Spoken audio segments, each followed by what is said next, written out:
Rich Dad's Before You Quit Your Job, 10 real-life lessons every entrepreneur should know about building a multi-million-dollar business, by Robert Kiyosaki. Acknowledgements. Entrepreneurship is as much a spirit as it is a calling. It's a fire that burns deep inside, a fire that fuels the leaders among us to defy the odds, hold fast to our dreams, and invent the future. Before You Quit Your Job is a tribute to entrepreneurs around the world who refuse to back down from their dreams. I acknowledge all those who have inspired me to never lose my passion to be a catalyst of change, to challenge the status quo, and to stay the course. Thank you. Robert Kiyosaki. Introduction. What makes entrepreneurs different? One of the most frightening days of my life was the day I quit my job and officially became an entrepreneur. On that day, I knew there were no more steady paychecks, no more health insurance or retirement plans, no more days off for being sick or paid vacations. On that day, my income went to zero. The terror of not having a steady paycheck was one of the most frightening experiences I had ever experienced. Worst of all, I did not know how long it would be before I would have another steady paycheck. It might be years. The moment I quit my job, I knew the real reason why many employees do not become entrepreneurs. It is fear of not having any money, no guaranteed income, no steady paycheck. Very few people can operate for long periods of time without money. Entrepreneurs are different, and one of those differences is the ability to operate sanely and intelligently without money. On that same day, my expenses went up. As an entrepreneur, I had to rent an office, a parking stall, and a warehouse, buy a desk and a lamp, rent a phone, and pay for travel, hotels, taxis, meals, copies, pens, paper, staples, stationery, legal tablets, postage, brochures, products, and even coffee for the office. I also had to hire a secretary, an accountant, an attorney, a bookkeeper, a business insurance agent, and even a janitorial service. These were all expenses my employer had once paid for me. I began to realize how expensive it had been to hire me as an employee. I realized that employees cost far more than the number of dollars reflected in their paychecks. So, another difference between employees and entrepreneurs is that entrepreneurs need to know how to spend money, even if they have no money. The start of a new life. The day I officially left the company, I was in San Juan, Puerto Rico. It was June 1978. I was in Puerto Rico because I was attending the Xerox Corporation's President's Club celebration, an event recognizing the top achievers in the company. People had come from all over the world to be recognized. It was a great event, a gala I will always remember. I could not believe how much money Xerox was spending just to recognize the top salespeople in the company. But even though it was a celebration, I was having a miserable time. Throughout the 3-day event, all I could think about was leaving the job, the steady paycheck, and the security of the company. I realized that once the party in San Juan was over, I was going to go on my own. I was not going back to work at the Honolulu branch office or the Xerox Corporation. When leaving San Juan, our plane experienced some kind of emergency.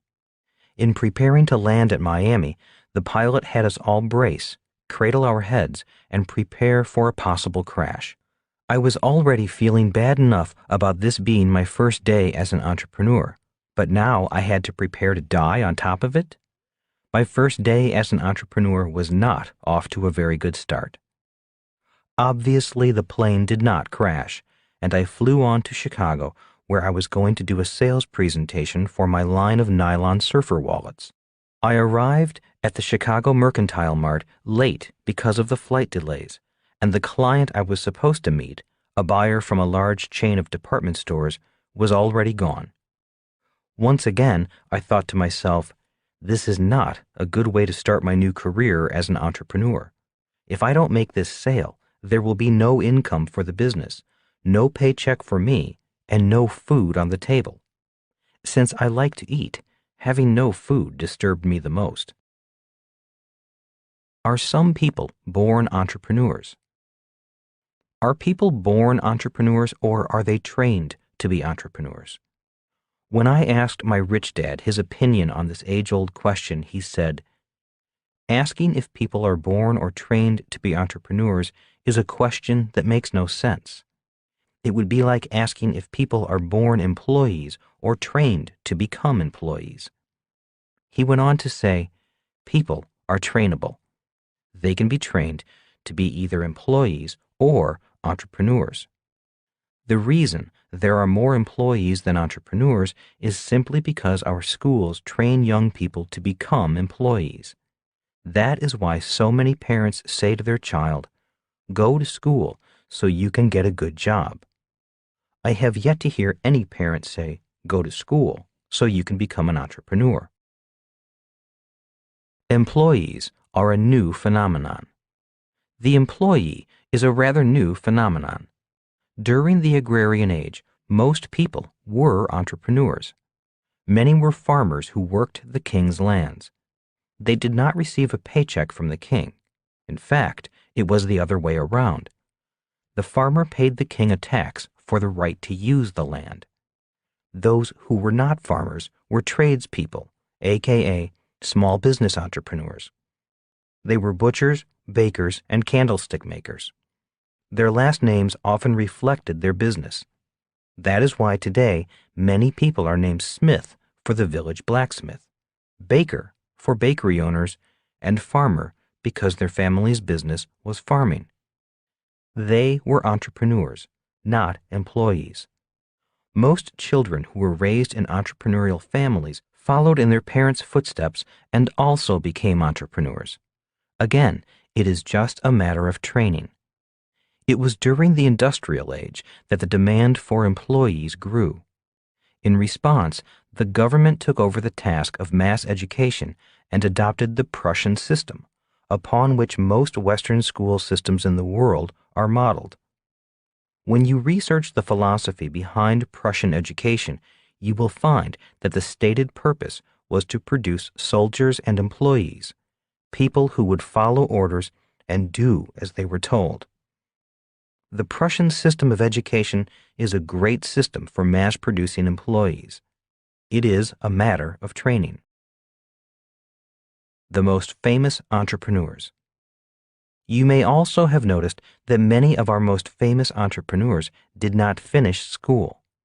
Some of those entrepreneurs are Thomas Edison, founder of General Electric; Henry Ford, founder of Ford Motor Company; Bill Gates, founder of Microsoft; Richard Branson, founder of Virgin; Michael Dell, founder of Dell Computers; Steve Jobs, founder of Apple and Pixar; and Ted Turner, founder of CNN.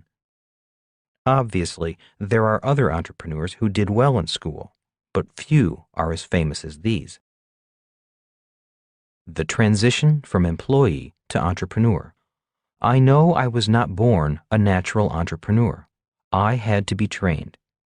My rich dad guided me through a process of starting as an employee to eventually becoming an entrepreneur. For me, it was not an easy process. There was a lot I had to unlearn before I could begin to understand the lessons he was trying to teach me. It was difficult hearing what my rich dad had to say because what he said was exactly opposite from the lessons my poor dad was trying to teach me. Every time my rich dad talked about entrepreneurship, he was talking about freedom. Every time my poor dad talked to me about going to school to get a job, he was talking about security. The clash of these two philosophies going on in my head was confusing me. Finally, I asked Rich Dad about the difference in philosophies. I asked, "Aren't security and freedom the same thing?" Smiling, he replied, "Security and freedom are not the same. In fact, they are opposites. The more security you seek, the less freedom you have. The people with the most security are in jail. That is why it is called maximum security. He went on to say, if you want freedom, you need to let go of security. Employees desire security. Entrepreneurs seek freedom. So the question is, can anyone become an entrepreneur? My answer is yes. It begins with a change in philosophy. It begins with a desire for more freedom than security. From caterpillar to butterfly. We all know that a caterpillar spins a cocoon and one day emerges as a butterfly. It is a change so profound it is known as a metamorphosis. One of the definitions of metamorphosis is a striking alteration in character. This book is about a similar metamorphosis. This book is about the changes a person goes through when transitioning from employee to entrepreneur. While many people dream of quitting their job and starting their own business, only a few actually do it. Why? Because the transition from employee to entrepreneur is more than changing jobs. It is a true metamorphosis. Entrepreneur books written by non-entrepreneurs. Over the years, I have read many books about entrepreneurs and entrepreneurship. I studied the lives of entrepreneurs such as Thomas Edison, Bill Gates, Richard Branson, and Henry Ford. I also read books on different entrepreneurial philosophies and what makes some entrepreneurs better than others. In every book, good or bad, I found some priceless bit of information or wisdom that has helped me in my quest to become a better entrepreneur. Looking back at the books I have read, I noticed that they fall into two basic categories: books written by entrepreneurs and books written by non-entrepreneurs. Most of the books are written by non-entrepreneurs, people who are professional authors, journalists, or college professors. While I have gotten something important from every book, regardless of who wrote it, I did find something missing. What I found missing was that down in the gutter, kicked in the gut, stabbed in the back, terrifying mistakes and horror stories that almost every entrepreneur goes through. Most of the books paint a picture of the entrepreneur as a brilliant, suave, cool business person who handles every challenge with ease. The books about great entrepreneurs often make it sound like they were born entrepreneurs. And granted, many of them were. Just as there are natural and gifted athletes, there are natural and gifted entrepreneurs. And most books are written about such people. Books on entrepreneurship written by college professors have a different flavor. College professors tend to boil the subject to the bone, leaving only the static facts or findings. I find reading such technically correct books difficult because the reading is often boring. There is no meat left, nothing juicy, just the bones. How this book is different. This is a book about entrepreneurship written by an entrepreneur who has experienced the ups and downs, the successes and failures of the real world. Today, the Rich Dad Company is an international business with products in 42 different languages, doing business in over 55 countries. But it all started as a company that my wife Kim and I started in 1997. Our initial investment was $1,500. My first book, Rich Dad, Poor Dad, has been on the New York Times bestseller list for over 4.5 years, an accomplishment shared by only 3 other books. Maybe, as you listen to this book, it will still be on the list. Rather than tell you how smart I am at business, which I am not, I thought it better to write a different type of book on entrepreneurship. Rather than tell you how I brilliantly sailed over the tallest peaks and made millions, I thought you might learn more from how I dug many deep holes, fell into them, and then had to dig my way out. Rather than tell you about all my successes, I believe you will learn more from my failures. Why write about failures? Many people do not become entrepreneurs because they are afraid of failing. By writing about the things many people are afraid of, I hope to help you better decide if becoming an entrepreneur is for you. My intent is not to frighten you off. My intent is to provide a little real-world insight on the ups and downs of the process of becoming an entrepreneur. Another reason for writing about failures is that humans are designed to learn by making mistakes. We learn to walk by first falling down and then trying again. We learn to ride a bicycle by falling off and then trying again. If we had never risked falling, we would go through life crawling like caterpillars.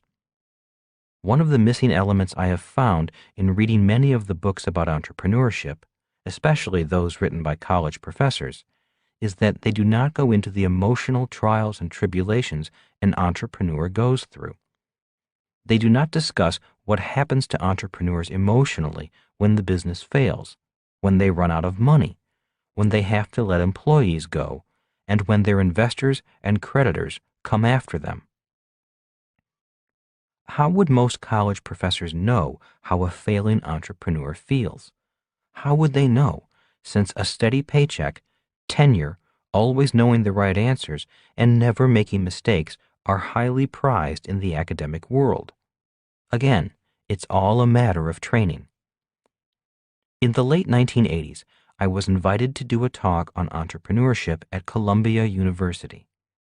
Rather than talk about my successes, I talked about my failures and how much I learned from my mistakes. The young audience asked a lot of questions and seemed genuinely interested in the ups and downs of becoming an entrepreneur. I talked about the fears we all face when starting a business and how I faced those fears. I shared with them some of the more stupid mistakes I made and how those mistakes later became valuable lessons I would never have learned if I had not made the mistakes. I talked about the pain of having to shut a business down and lay people off because of my incompetence. I also shared with them how all my mistakes eventually made me a better entrepreneur, very rich, and, most important, financially free, never needing a job again. All in all, I thought it was an objective and realistic talk on the process of becoming an entrepreneur. A few weeks later, I found out that the faculty member who had invited me to speak at the university was called into her department head's office and reprimanded. His final words to her were, "We do not allow failures to speak at Columbia." What is an entrepreneur? Now that we have torn into college professors, it is time to give them some credit. One of the better definitions of an entrepreneur is from Howard H. Stevenson, a professor at Harvard University. He says, entrepreneurship is an approach to management that we define as follows: the pursuit of opportunity without regard to resources currently controlled. In my opinion, this is one of the most brilliant definitions of what an entrepreneur is. It is bare bones and brilliant. The power of excuses. Many people want to become entrepreneurs, but always have some excuse for why they do not quit their job. Excuses such as, I don't have the money. I can't quit my job because I have kids to support. I don't have any contacts. I'm not smart enough. I don't have the time. I'm too busy. I can't find anyone who wants to help me. It takes too long to build a business. I'm afraid building a business is too risky for me. I don't like dealing with employees. I'm too old. The friend who gave me this article by Professor Stevenson said, any 2-year-old is an expert at making excuses. The reason most people who want to become entrepreneurs remain employees is that they have some excuse that keeps them from quitting their job and taking that leap of faith. For many people, the power of their excuse is more powerful than their dreams. Entrepreneurs are different. Mr. Stevenson had many other bare-bone gems in his article, especially when he compared promoters, entrepreneurs, to trustees, employees, as he labels them. A few of these gems of comparison are: when it comes to strategic orientation, promoter, driven by perception of opportunity; trustee, driven by control of resources. In other words, entrepreneurs are always looking for the opportunity without much regard to whether they have resources. Employee-type persons focus on what resources they have or do not have, which is why so many people say, "How can I start my business? I don't have the money." An entrepreneur would say, "Tie up the deal and then we'll find the money." This difference in mindsets is a very big difference between an employee and an entrepreneur. This is also why my poor dad often said, "I can't afford it." Being an employee, he looked at his resources. Those of you who have read or listened to my other books know that my rich dad forbade his son and me to ever say, "I can't afford it." Instead, he taught us to look at opportunities and ask, "How can I afford it?"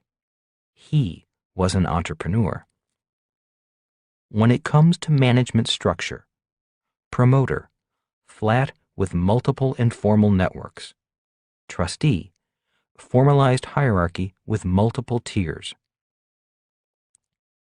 In other words, an entrepreneur will keep the organization small and lean, using cooperative relationships with strategic partners to grow the business.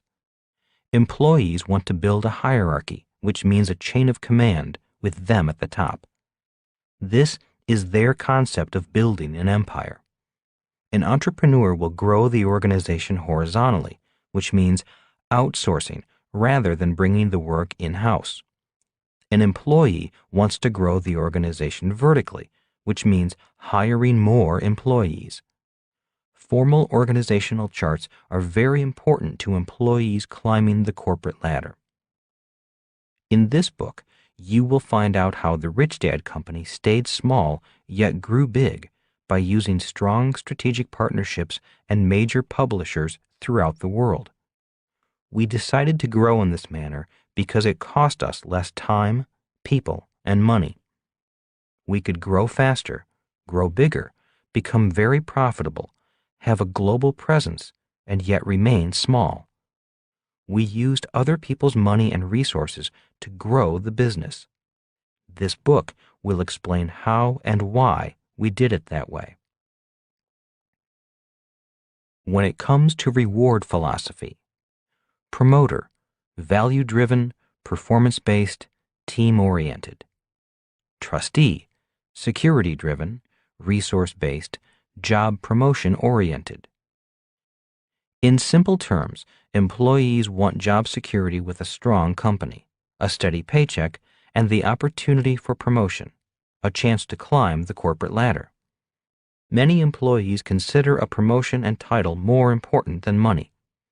I know my poor dad did. He loved his title, Superintendent of Public Education, even though he was not paid much. The entrepreneur doesn't want to climb the corporate ladder. He or she wants to own the corporate ladder. An entrepreneur is not driven by a paycheck, but by results of the team. Also, as Howard Stevenson states, many entrepreneurs start a business because they have very strong values that are more important than simply job security and a steady paycheck.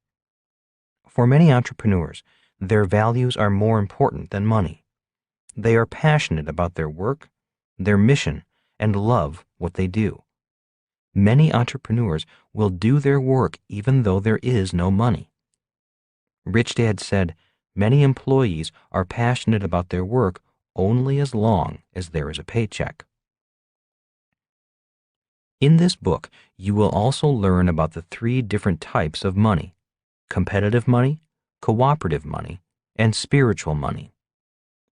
1. Competitive money is the type of money most people work for. They compete for jobs, promotions, pay raises, and against their business competition. 2. Cooperative money is achieved by networking instead of competing. In this book, you will find out how the Rich Dad Company expanded rapidly with very little money, simply by working for cooperative money. 3. A significant part of this book is dedicated to the mission of a business, the values. While we all know that there are many entrepreneurs who are opportunists, working only for competitive money, there are others who build a business on a strong mission, working for spiritual money, the best of all money. Different styles of management. There are two other points in the article that are refreshing, especially from a college professor. Howard Stevenson acknowledges that many people say that entrepreneurs are not good managers.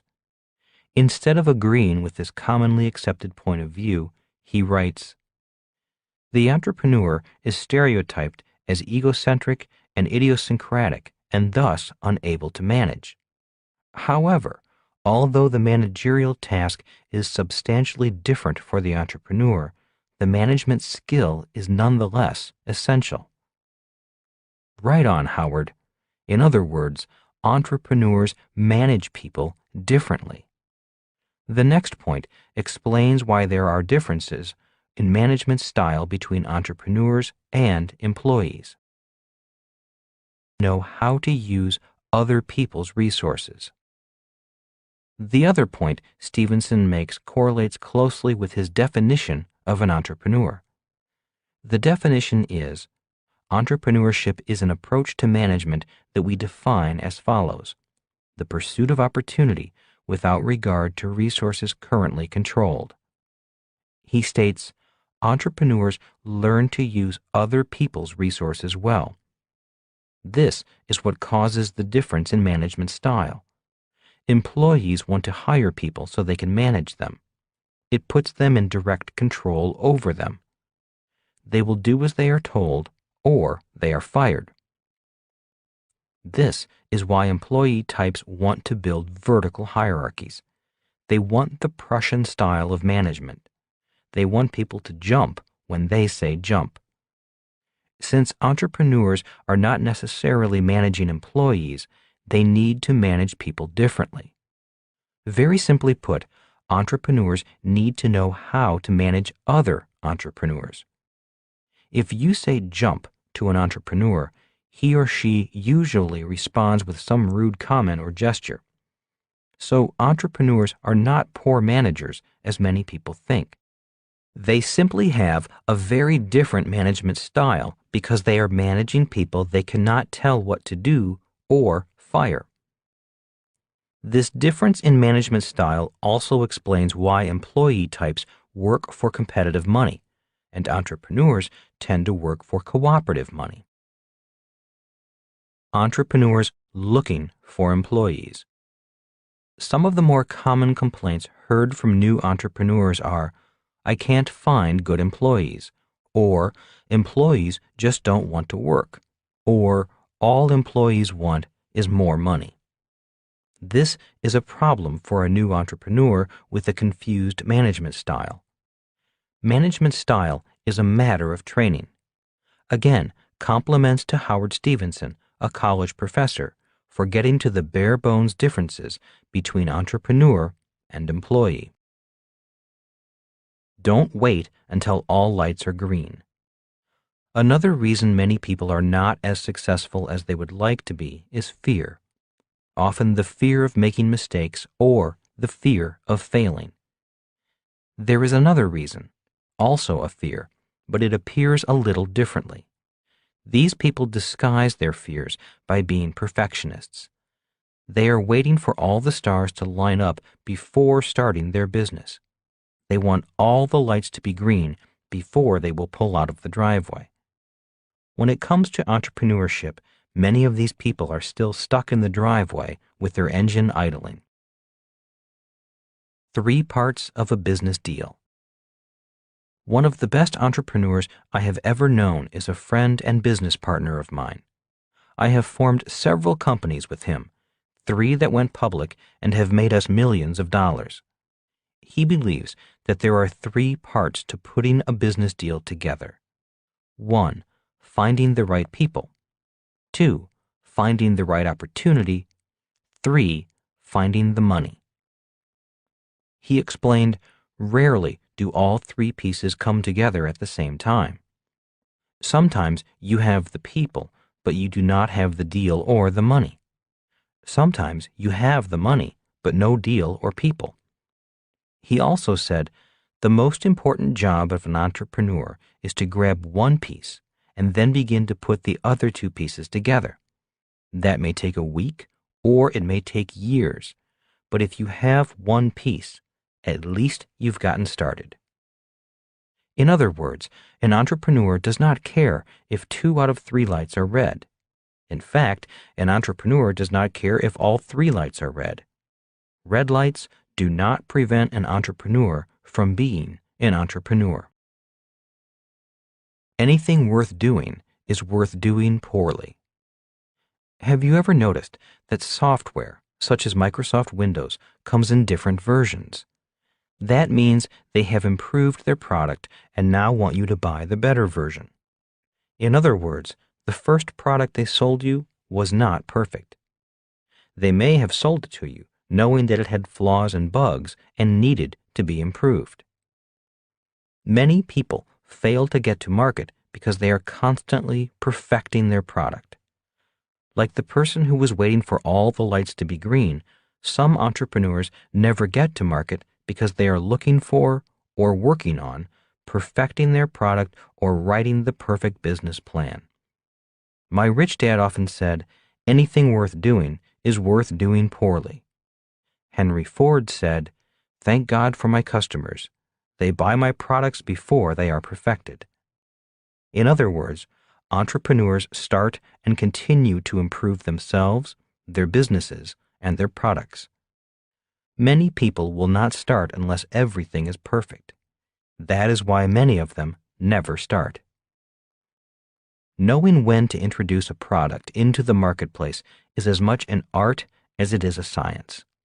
You may not want to wait for a product to be perfect. It may never be perfect. It just has to be good enough. It merely has to work well enough to be accepted in the marketplace. However, if the product is so flawed that it doesn't work for its intended purpose, or otherwise does not meet marketplace expectations or causes problems, it can be very difficult to reestablish credibility and a reputation for quality. One of the marks of a successful entrepreneur is being able to assess the expectations of the marketplace and know when to stop developing and start marketing. If the product is put on the market a little prematurely, then the entrepreneur can simply improve it and take steps to maintain goodwill in the marketplace. On the other hand, delay in introducing a product can mean opportunities irretrievably lost, a window of opportunity missed. For those of you who remember the early versions of Windows, you'll recall how frequently your computer crashed. There were some who said that Windows was so full of bugs that it should have come with a can of insecticide. If an automobile broke down as frequently as Windows did, it would not have been acceptable in the marketplace. In fact, the automobile would have been a lemon, and the manufacturer would have been forced to replace it. Windows, however, notwithstanding the bugs and the flaws, was phenomenally successful. Why was that? It filled a need in the marketplace and was not out of line with marketplace expectations. Microsoft recognized a window of opportunity and started marketing. If Microsoft had waited for Windows to be perfect, it still would not be in the marketplace. Street smarts versus school smarts. In martial arts, there is a saying that goes, a cup that is full is useless. Only when a cup is empty is it useful. This is true for the entrepreneur. We have all heard people say, "Oh, I know all about that." Those are words coming from a person whose cup is full. Those are the words coming from a person who believes he or she knows all the answers. An entrepreneur cannot afford to know all the answers. Entrepreneurs know that they can never know all the answers. They know their success requires that their cup is always empty. To be successful as employees, people need to know the right answers. If they do not know the right answers, they may be fired or not promoted. Entrepreneurs do not need to know all the answers. All they need to know is who to call. That is what advisors are all about. Employees are often trained to be specialists. Simply said, a specialist is someone who knows a lot about a little. His or her cup must be full. Entrepreneurs need to be generalists. Simply said, a generalist is someone who knows a little about a lot. His or her cup is empty. People go to school to become specialists. People go to school to become an accountant, attorney, secretary, nurse, doctor, engineer, or computer programmer. These are people who know a lot about a little. The more specialized people are, the more money they make, or at least they hope they make. What makes an entrepreneur different is entrepreneurs must know a little about accounting, the law, engineering systems, business systems, insurance, product design, finance, investing, people, sales, marketing, public speaking, raising capital, and dealing with different people trained in different specialties. True entrepreneurs know there is so much to know and so much they do not know that they cannot afford the luxury of specialization. That is why their cup must always be empty. They must always be learning. No graduation day. This means the entrepreneur must be a very proactive learner.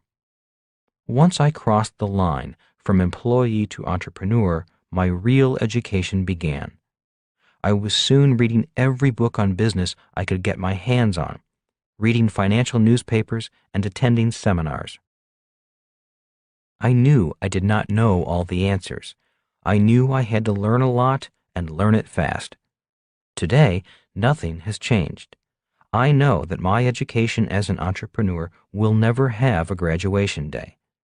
I will always be learning. In other words, when I am not working, I am reading or studying, and then applying what I learn to the business. Over the years, this constant study and then application to the business has been one of my most important habits for success. As I said, I was not a natural entrepreneur as some of my friends were, but as in the race between the turtle and the hare, I slowly but surely caught up with and passed some of my friends whose cups became full when they achieved success. A true entrepreneur has no graduation day. Over-specialized. In Rich Dad's Cash Flow Quadrant, the second book in the Rich Dad series, the E stands for employee. The S stands for self-employed, small business, or specialist. The B stands for big business owner. The I stands for investor. One of the reasons so many entrepreneurs are in the S quadrant rather than the B quadrant is that they are overly specialized. For example, medical doctors in private practice are technically entrepreneurs, but may find it hard to migrate from the S quadrant to the B quadrant because their training is too specialized. Their cup is full. For a person to move from S to B, he or she will need more generalized training and must always have an empty cup. Here's a side note on the cash flow quadrant. One of the reasons why Rich Dad recommended I become an entrepreneur in the B and I quadrants is that the tax laws are most favorable in those quadrants. The tax laws are not as favorable for employees or self-employed people, the E and S quadrants. The tax code offers greater incentives, or loopholes, for people who either hire a lot of people in the B quadrant or invest in projects the government wants growth in, investments such as low-income housing. In summary, taxes are different in different quadrants. This book will go into the differences in each quadrant and how an entrepreneur can migrate from one quadrant to another, especially from the S quadrant to the B quadrant. A list of differences. Before quitting their jobs, people need to decide if they want to make the transition from employee to entrepreneur. The transition, or metamorphosis, requires a change to some of the following traits: a mindset of freedom instead of security, the ability to operate without money, the ability to operate without security, a focus on opportunity rather than resources, different management styles to manage different people, the ability to manage people and resources they do not control, a focus on team and value rather than pay or promotion, an active learner, no graduation day, generalized education rather than specialized, the courage to be responsible for the entire business. You may notice that farmers, possibly our earliest entrepreneurs, have had to develop most of these traits in order to survive as farmers. Most had to plant in the spring in order to harvest in the fall. Most had to pray that the weather was in their favor and that pests, diseases, and insects left enough for their family to live on through a long, hard winter. Rich Dad said, "If you have the mindset and toughness of a farmer, you will be a great entrepreneur." A pot of gold at the end of the rainbow. While this book starts off describing the process of becoming an entrepreneur as a painful and time-consuming process, I also want to let you know that there is a pot of gold at the end of the rainbow. As with any learning process, even learning to walk or ride a bicycle, the start of the process is always the hardest. You may recall that my first official day as an entrepreneur was not a good day. But if you stick with the learning process, your world will change, just as your world changed when you finally learned to walk or ride a bike. The same is true with entrepreneurship. For me, the pot of gold at the end of the rainbow has been greater than my wildest dreams. The process of becoming an entrepreneur has made me far richer than I could have become as an employee. Also, I have become somewhat famous and recognized throughout the world. I doubt if I would have become famous as an employee.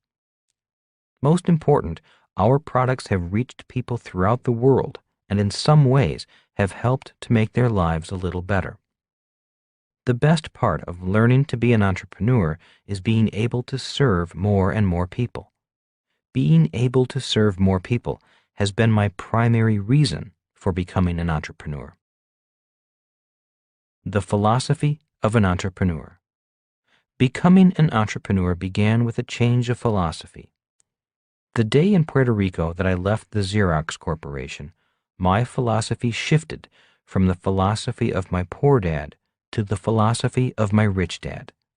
The shift looked like this: from a desire for security to a desire for freedom, from a desire for a steady paycheck to the desire for great wealth, from seeing value in dependence to seeing value in independence, to make my own rules rather than obey someone else's rules, from a desire to give orders rather than take orders, a willingness to be fully responsible rather than say, "It's not my job," to determine the culture of a company rather than try to fit into some other company's culture, to make a difference in this world rather than complain about the problems of the world, to find a problem and turn it into a business opportunity, to choose to be an entrepreneur rather than an employee. The new super entrepreneurs. In 1989, the world went through perhaps the biggest change in history. In 1989, the Berlin Wall came down and the Internet went up. In 1989, the Cold War ended and globalization started to take off. The world went from walls to web, from division to integration. In his best-selling book, The World is Flat, Thomas Friedman stated that when the wall came down and the web went up, the world went to one superpower, the United States, global supermarkets, and super individuals. My prediction is there will soon be new super entrepreneurs whose wealth will dwarf the wealth of today's mega-rich entrepreneurs. In the 1980s, Bill Gates and Michael Dell were the hot young billionaire entrepreneurs. Then Sergey Brin and Larry Page, founders of Google, and Mark Zuckerberg of Facebook became the hot new billionaire entrepreneurs. My prediction is the next super entrepreneurs will not be from the United States. Why? Once again, the answer is that walls have turned into webs. In 1996, the Telecom Reform Act and money from Wall Street gave rise to such companies as Global Crossing, a bankrupt company that did one important task. It linked the world with fiber optics. Once this fiber optic network was in place, brain power from countries such as India did not need to emigrate to Silicon Valley to find work. The brain power of India could now work from home for much lower wages. Due to the power of fiber optic cables and the internet, my prediction is that the next Bill Gates or Sergey Brin will come from outside the United States, possibly from India, China, Singapore, Ireland, New Zealand, or Eastern Europe.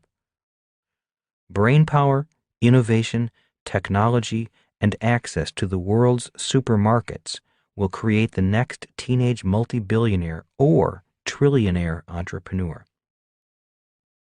Today, many Americans are panicked at the idea that our high-paying jobs are being outsourced, shipped not only to India, but all over the world. Today, even tasks performed by accountants, lawyers, stockbrokers, and travel agents can be performed somewhere else in the world for a lower price. No more high-paying jobs. So what does this do to the industrial age advice, go to school so you can find a good secure job with high pay, or work hard and climb the corporate ladder? In my opinion, this old industrial age advice is toast. Many employees will have less work to find, much less, since the person competing for their job lives thousands of miles away. Most of us know that wages have not gone up for many workers. How can their wages go up when someone else is willing to work for so much less? One big difference between an entrepreneur and an employee is that an entrepreneur is excited about the changes that the shift from wall to web is bringing. Many employees are terrified of the changes. One last difference. The last difference I will mention is the difference in pay between employees and entrepreneurs. Some of the most famous CEOs, like Steve Jobs and Warren Buffett, have the lowest salaries. Could it be because CEOs who are employees work for a paycheck, and CEOs who are entrepreneurs work for some other kind of pay? Are you an entrepreneur? As you can tell, there are differences between employees and entrepreneurs. The purpose of this book is to go deeper into those differences so you can decide, before you quit your job, if being an entrepreneur is the path for you. In conclusion, in my opinion, the biggest difference between an entrepreneur and an employee is found in the differences between the desire for security and the desire for freedom. My rich dad said, if you become a successful entrepreneur, you will come to know a freedom very few people will ever know. It is not simply a matter of having a lot of money or free time. It is freedom from the fear of fear itself. Freedom from the fear of fear? I asked. Nodding, he continued. When you look under the covers of the word security, you find fear hiding there. This is the reason most people say, get a good education. It's not out of the love of study or scholarship. It is out of fear, the fear you won't get a good job or be able to earn money. Look at how a teacher motivates students in school. It is motivation by fear. They say, if you don't study, you will fail. They use the fear of failing to motivate students to study. When the student graduates and gets a job, once again, the motivation is fear. Employers say, verbally or non-verbally, if you don't do your job, you'll be fired. The employee works harder out of fear, the fear of not putting food on the table or not having money to make the mortgage payments. The reason people crave security is fear. The problem with security is that it does not cure fear. It simply throws a blanket over the fear, but the fear is always there, like the boogeyman chuckling under the bed. Being in high school at the time, I could really relate to the idea of studying out of fear. In school, I only study because I am afraid of failing. I do not study because I want to learn. I am so afraid of failing that I study subjects I know I will never use. Nodding, Rich Dad said, studying for security is not the same as studying for your freedom. People who study for freedom study different subjects than people who study for security. Why don't they offer a choice of study in school? I asked. I don't know, said Rich Dad. The problem with studying for security is that the fear is always there. And if the fear is always there, then you rarely feel secure. So you buy more insurance and think of ways to protect yourself. You always quietly worry, even if you pretend you're successful and have nothing to worry about. The worst thing about living a life of security is that you often lead two lives: the life you live and the unlived life you know you could be living. Those are some of the problems with studying for security. The biggest problem of all is that the fear is still there. So, becoming an entrepreneur means you will not have any fear? I asked. Of course not, smiled Rich Dad. Only fools believe they have no fear. Fear is always present. Anyone who says he or she doesn't have fear is out of touch with reality. What I said is freedom from the fear of fear. In other words, you don't have to be afraid of fear. You don't have to be a prisoner of fear. Fear will not define your world as it does most people's worlds. Instead of fearing fear, you will learn to confront fear and use it to your advantage. Instead of quitting because your business is out of money, because you are afraid of not being able to pay your bills, being a true entrepreneur will give you the courage to go forward, to think clearly, to study, to read, to talk to new people, to come up with new ideas and new actions. The desire for freedom can give you the courage to operate for years without needing a secure job or a steady paycheck. That is the kind of freedom I am talking about. It is the freedom from the fear of fear. We all have fear. The difference is whether fear causes us to seek security or to seek freedom. An employee will seek security. An entrepreneur will seek freedom. So, if security is the result of fear, what is the driving force behind freedom? I asked. Courage, smiled Rich Dad. The word courage comes from the French word le cœur, the heart. He paused for a moment and then finished the conversation by saying, your answer for choosing to be an entrepreneur or an employee is found in your heart. Freedom is more important than life. One of my favorite movies of all times is the classic Easy Rider, starring Peter Fonda, Dennis Hopper, and Jack Nicholson. In one of the scenes just before Jack Nicholson is killed, he talks with Dennis Hopper about freedom. I believe it is appropriate to end this introduction with those lines because it is why I chose to be an entrepreneur. I chose to be an entrepreneur to be free. For me, freedom is more important than life itself. In this scene, the three of them are camped in a swamp after being teased, threatened, and run out of town by a bunch of good old boys. Dennis Hopper. They're scared, man. Jack Nicholson. Oh, they're not scared of you. They're scared of what you represent. Dennis Hopper. All we represent to them is somebody who needs a haircut. Jack Nicholson. Oh no, what you represent to them is freedom. Dennis Hopper. What the hell is wrong with freedom, man? That's what it's all about.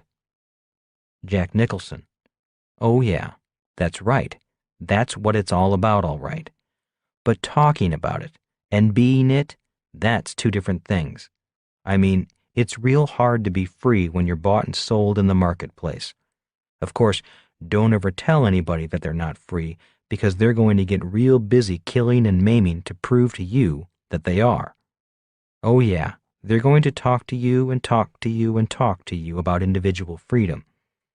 But when they see a free individual, it's going to scare them. Dennis Hopper. Well, it don't make them run scared. Jack Nicholson. No, it makes them dangerous. Right after this scene, the three of them are ambushed and beaten by the same good old boys. Nicholson's character dies, and Fonda and Hopper ride on, eventually to be killed, not by the same good old boys, but by other good old boys who share the same philosophy.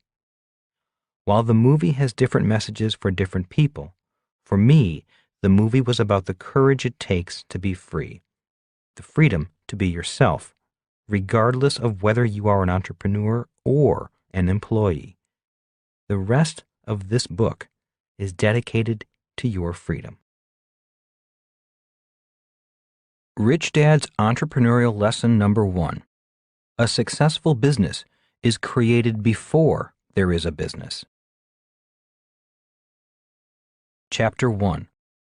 What is the difference between an employee and an entrepreneur? Starting with the right mindset.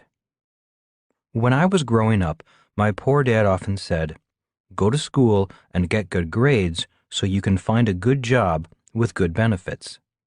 He was encouraging me to become an employee. My rich dad often said, "Learn to build your own business and hire good people." He was encouraging me to become an entrepreneur. One day, I asked my rich dad what the difference was between an employee and an entrepreneur. His reply was, "Employees look for a job after the business is built. An entrepreneur's work begins before there is a business." 99% failure rate. Statistics show that 90% of all new businesses fail within the first 5 years.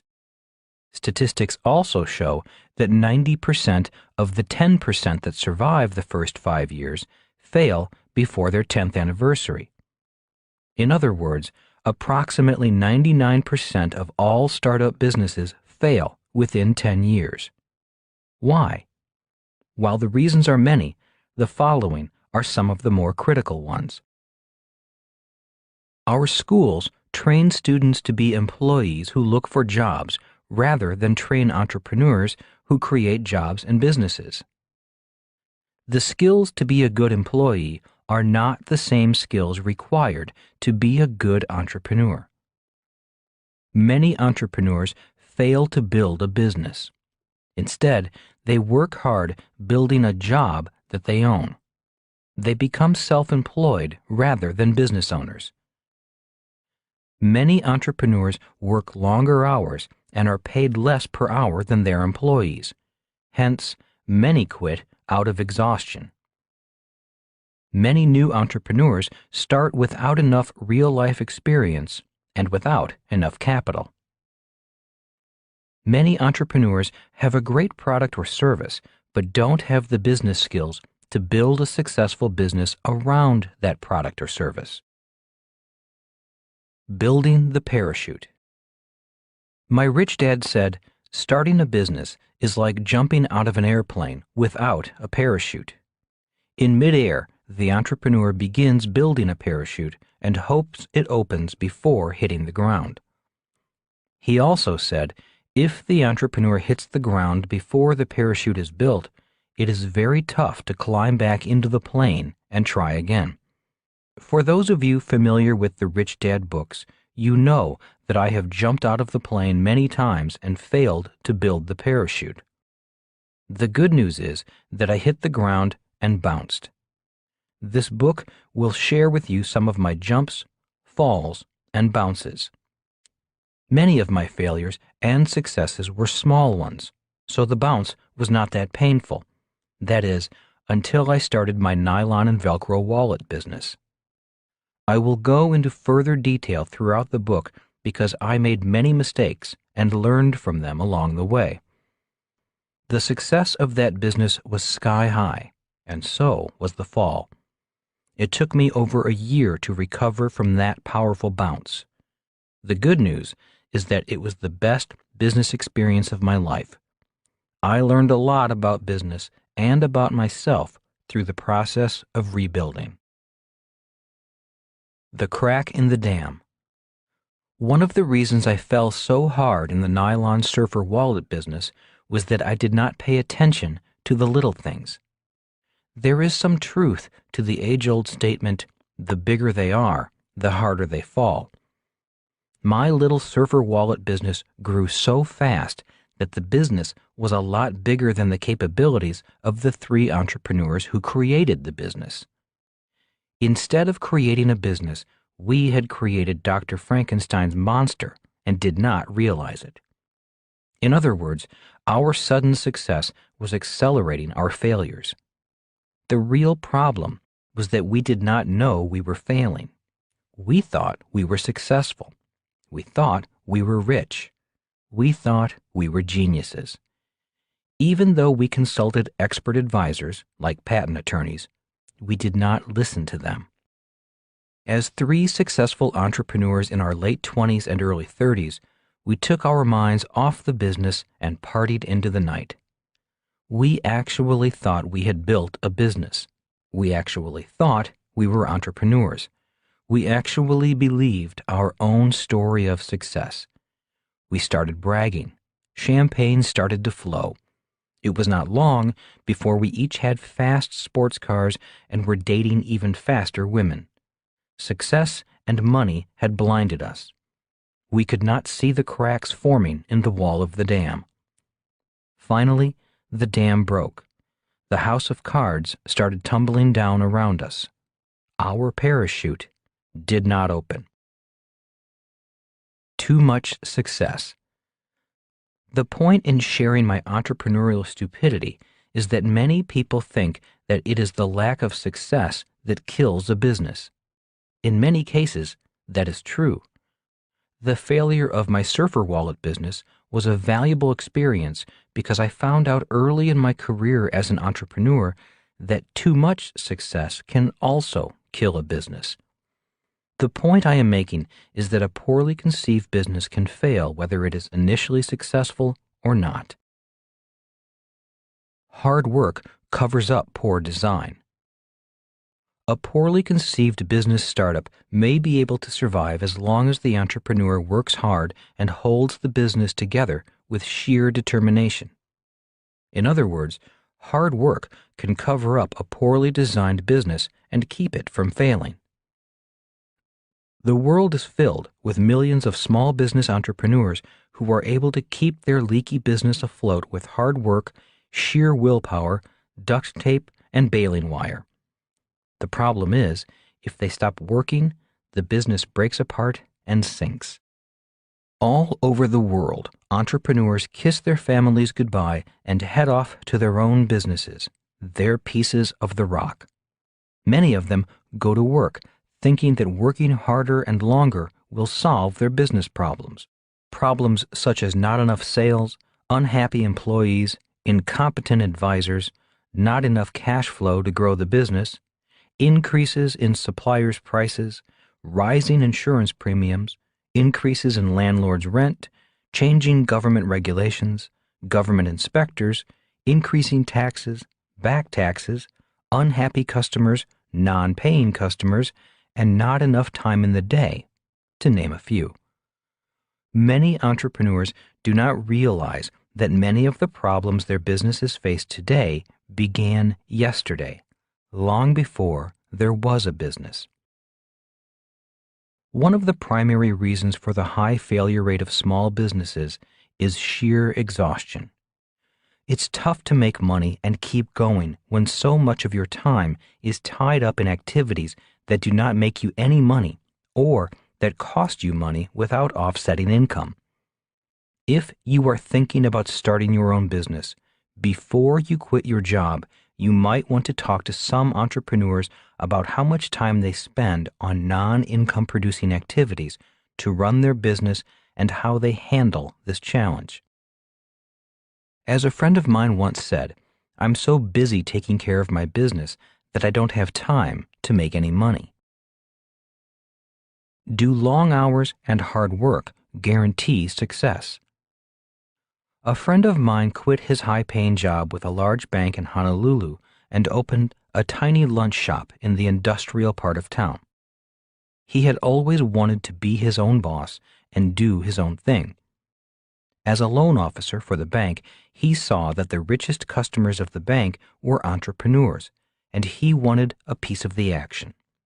So he quit his job and went for his dream. Every morning, he and his mom would get up at 4 o'clock to begin preparing for the lunch crowd. The two of them worked very hard, scrimping and cutting corners in order to serve great-tasting lunches with generous portions at low prices. For years, I would stop by, have lunch, and find out how they were doing. They seemed very happy, enjoying their customers and their work. "Someday we'll expand," said my friend. "Someday we'll hire people to do the hard work for us." The problem was that someday never came. His mom passed away, the business closed, and my friend took a job as manager of a fast food franchise restaurant. He returned to being an employee. The last time I saw him, he said, "The pay isn't great, but at least the hours are better." In his case, his parachute did not open. He hit the ground before he built a business. Now, I can hear some of you saying, "At least he went for it," or "It was just bad luck. If his mom had lived, they might have expanded and gone on to make a lot of money," or "How can you criticize such good, hard-working people?" And I agree with these sentiments. My intent is not to criticize them. Although not related to them, I loved the two of them dearly. I knew they were happy, yet it pained me to see them work so hard and not get ahead day after day. I only relate this story to make the same point. The business began to fail before there was a business. It was poorly conceived before he quit his job. Is being an entrepreneur for you? If this story about working long hours, or failing if unsuccessful and possibly failing if successful, or jumping out of a plane without a parachute and bouncing frightens you, then being an entrepreneur may not be for you. But if the stories intrigue you or challenge you, then continue listening. After finishing this book, at least you will have a better idea of what entrepreneurs need to know to succeed. You will also have a better understanding of how to create, design, and build a business that grows with or without you, and possibly makes you rich beyond your wildest dreams. After all, if you are going to jump out of a plane without a parachute, you might as well win big if you are going to win at all. The job of an entrepreneur. An entrepreneur's most important job begins before there is a business or employees. The job of an entrepreneur is to design a business that can grow, employ many people, add value to its customers, be a responsible corporate citizen, bring prosperity to all those who work on the business, be charitable, and eventually no longer need the entrepreneur. Before there is a business, a successful entrepreneur is designing this type of business in his or her mind's eye. According to my rich dad, this is the job of a true entrepreneur. Failure leads to success. After one of my demoralizing business failures, I went to Rich Dad and asked, "So, what did I do wrong? I thought I designed it well." "Obviously, you didn't," Rich Dad said with a smirk. "How many times do I have to do this? I'm the biggest failure I know." Rich Dad said, "Losers quit when they fail. Winners fail until they succeed." Shuffling the papers at his desk for a moment, he then looked up at me and said, "The world is filled with wannabe entrepreneurs. They sit behind desks, have important sounding titles like vice president, branch manager, or supervisor, and some even take home a decent paycheck. These wannabe entrepreneurs dream of someday starting their own business empire. Maybe someday some of them will. Yet I believe most will never make the leap. Most will have some excuse, some rationalization such as, when the kids are grown, or I'll go back to school first, or when I have enough money saved. But they never jump from the plane," I said, finishing his thoughts. Rich Dad nodded. What kind of entrepreneur do you want to be? Rich Dad went on to explain that the world is filled with different types of entrepreneurs. There are entrepreneurs who are big and small, rich and poor, honest and crooked, for-profit and not-for-profit, saint and sinner, small town and international, successful and failing.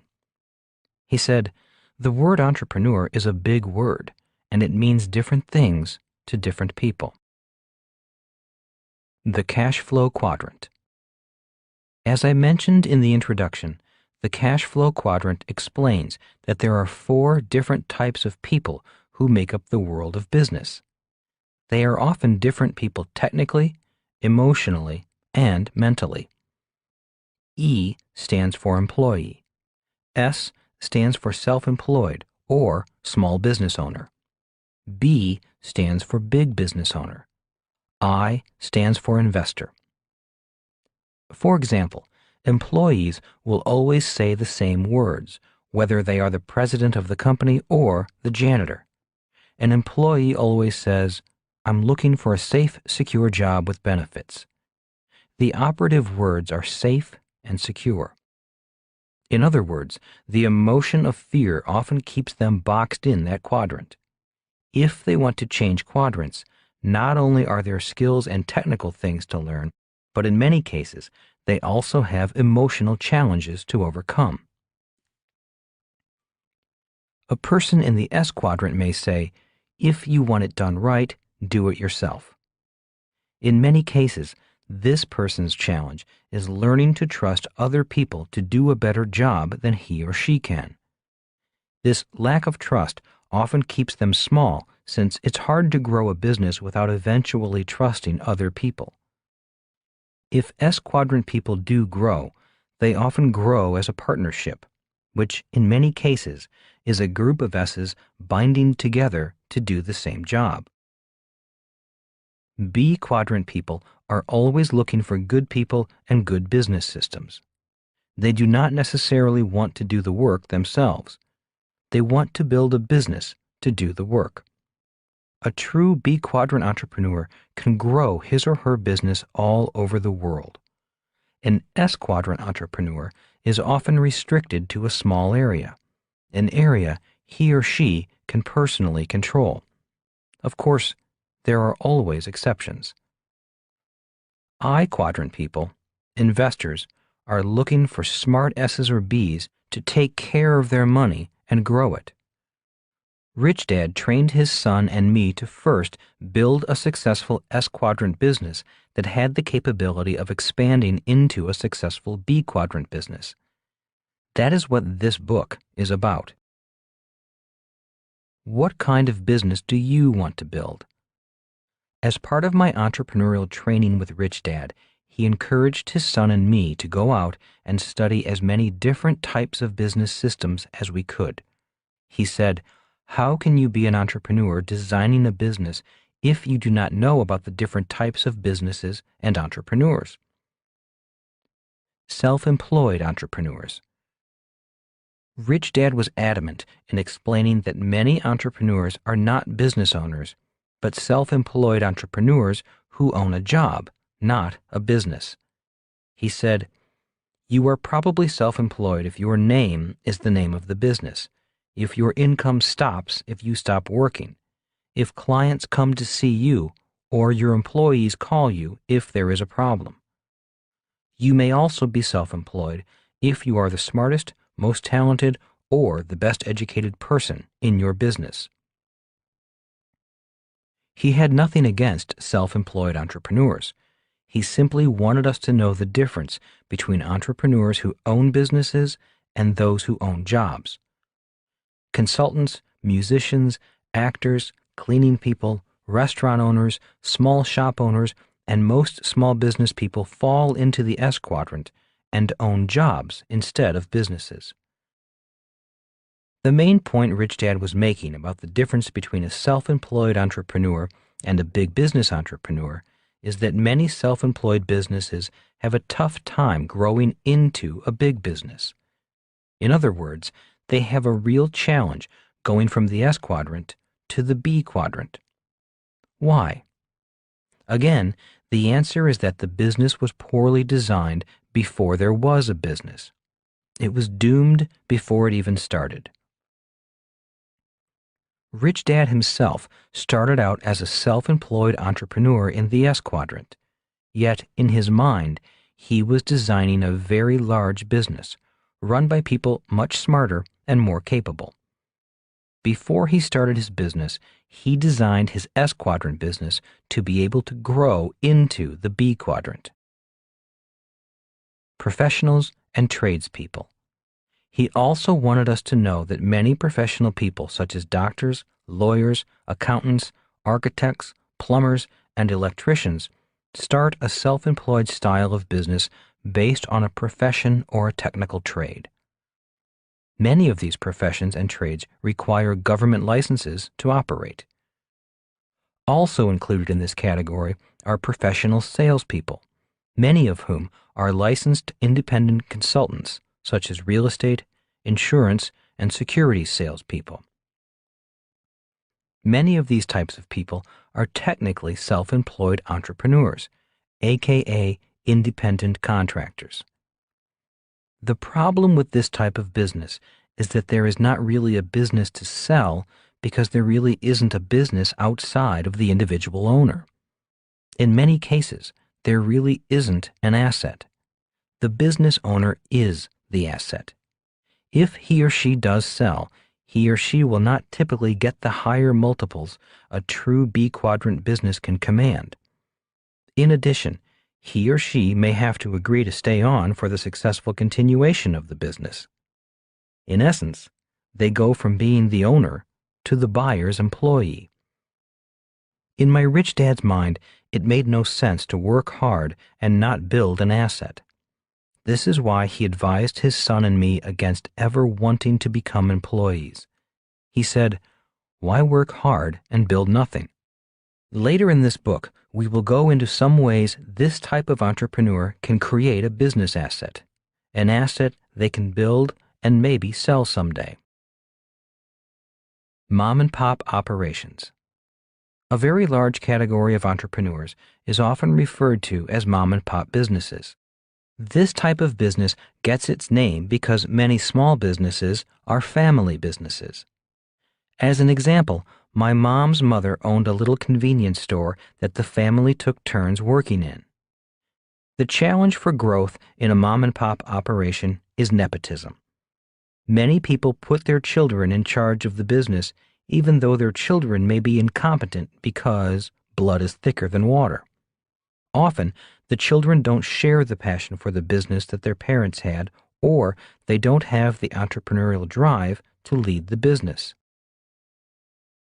Franchises. A franchise, such as McDonald's, is in theory a turnkey operation. The entrepreneur sells a ready-made business to a person who does not want to go through the creative and development phase of starting a business.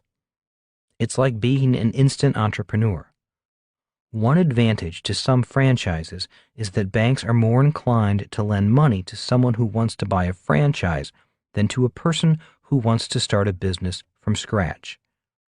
The banks are more comfortable with the successful track record of similar franchises, and the banks value the mentoring programs that most franchises have to assist the new entrepreneur. One of the biggest problems with big-name franchises is that they are generally more expensive to get into and have little flexibility for a budding entrepreneur. Franchises are the type of businesses that typically face legal issues and often end up in court. These fights are some of the most vicious fights in the business world. Reportedly, one of the main reasons for fighting is that people who buy a franchise business do not want to run it the way the franchisor, the person who created the business, wants them to run it. Also, if the franchise does not do well financially, the franchisee may want to blame the franchisor for the lack of business success. If you do not want to follow the directions of the franchisor to a T, it is best you design, create, and start your own business. Network marketing and direct sales. The network marketing and direct sales industry is recognized by many to be the fastest growing business model in the world today. It is also the most controversial. Many people still have a negative reaction, claiming that many network marketing organizations are pyramid schemes.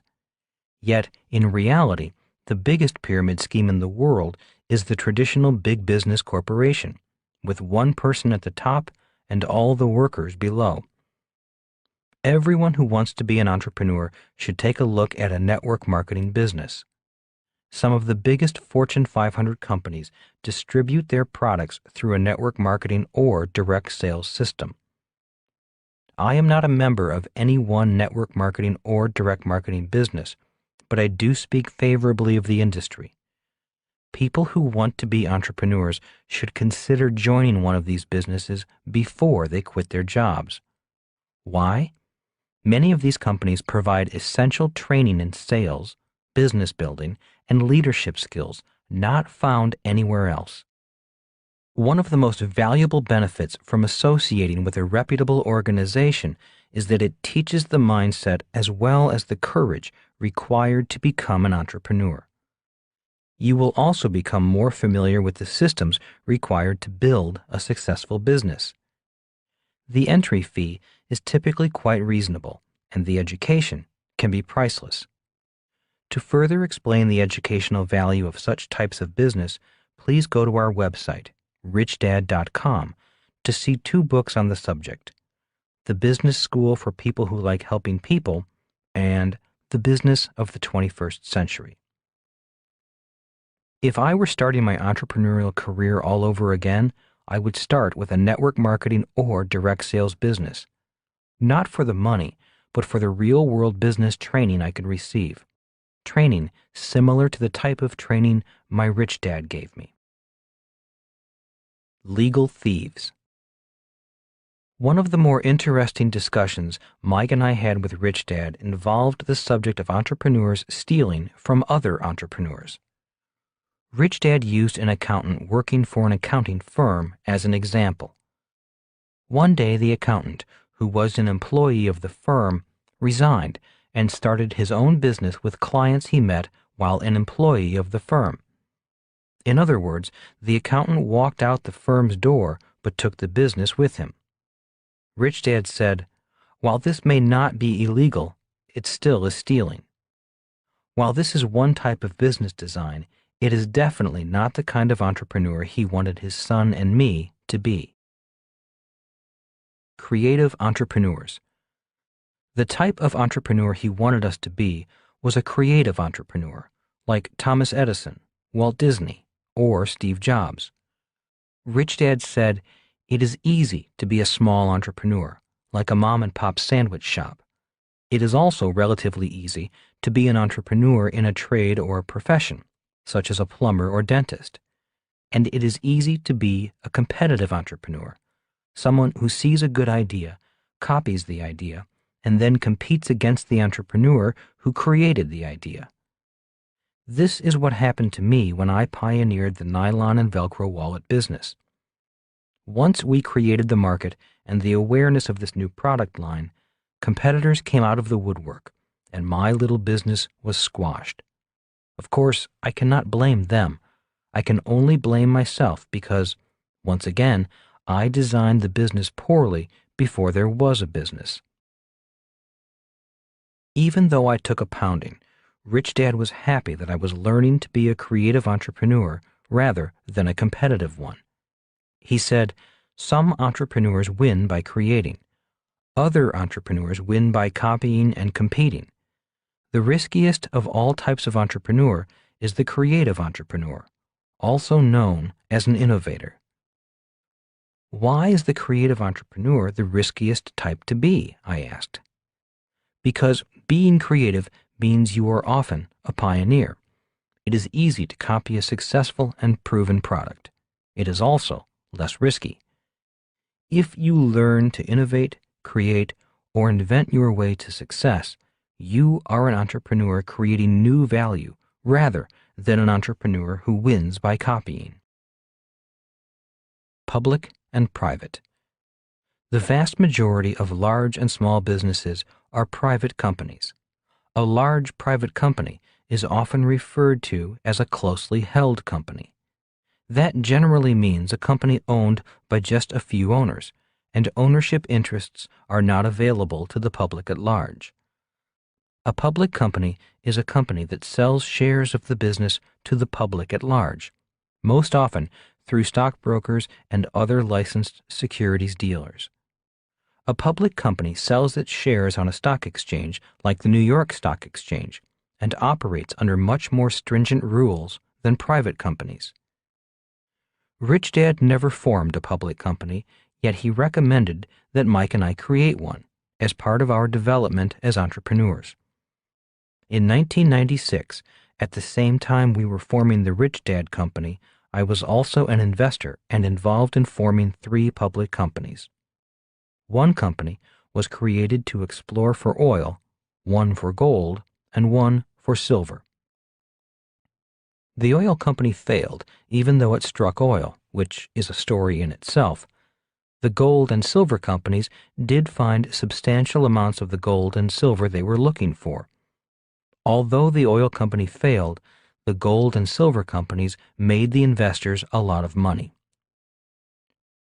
Working on developing the public companies was a great experience. As Rich Dad suggested, I learned a lot and became a better entrepreneur in the process. I found out that the rules are a lot tougher for a public company. A public company is actually 2 different companies serving 2 different customers, the real customers and the investors. A public company also serves 2 bosses, the board of directors and the government securities agency such as the SEC, the Securities Exchange Commission. I found out about tougher accounting standards and tougher reporting standards.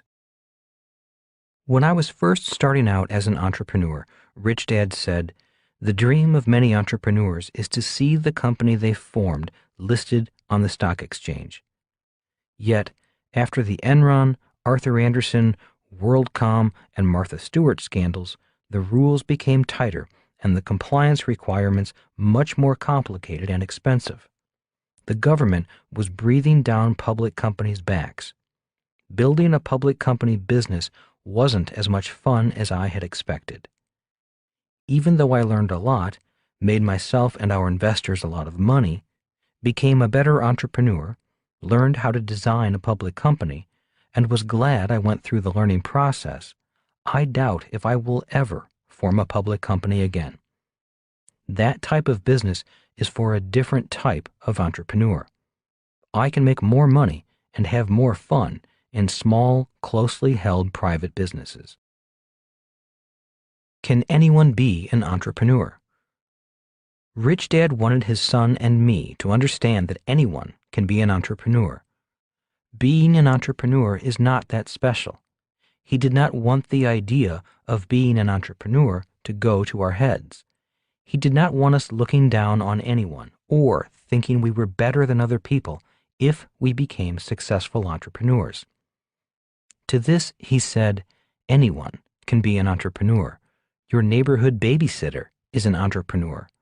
So was Henry Ford, founder of the Ford Motor Company. Anyone with a little initiative can be an entrepreneur. So don't think entrepreneurs are special or better than other people. Your job is to decide which entrepreneur you most want to be like, the babysitter or Henry Ford. They both provide a valuable product or service. Both are important to their customers. Yet they operate in very different spectrums, different bandwidths of entrepreneurship. It's like the difference between sandlot football, high school football, college football, and professional football. With that example, I understood the point Rich Dad was making. When I was in college in New York playing college football, our team had the opportunity to practice with a few players from a professional football team, the New York Jets. It was a very humbling experience.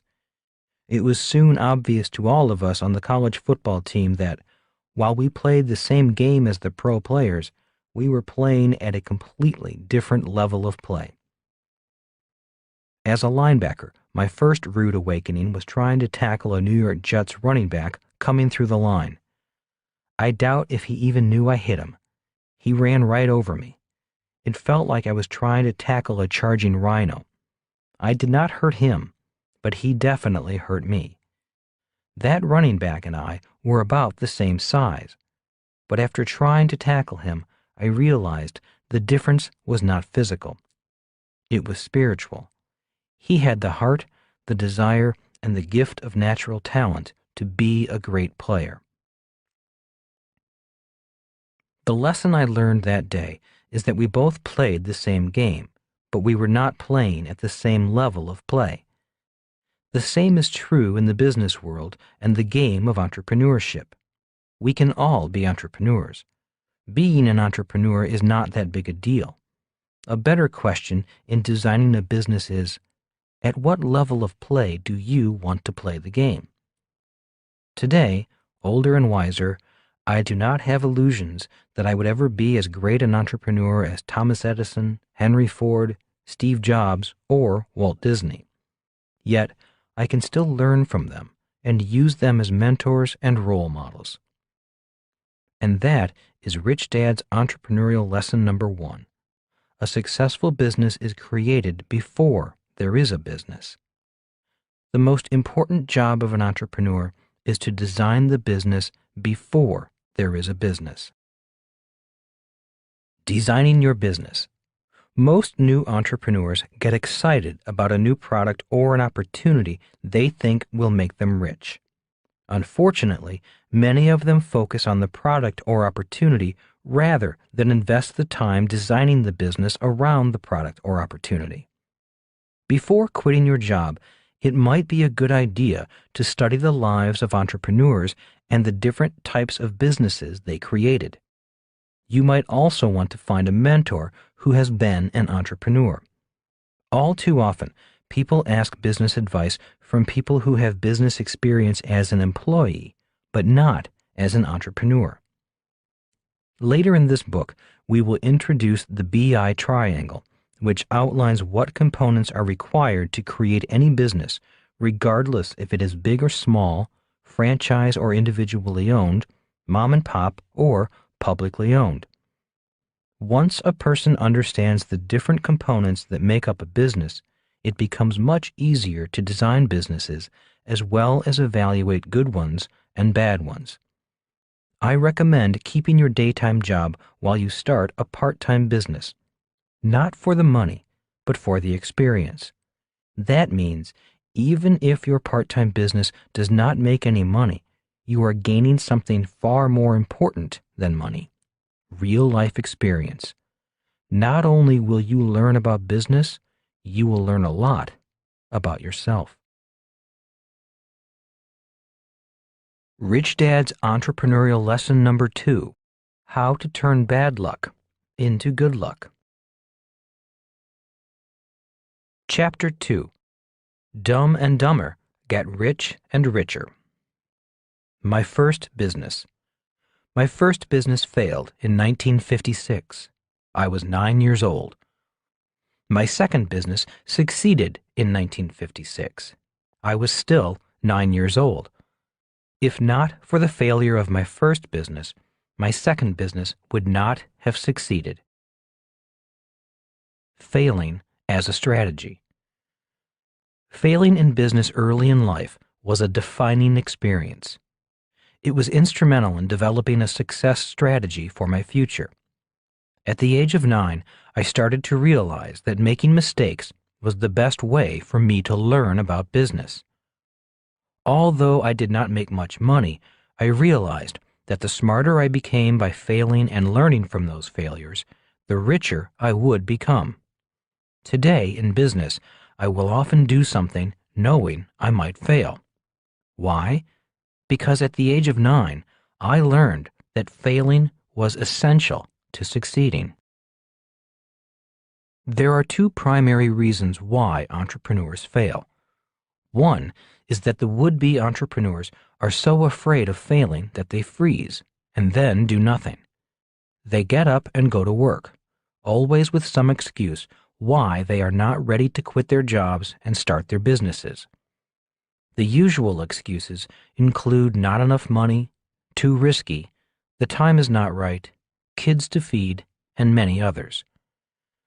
The second reason entrepreneurs fail is that they do not fail enough.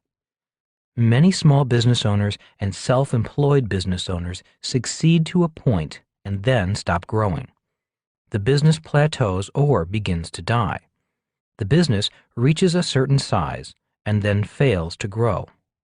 Once again, the entrepreneur needs to risk failing before the business can begin growing. Fear of failing is the primary reason why so many people do not succeed in life or are not as successful as they would like to be. This occurs not only in business, but in all aspects of life. I remember in high school never going on a date because I was so afraid of being rejected. Finally, just before graduating, I asked a beautiful classmate for a date to the senior prom. To my surprise, she said yes. We had a miserable time, but at least I was making progress.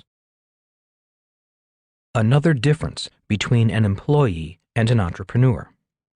Recently, during a radio interview, I was called a risk taker by a radio host. I replied, "In today's rapidly changing world, the people who are not taking risks are the risk takers. People who are not taking risks are falling behind." The program was a half-hour show that regularly interviewed different people from different walks of life. The show could have been called The Secret to My Success. When the host asked me for my secret, I told her about my first business failure at the age of 9 and how that failure led to the success of my second business. I then said, I realized that failing was the way to success. "You learned this at 9? The host asked. "That's correct," I replied. "Like most people, I do not like failing. I hate it. Yet, that business failure early in life gave me a glimpse into the future. I saw my process for success. Some people get ahead by knowing all the right answers. Those people generally do well in school. That is not my process. I get ahead by failing. That is why I have started so many different businesses. More have failed than succeeded, yet the ones that have succeeded have been pretty big successes, like the success of my real estate company, the 2 public gold and silver mining companies I helped found, and the Rich Dad Company. Also, I did not make much money early in my career as an entrepreneur, but now, later in life, I make more money than most people. So, the secret to your business success is being willing to make mistakes and then learning from them. Yes, that is my job as an entrepreneur. My job is to set new goals, create a plan, make mistakes, and risk failing. The more mistakes I make, the smarter I become. Hopefully, The company grows and prospers from the lessons learned. I'd get fired if I made too many mistakes on the job, replied the radio interviewer. To me, making mistakes and failing is failing. I do everything possible not to make mistakes. I hate making mistakes. I hate feeling stupid. I must know the answers. I feel it is important to do everything the way the company tells me to do it. And that is why you are a good employee, I replied kindly. Employees are hired to not make mistakes. An employee's job is to follow the rules, do as they are told, and do their job the right way. If employees want to do things their own way, or do not follow the rules or make too many mistakes, they are fired because they are not doing the job they were hired to do. So my job as an employee is to not take risks, and your job as an entrepreneur is to take risks, to make mistakes, and to sometimes fail. Is that what you are saying? Yes, I replied. That difference is the key difference between an entrepreneur and an employee. So you take risks. Is that what you do as an entrepreneur? No, not quite, I said, chuckling. I don't randomly take any risk that comes along. First of all, I had to learn the science of making mistakes and learning from mistakes. Second, I had to learn how to choose the risks I took. The better my skills as an entrepreneur became, the better my judgment at taking calculated risks. Today, I look at taking risks as part of my job. Failing is not fun, but it is necessary for progress. So, do you like failing? Asked the host. No, on the contrary, I hate failing as much as the next person. The difference is, I know that failing is part of the process of my business's success. The moment I fail, I know I am at the point of a breakthrough in learning. It's the point where the new me emerges. The new you, shrieked the radio host. What kind of hocus pocus is that? Well, I replied slowly, we have all experienced this new me experience. For example, when we were babies and could not walk, we stood and fell, stood and fell. Then one day we stopped falling and began to walk. The moment we could walk, we were no longer babies. People called us children, not babies. When we learned to drive a car, we became young adults. Each time we learned a new skill, a new person emerged and our worlds changed. That is what I mean by a new you or a new me. We are new because we have new skills and are better able to face a new world. So there is a world of difference between an employee and an entrepreneur? Asked the host sarcastically. Oh, absolutely, I replied, working hard not to get caught up in her skepticism. We live in very different worlds because we are very different people. One of us lives in a world that thrives on risk. The other lives in a world that avoids risk. Different worlds, different people. There was silence for a moment. The host seemed to be gathering her thoughts. And that is why so many employees do not make it as entrepreneurs? It's one of the reasons, but not the only reason, I said gently. It's not easy transitioning from a world of avoiding mistakes to a world of actively making mistakes. But you make it sound easy, said the host. You seem so nonchalant about failing. I never said it was easy, but it does get easier, I replied. Look, the point is entrepreneurs have a lot to learn and need to learn quickly. They don't have the luxury of a steady paycheck. They must make mistakes and correct quickly. If entrepreneurs avoid making mistakes, or if they pretend they haven't made a mistake or blame someone else for their mistakes, the learning process will overwhelm the entrepreneur and the business fails. You have to learn quickly because you're making something out of nothing, added the host. There is nothing there to support you. Especially in the beginning of your development as an entrepreneur, yet, as you get better, you can go from nothing to something very quickly. One of the great joys of being an entrepreneur is the ability to take an idea and turn that idea into a successful business in a short period of time. Centuries ago, alchemists were trying to turn lead into gold. An entrepreneur's job is to turn an idea into gold. It's almost money for nothing, said the radio host. Almost, I replied. If you can do that, you'll never need a job. You can go just about anywhere you want in the world and strike it rich. I do business in over 80 countries. One of my mining companies operates in China, and the other operates in South America. An employee or a self-employed person's scope of business is often limited to a town, state, or country. So it is a different world, conceded the host. Yes, I replied. That is the world of an entrepreneur. If you are good, you are free to travel the world and do business. Most employees need to apply for a work visa before they can work in another country. An entrepreneur may enter a country as a corporation or form a joint venture with another corporation in that country. Training yourself to be an entrepreneur is developing your potential to access a world of nearly unlimited wealth. And to do that, you need to learn to turn your failures into successes. That's correct, I replied. And what if you fail and lose money? She asked. It's just part of being an entrepreneur. I do not know many entrepreneurs who have not lost money at one time or another. But if an employee lost the company's money, the employee would be fired, said the host with an edge in her voice. In many companies they would be, I replied quietly. My point is that it is the fear of losing money that costs people the most money. They are so afraid of losing, they lose. They settle for a steady paycheck. They may not lose much money in their life, but they lose out on the potential for great wealth. Truth during the commercial break. I need to take a commercial break, said the host as she shut down the studio. The sound engineer then took over and began to play the commercials that supported the show. I've wanted to quit my job for years, said the host, feeling safer in her soundproof room and not broadcasting to the world.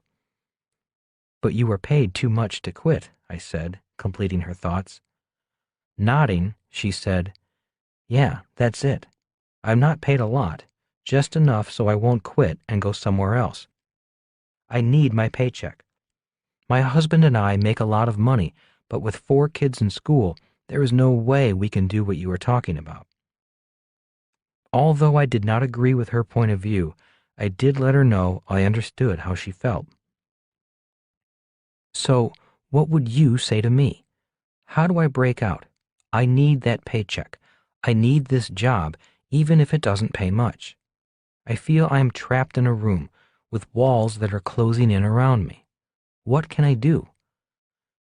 Taking a moment to collect my thoughts, I finally asked, Do you remember the example I used of the baby learning to walk? Yes, I do, said the host. And once they can walk, the baby becomes a child. And once they learn to drive, they become a young adult. And that is how we learn anything in life. We learn by first having a desire for a change. We want something better. You may have enjoyed your work at one time, but now you know it is time for a change.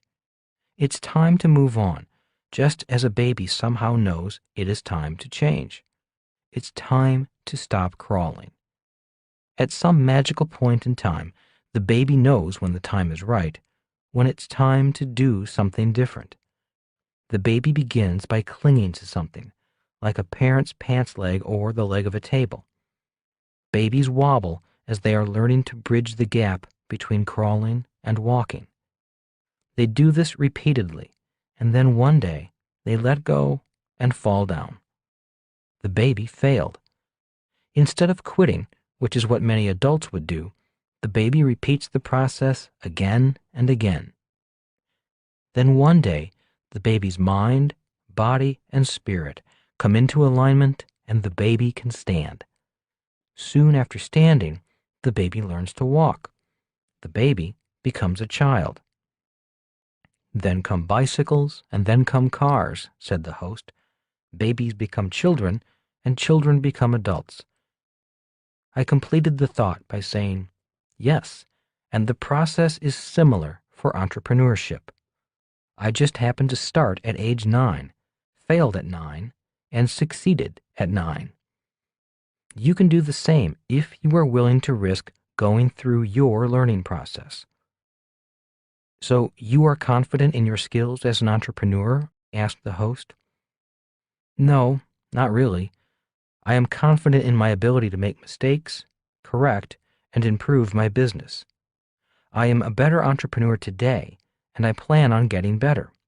But no, I am never fully confident in my skills as an entrepreneur because I do not rest on my laurels or my past successes. I constantly put myself in situations where I am beyond my skills. I am always on edge, always tentative, always testing myself. That is the way I continually get better. And that is why you start new businesses, even if you fail? Asked the host. I start new businesses even if I succeed. That is why I have so many businesses that run without me. That is my secret to great wealth. Most employees have one job. As an entrepreneur, I have multiple businesses. That's why you do not want to be self-employed or run the business.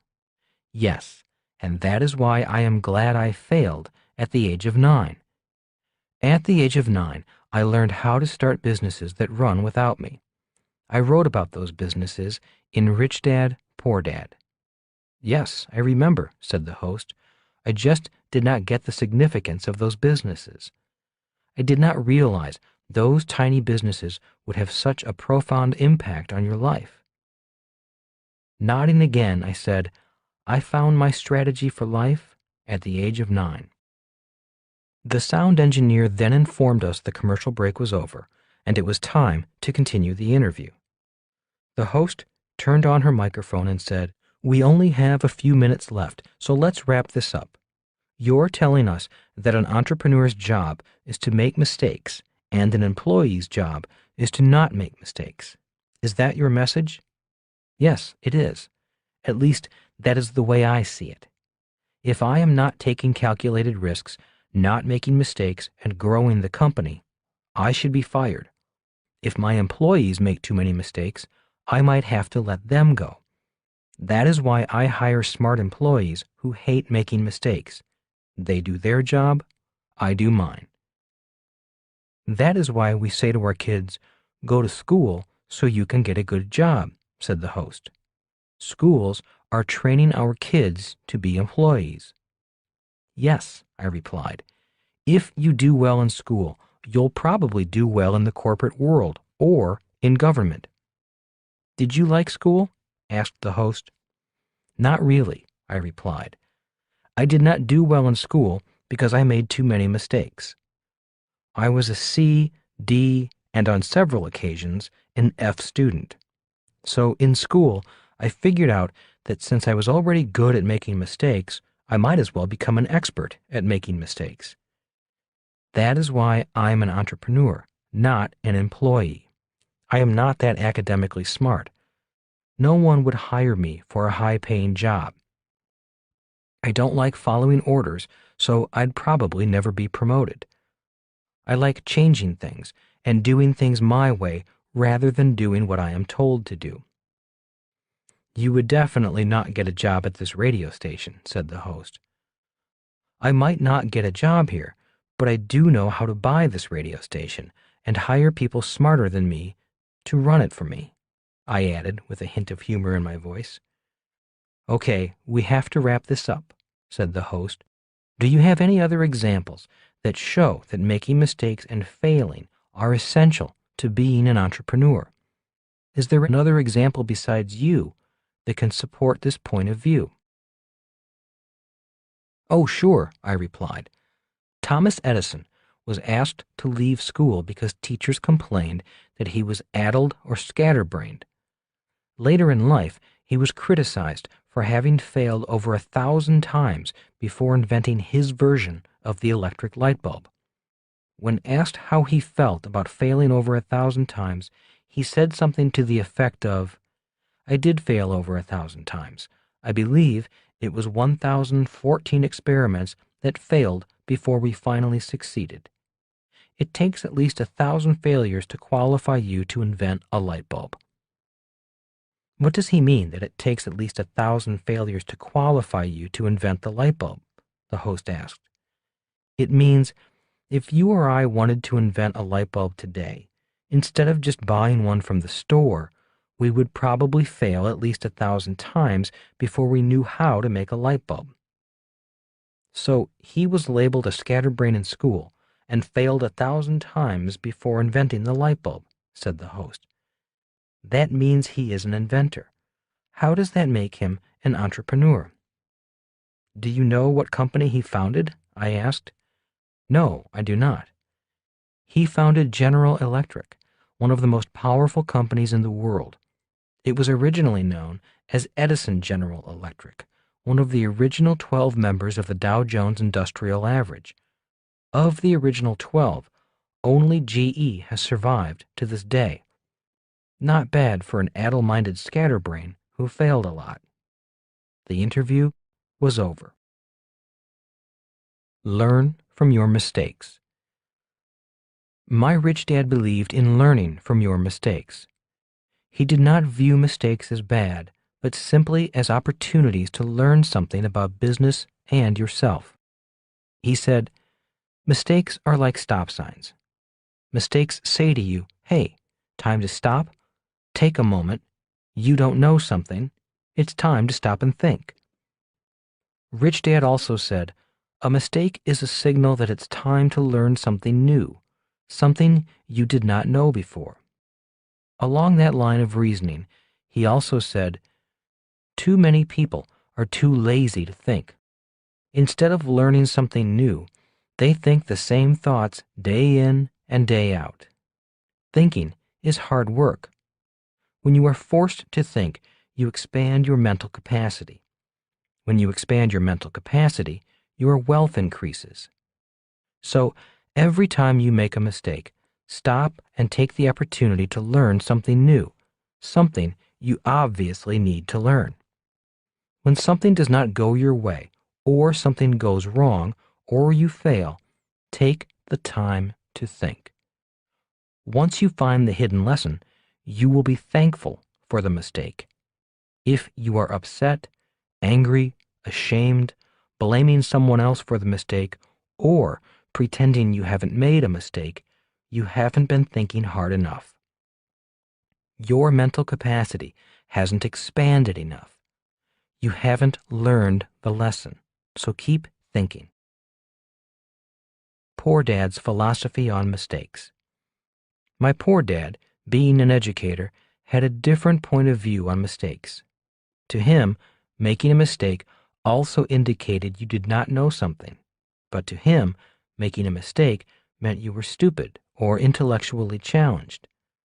When my poor dad made a mistake, he often pretended he did not make one, denied making one, or blamed someone else for the mistake. He did not view making mistakes as an opportunity to learn and increase one's intellectual capacity. He did his best to avoid making mistakes. He did not view making mistakes as a good thing, like my rich dad did. Bad luck to good luck. Lesson number 2, turning bad luck into good luck, is the second lesson because of the differences I noticed between my rich dad and my poor dad when it came to making mistakes. In my opinion, it was each man's personal philosophy on the subject of mistakes that determined his ultimate success in life. His first big failure. In earlier books, I talked about coming home from the Vietnam War and having to decide in which dad's footsteps I would follow. I was about 25 at the time, and both my dads were just turning 50. My poor dad had just lost his bid as the Republican candidate for lieutenant governor of the state of Hawaii. Since he ran for office against his boss, the governor, my dad was informed that he would never work in state government again. so he was unemployed and out of work at the age of 50. The problem was, all he knew was the world of education. He entered the academic world at the age of 5 and did not leave that world until the age of 50. Out of work, he had to take early retirement. He took his retirement money, entered the world of business as a reluctant entrepreneur, and purchased a big-name ice cream franchise. He purchased this big-name franchise because he thought it was a cannot-fail business. In less than 2 years, the cannot-fail franchise failed, and my father was once again out of work and now out of money. Blaming instead of learning. My poor dad was angry, depressed, upset, and blaming the franchisor as well as his partners for the failure of the business and the loss of his money. It was during this period that I understood why my rich dad stressed the importance of stopping, thinking, learning, and correcting. It was obvious from my dad's mental and emotional state of mind that he had gone through many stop signs and was blaming instead of learning. He was continuing to think with the mental capacity of an employee, not an entrepreneur. Within just a few months of opening his ice cream business, my dad knew it was in trouble. Once friends stopped coming by to buy a cone, the store was virtually empty. My dad would sit there for hours, all by himself, without customers. Instead of taking a moment to stop, think, and ask for guidance, he fired his employees to reduce costs, worked longer and harder in the business, fought with his partners, and then spent the remainder of his money by hiring an attorney to go after the franchisor. In other words, he used up his money blaming the franchisor for his problems. Out of money, the business finally closed. It was obvious that my real dad had taken bad luck and turned it into more bad luck. Instead of stopping, learning, and correcting, he could not admit that he might be making mistakes. Instead of making things better, he made matters worse. With his political campaign loss and the loss of his first and only business, he remained angry and defeated until he died, nearly 20 years later. That is why this lesson on mistakes, bad luck, and being dumb and dumber yet getting richer and richer is so important to me. Show me a happy loser. I once heard Vince Lombardi, the famous coach of the Green Bay Packers professional football team, say, "Show me a happy loser, and I will show you a loser." Over the years, I have taken the time to look deeper into the multiple meanings of that statement. On the surface, Vince Lombardi's words seemed to mean that people who take losing lightly are losers. I have been that happy loser many times in life, saying such things as, "Oh, it doesn't matter. Winning is not that important to me. It's how I played the game that matters." On the surface, I may have appeared nonchalant or happy about losing, but truthfully, deep down inside, I hated losing. In other words, when I pretended to be okay about losing, I was lying to myself. The more I thought about Lombardi's quotation, the more meanings came to the surface. Some of the other things he might have meant are, nobody likes to lose. Losing is not something we look forward to. Losing should inspire winning. Some people avoid losing at all costs because it is so painful. In my opinion, it is the third meaning that caused my poor dad's business failure. For years, he operated in a world where losing, making mistakes, and failing were to be avoided at all costs. As an employee, he was used to and wanted his steady paychecks and guaranteed benefits. To many workers like my dad, security is far more important than opportunity. That is why so many employees, as a personal philosophy, will avoid making mistakes at all costs. One of the reasons my dad failed was simply because he had avoided making mistakes for too long. High-speed learning. In March 2005, my wife, Kim and I signed up to take Bob Bondurant's 4-day Formula One racing school, located in Phoenix, Arizona. Don't ask us why we signed up for it. We just did simply because it sounded fun and exciting. We are not professional race car drivers and have no intention of becoming professional race car drivers. All my life, I loved movies about Grand Prix races and Formula car racing. I envied Paul Newman and his hobby of auto racing. Starting with my very first car, a 1969 Datsun 2000, I have almost always owned high-performance street cars. After the Datsun, I purchased a Corvette, several Porsches, and a Ferrari. My problem has always been that the cars had more power than I had talent. That problem was one of the reasons why Kim, who also owns a very fast Porsche, and I decided once and for all to learn to drive race cars on a racetrack. From day one of the class, we realized that we had made a mistake. There were two classes.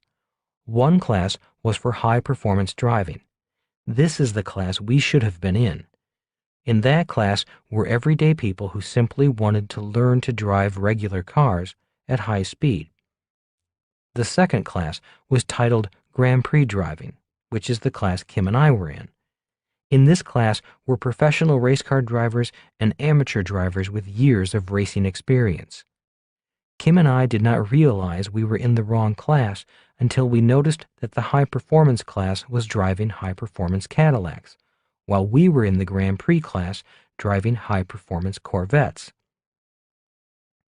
The thought of asking for a transfer crossed our minds, but we decided hanging out with professional drivers might be a great way to learn a lot faster. But a knot formed in my stomach once we decided to stay with our class. I knew I was about to face some of my greatest fears. On the morning of the second day, the knot in my stomach was worse. My logical mind was chattering away, trying to find a way to quit gracefully. In the classroom, my instructor came up to me and kindly said, "You're driving too slowly. You need to drive much faster."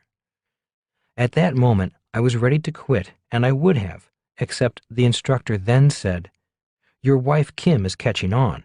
She's driving much faster than you are." Immediately, my male pride kicked in, logic went out the window, and I had no choice. If Kim was driving faster than me, I had to stay. As a side note, Kim was the only woman in our class of 12 people. She was very excited about passing men. Burn out the fear. For 3 full days, the knot in my stomach grew worse as speeds kept increasing, turns came faster, and my mind went into sensory overload with all I had to learn and do at high speeds.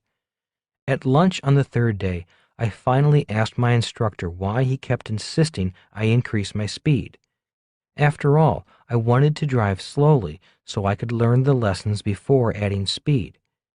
He smiled and said, "I want you to go fast because speed will burn that fear out of you. Your fear keeps you stuck. You get up to your fear and then back off of the throttle. Your fear is still driving the car. That is why, when you get up to that fear, I want you to go full throttle." Again, I wanted to quit. Again, I was being told I was not going fast enough. Again, I thought that the way to learn was to practice at slow speeds, not fast speeds. "Look," said Les, my instructor, "you have to trust that there is a Grand Prix driver inside you. If you don't go fast, you'll never meet the driver inside you. I want you to push yourself. Push that throttle so the driver in you comes forward and takes over the car. If I let you go slowly, the coward in you is still driving the car. There is only one way the professional driver can come out, and that is by pushing hard on the accelerator. When you go to full throttle, you have to trust that the professional race car driver in you will take over." On the 4th day, the knot in my gut was even worse, and my mind was coming up with every reason why I did not have to do this course. The 4th day is when the class stops driving the Corvette and gets into Formula One open-wheeled racers. On this day, we had red jumpsuits and helmets on. Being overweight, I had trouble sliding down into the car. It felt like I was sliding into a coffin. I couldn't move. Again, the coward in me almost took over. I wanted to quit. I could hear my mind saying, "You don't need to do this. You don't have anything to prove. You'll never be a race car driver. Why are you doing this? This is nuts." In less than an hour, I was happier than I have been in years. I was at home in the car.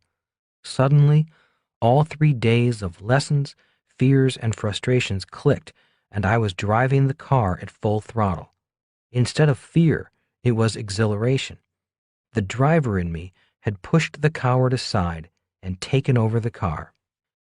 As we left the class late that afternoon high as kites, one of the students who was in the high-performance sedan driving course instead of the Formula One racing class we were in came over to us and said, "I loved the class I was in, but I really wish I was in your class." I replied, "That's funny, because up until today, I was wishing I was in your class." Two different worlds. The reason I mentioned the driving school is not to brag about my new driving skills. I mention it because the school is about a process very similar to an employee becoming an entrepreneur, a process of going from one world to another. One of the first lessons I learned is that what I need to do on the streets and highways is opposite to what I have to do on the racetrack. For example, on the highway, if you see a wreck directly in front of you, most people step on their brakes. In the driving school, we were taught to step on the throttle. In the real world, when a car begins to skid, most people step on their brakes. In driving school, we have to know when to step on the brake and when to step on the throttle. In other words, with different skids, there are different responses. Trust me, stepping on the brake is easy. Stepping on the throttle in a skid is hard. It goes against everything I know. In order to do it, I definitely needed to increase my mental and physical capacity. In the normal world of driving, most people are asked to drive at or below the speed limit. In driving school, we were taught to step on the throttle and go beyond our personal limits to speed. Speed and fear definitely increased my capacity. A great curriculum. My 4 days at the Bob Bondurant High Performance Racing School were 4 days of the steepest learning curve I have ever gone through in my life. The learning curves at the racing school were even steeper than the learning curves I went through at the Navy Flight School. Obviously, Bob Bondurant is not only a great Formula One driver, he is also a wonderful teacher. As a fellow teacher, even though terrified most of the time, I did spend a lot of time evaluating his teaching methodology. I was impressed with the curriculum in the classroom and on the track. For 4 days, he and his instructors kept us going through our fears as well as our mental and physical limitations with a high degree of safety. Once on the track, I did not have much concern for my physical well-being. The primary concern I had was my wife Kim passing me at higher speeds, which she did on several occasions. Physically, I was fine, but my ego was severely bruised each time her car flew past mine. The entrepreneurial process. The process of going from street driver to racetrack driver required that I unlearn many things. In other words, the right things to do on the street will get you killed on the racetrack. Also, the smart thing to do on the street, such as slow down, is often the stupid thing to do on the racetrack. The same is true with going from employee to entrepreneur. They are two different worlds, and what is right in one world is wrong in the other. The reason I tell the story of my poor dad's transition from the world of government to the world of entrepreneurship is to illustrate this point, that what he did right in the world of government was wrong in the world of entrepreneurship. Since a new entrepreneur is creating something out of nothing, It is obvious that mistakes will be made. In order to succeed, a new entrepreneur needs to be committed to going through these steps as quickly as possible. 1. Start the business. 2. Fail and learn. 3. Find a mentor. 4. Fail and learn. 5. Take some classes. 6. Keep failing and learning. 7. Stop when successful. 8. Celebrate. 9. Count your money, the wins and the losses. 10. Repeat the process. The dreaded disease. In my estimation, 90% of wannabe entrepreneurs do not get to step 1. They may have a plan. They may have created the perfect business in their head or on paper, but that dreaded disease, known as analysis paralysis, infects them. Instead of going forward, I have seen many wannabe entrepreneurs design and redesign their plan, or they find some excuse why the time or the plan is not right. Instead of taking action and failing, they work hard at trying not to fail. They enter the world of analysis paralysis. It is impossible to become an entrepreneur without starting a business. It would be like trying to learn how to ride a bicycle without a bicycle, or wanting to learn to be a race car driver without a race car and a track. My rich dad said, "The main reason to start a business is to have a business to practice on. If you do not have a bicycle to practice on, how can you learn to ride a bike? If you do not have a business to practice on, how can you learn to be an entrepreneur?" Different schools of thought.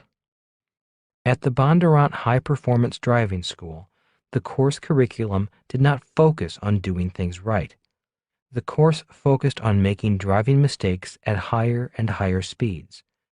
As our ability to make mistakes and to correct them at high speeds increased, our confidence went up. On the 4th day of the course, I could make a horrible mistake at high speed, lose control of the car in a turn, regain control, get the car back on the track, get back to full throttle, and continue the race. If I had attempted that on the first day, I would probably be in the hospital. Once again, I mentioned this driving school because it reflects a contrast in different schools of thought. My poor dad came from the school of thought that focused on the avoidance of mistakes. That is why he was a good employee. My rich dad came from the school of thought that encouraged making mistakes. That is why he was a good entrepreneur. Dumb and Dumber. This chapter is entitled Dumb and Dumber, Get Rich and Richer, as a tribute to Jim Carrey. For those of you who have ever watched a Jim Carrey movie, you may have noticed that the dumber he is on screen, the richer he becomes. The same is true with entrepreneurship. If you are a person who needs to always look good, sound smart, never make mistakes, and have all the right answers, then being an employee or a self-employed person might be a better path for you. When I first started out, I looked like the biggest clown in town. My businesses would go up and come crashing down. Soon, my reputation as an entrepreneur in the business community of Honolulu was laughable. If not for my rich dad guiding me and encouraging me to learn from my mistakes and go out and make more, I might have quit my process.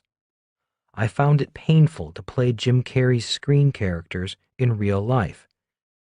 Yet, as the years went on, the mistakes were bigger but not as painful, simply because I was becoming an expert at making mistakes. Instead of running through 5 or 6 stop signs, I did stop, think, learn, correct, and expand my capacity as an entrepreneur before going on. Today, I can honestly say I am richer than many of my peers, many who did well in school or had higher paying jobs early in life, simply because I was willing to be dumb and dumber for years. That's part of paying the price to succeed. Turning bad luck into good luck. When we were just entering high school, Rich Dad taught his son and me how to turn bad luck into good luck. At the time, both Mike and I were sinking fast in our sophomore year of high school because we were flunking English. Mike and I were not great writers. Instead of being upset with us, Rich Dad said, "Let this setback in school make you stronger, not weaker. If you can turn this bad experience into a good experience, you will be further ahead of your classmates who passed the course." "But we both have F's on our report card," Mike protested. "That record travels with us all the way through college." "Yes, the grade travels with you, but so does the lesson in life. In the long run, this lesson in life can be far more important than your grades if you take this bad incident and turn it into a good incident." Mike and I were really angry with our English teacher. We were depressed and felt like failures.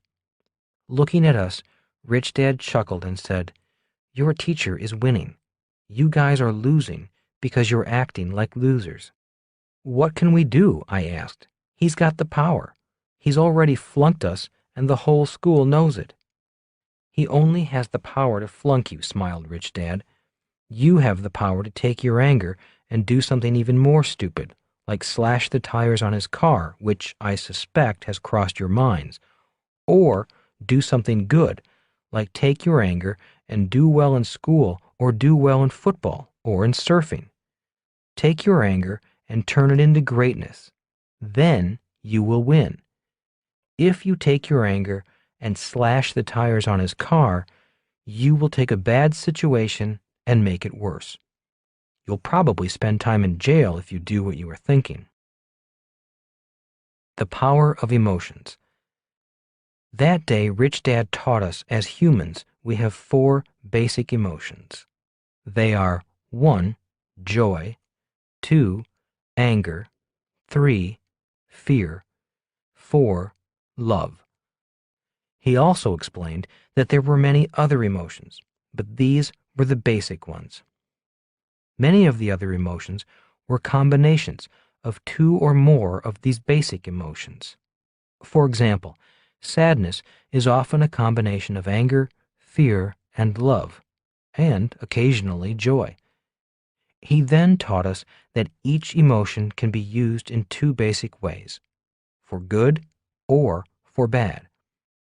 For example, I could feel joy and use the joy to go out and drink heavily, which would be using the emotion of joy for a bad purpose. I could also use the emotion of joy and send thank you notes to everyone who helped me in life.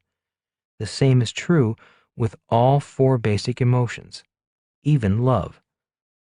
Today, I still do not like my English teacher, yet I am grateful that he flunked me.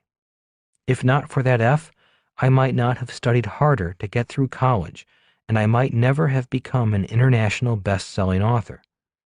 In other words, that F at the age of 15, combined with my first business failure at the age of 9, has made me a millionaire over and over again.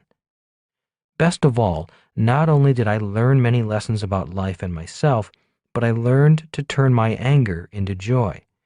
And I learned that being dumb and dumber can make me become richer and happier. And that is one of the steps in turning bad luck into good luck. As Rich Dad said, if you can turn bad luck into good luck, you will be twice as lucky in love, life, health, and money. Rich Dad's entrepreneurial lesson number 3. Know the difference between your job and your work. Chapter 3. Why work for free? The difference between work and a job. "Do you know the difference between your job and your work?" asked Rich Dad one day. Puzzled, I asked, "Aren't they the same thing? Isn't a job the same as work?" Rich Dad shook his head and said, "If you want to be successful in life, you need to know the difference.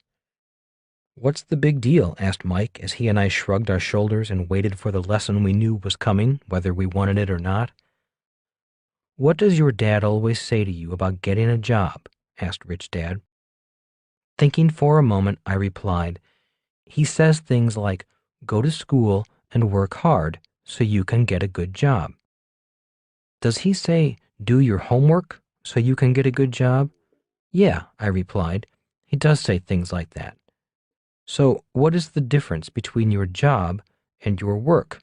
asked Rich Dad again. "I don't know," I replied. "It all sounds like work to me." "Oh, I get what you're saying," said Mike. "A job is something I get paid for. I do not get paid for work, such as my homework. Work is what I do to prepare me for my job." Rich Dad nodded. "That's it. That's the difference between your work and your job. You get paid for a job, but you do not get paid for doing your work." Looking at me, he asked, "Do you get paid for doing yard work at home, or does your mom get paid for doing her housework?" "No," I replied. "Not in my family. I don't even get an allowance." "Do you get paid to do your homework?" asked Rich Dad. "Does your dad give you money to read books?" "No," I replied a little sarcastically. "Are you saying that my homework is what prepares me for my job?" "That is what I am saying," Rich Dad smiled. "When it comes to money, the more homework you do, the more money you earn on your job. People who do not do their homework make less money, regardless if they are an employee or an entrepreneur." Thinking for a long while, I finally asked, "So is it true that if I do not do my homework at school, I won't get a high-paying job?" "Yes, I would say that is true," said Rich Dad. "At least, if you don't do your homework, you will not become a medical doctor, accountant, or lawyer. If you are an employee, it's tough to get promoted and earn more money if you don't have a trained skill or a college degree. And if we want to be entrepreneurs, we need to do a different type of homework?" I asked. Rich Dad nodded and said, "Many entrepreneurs quit their job without doing their homework. That is why so many small businesses fail or struggle financially. So you're having us do our homework to become entrepreneurs." "Exactly," Rich Dad said, "and that is why I am not paying you. Working for me for free is doing your homework. Many employees do not understand working for free.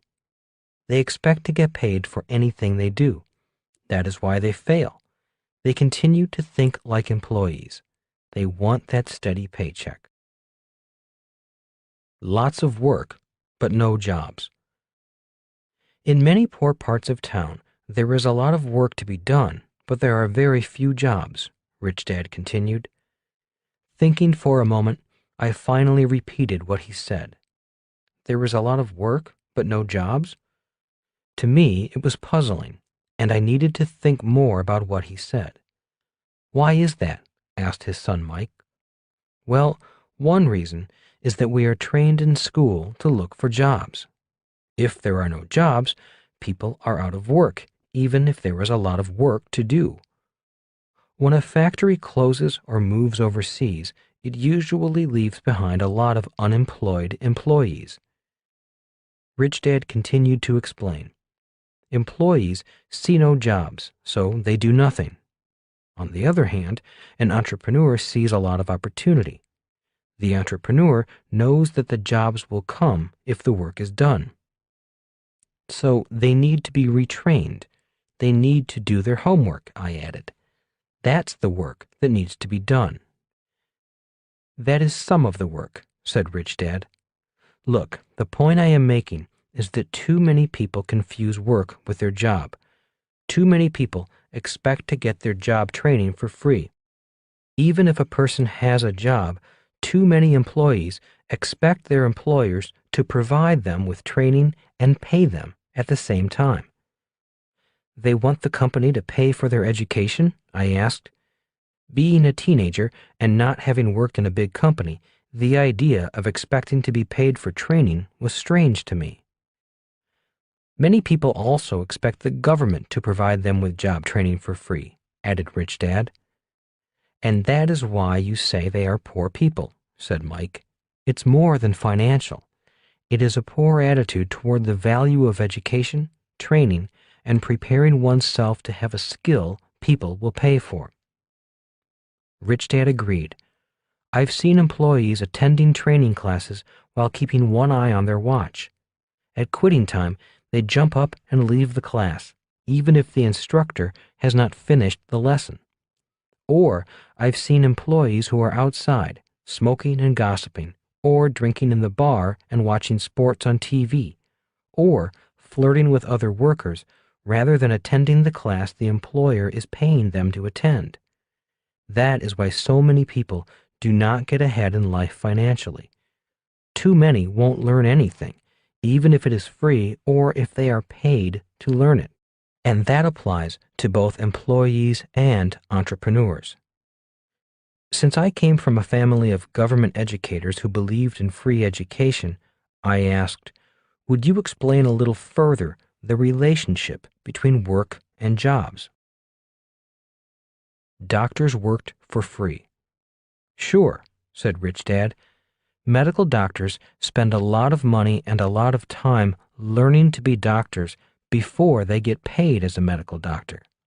That is one reason why they earn more money than most people. Doctors do their homework before they get paid, Mike added. Professional athletes work for free. They certainly did, said Rich Dad, but also look at great athletes who earn a lot of money. I do not know of a single great athlete who got paid for practicing their sport. Most professional athletes started young and practiced longer and harder than the average athlete. Most professional athletes practiced for years and put in many hours long before they got paid. They had to do their homework before they got their jobs as pros. That is why you don't pay us, I said softly. We work for you for free. Rich Dad smiled. Even the Beatles worked for free before they became world famous and rich. Like the medical doctor or professional, they paid their dues. They did their homework. They did not ask for a guaranteed record contract, a steady paycheck, or medical benefits before they began practicing. I've bought a lot of their records, said Mike. I've helped make them rich. They made themselves rich, said Rich Dad with a smile. Doing your homework applies to more than just money. It also applies to your health. Many people are unhealthy because they do not work out. They don't exercise, I said, so they have poor health. Notice the word poor? Asked Rich Dad. Poor financially and poor in health. People who are lazy and lack discipline are often the people with the worst health and the worst wealth. So we need to do our homework if we want to become entrepreneurs, I summarized. That is why you boys have been working for me for free for all these years. You've been doing your homework to become entrepreneurs. If I were training you to be employees, I would be paying you by the hour. So that is why my dad, a government school teacher, got so angry when I worked for you for free, I added. Chuckling and nodding again, Rich Dad said, Your father thinks like an employee. That is why he thinks I should pay you. He does not understand working for free. He does not understand that you are receiving a priceless education. It's just not the kind of education he values. The type of education an employee needs is different from the type of education an entrepreneur requires. That is why he thinks you're cheating us, I added. I know, smiled Rich Dad. Look, years from now, you'll be a lot richer because of what I am teaching you. What you are learning is much more valuable than a small paycheck. Why a business struggles. Before quitting your job, you will need to find out how many different jobs make up a business. Rich Dad said, Even if a person is a highly successful employee, let's say in sales, that does not mean he or she will be successful in business. The reason he said this was that selling is only one of many jobs required by a business. His other point was that a struggling business is a business where a job or several jobs are not being done at all or are not being done well. He said, an entrepreneur may be working hard, but only working hard at one job at a time. That is why so many self-employed business owners struggle or eventually burn out from overwork. They may be working hard, but they may not be doing all the jobs a business requires. The basic jobs of a business. In the third book of the Rich Dad series, Rich Dad's Guide to Investing, the BI triangle is introduced. The B and I refer to the business and investor quadrants of the cash flow quadrant. Rich Dad said to me, if you are going to be an entrepreneur or an investor, fully understanding the BI triangle is essential to your success.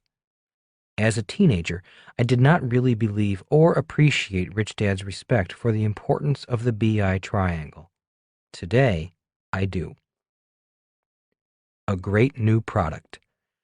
Many times, individuals will say, I have an idea for a great new product. As you can tell from the BI triangle, the product is only the tip of the iceberg. Job descriptions for a successful business. You can think of the different aspects of a business as job descriptions. To be successful, the business needs someone with the skills to fulfill each of those functions. Starting with the product level, you will see the list of jobs required to bring the product to market. In simple terms, product, legal systems, communications, and cash flow are technically all the elements required for a business to function successfully. If one or more of these elements is missing or is being done poorly, the business will struggle and often will fail. When my poor dad's ice cream business began to fail, it was not because it was not selling a good ice cream product. In fact, it was a great ice cream product. In my opinion, the reason the business failed was that my dad was not a good sales or marketing person. He was a great communicator as a speaker, yet he failed to fill the job description known as communications. Taking my poor dad's ice cream lesson a little further, my dad did not realize that sales and marketing involve more than simply running advertising or being able to sell an extra scoop of ice cream to a customer. His problems began when he thought the brand of ice cream was all he needed for success. His problems began when he rented a cheap location in a remote shopping mall. His ice cream shop was located in an obscure corner of a so-so shopping mall. That meant he did not have foot traffic or car traffic passing in front of his shop. No one knew where his ice cream shop was. He thought the brand of the ice cream was strong enough to pull customers in. His business began failing before there even was a business. He almost made it. In retrospect, he did well when it came to choosing a good product. The legal work for the franchise was also done well. The system for making the ice cream was excellent.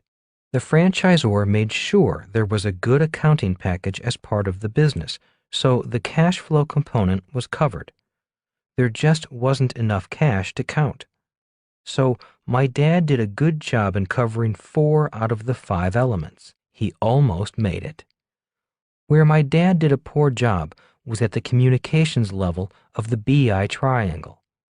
He did not fully understand the intricacies of sales and marketing. When sales did not happen, the whole business began to fail. Instead of cutting his losses and purchasing a better location immediately, my dad did what many people do when sales decline and cash becomes tight. He cut back on staff. He cut back on advertising. He went cheaper instead of spending more money. When he did spend money, he spent it on legal bills, blaming the franchisor for his problem. few things are a bigger waste of money than a lawsuit. Yet, that is what happens when people blame rather than learn. Instead of looking at his own actions and taking personal responsibility for the mistake, my dad insisted he was right. Eventually, he went broke. There is a poem that describes people who are willing to die being right. It goes, "Here lies the body of Justin Gray. He died defending his right of way. He is right, his case is strong, but he's as dead as if he were wrong." Every time I see people taking their sweet time in a crosswalk, expecting all cars to stop as they cross a busy street, I think of this poem. When I meet people who need to be right, who habitually blame other people when things go wrong, who would rather argue than listen, who know all the answers, or who think they are the center of the universe, I think of this poem. I also repeat this poem to myself whenever I become Justin Gray. The Triangle of Financial Success.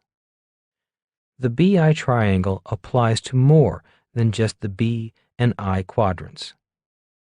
For example, if an employee is a receptionist for a business, a well-answered phone is the product of the job.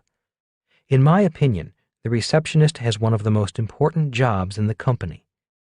If the receptionist does their job well, the company actually runs smoother. If the receptionist delivers a bad product, for example, by being rude over the phone, then their value to the company goes down. The receptionist should be counseled, retrained, or terminated. I am sure we have all experienced a rude receptionist at one time or another. The receptionist also has legal rights. If the company violates those rights, the receptionist can take action. The receptionist is an essential part of the entire business system. At home, the receptionist may be the leader of a system known as a home and a family. If life at home is happy, then chances are that the receptionist does a better job at work. If the systems at home are breaking down, such as no heat, no water, leaky roof, or problem family members, the failing systems at home may affect the systems at work. Since the receptionist is an integral link in the communication of a business, if he or she has poor communication skills, once again, the entire business system suffers. Retraining or removal is essential.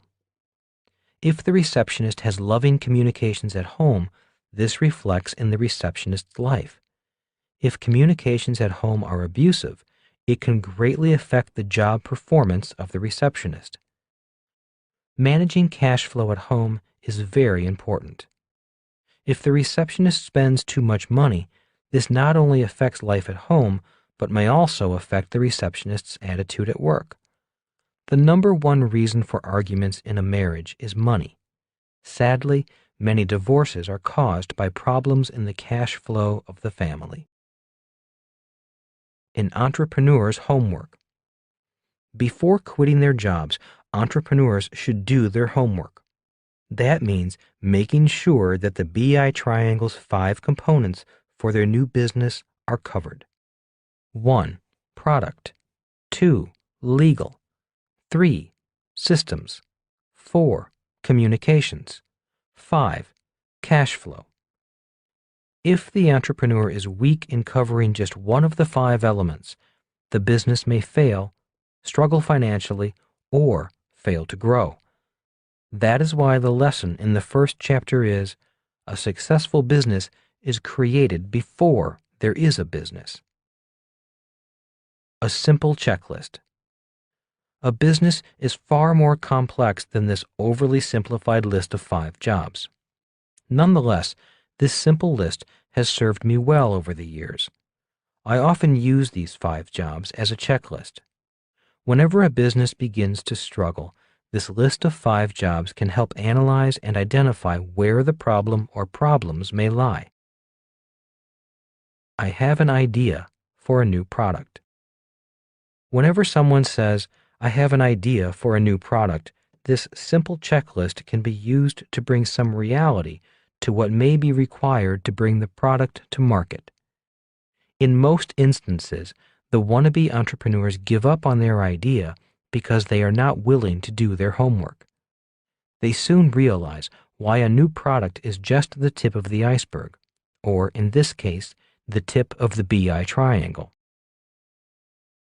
Why they give up. One reason why so many wannabe entrepreneurs give up is that they start to realize they are only trained for one out of the 5 levels. For example, a creative artist may only be formally trained at product design. An attorney may only be formally trained for the legal level of a business. An engineer may be formally trained for products or systems, but not the other levels. A person with a sales and marketing degree may only be trained for the communications level. And an accountant may only be prepared for the cash flow level. When wannabe entrepreneurs look at the 5 levels, they often realize they have more homework to do before their hot new product makes them rich. Self-employed professionals. Highly educated professional people often have a higher rate of success because their education often prepares them for more than one element. For example, consider an attorney's business in terms of the BI triangle. Product. The attorney is the product. You hire attorneys for the services they have been trained to perform. Legal. Attorneys are licensed, which protects them from non-licensed competitors. Generally, agreements are in place defining the rights and duties of the members of the law firm and their relative compensations. In addition, most lawyers enter into engagement agreements, letters, to define their relationship with their clients. Systems. Lawyers are trained to establish business systems for performing services and for invoicing and collecting payment for those services. Systems for leveraging the expertise of more experienced attorneys are tried and true within the legal profession. For example, to provide for efficient and cost-effective legal research, less experienced, less expensive attorneys will do the initial research to find applicable case law on an issue, which is then provided to a more experienced attorney for analysis. Commercially available software packages are often used to implement billing and collection systems. Communications. Attorneys understand that to be successful, they need to maintain a good reputation and a good relationship with their clients. Most law firms market through word of mouth, although some are now resorting to advertising. Most people have an understanding of what an attorney does, which means they need to communicate less or explain less. Cash flow. People expect to pay for an attorney's services. However, this does not mean an attorney can ignore issues of cash flow. Very often, services are not invoiced until the end of the month during which they are provided, and clients often delay paying attorneys' fees. It is not uncommon for 90 or 120 days to pass from the time an invoice for services is sent out until receipt of payment. In the meantime, the attorney's payroll must be met and bills paid.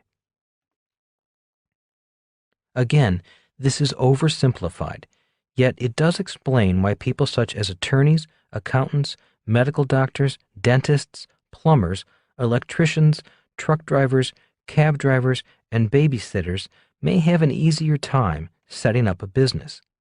There is a market in need of their services and willing to pay for their services. For professionals such as school teachers and social workers, the road to becoming highly paid self-employed entrepreneurs may be a little tougher. It can be done, yet it is a sad reality that someone will be more likely to hire and pay money for the services of a self-employed attorney than a self-employed school teacher. One reason why highly educated people such as my poor dad, a school teacher, suffer as entrepreneurs is that their professional education does not prepare them for multiple levels of the BI triangle.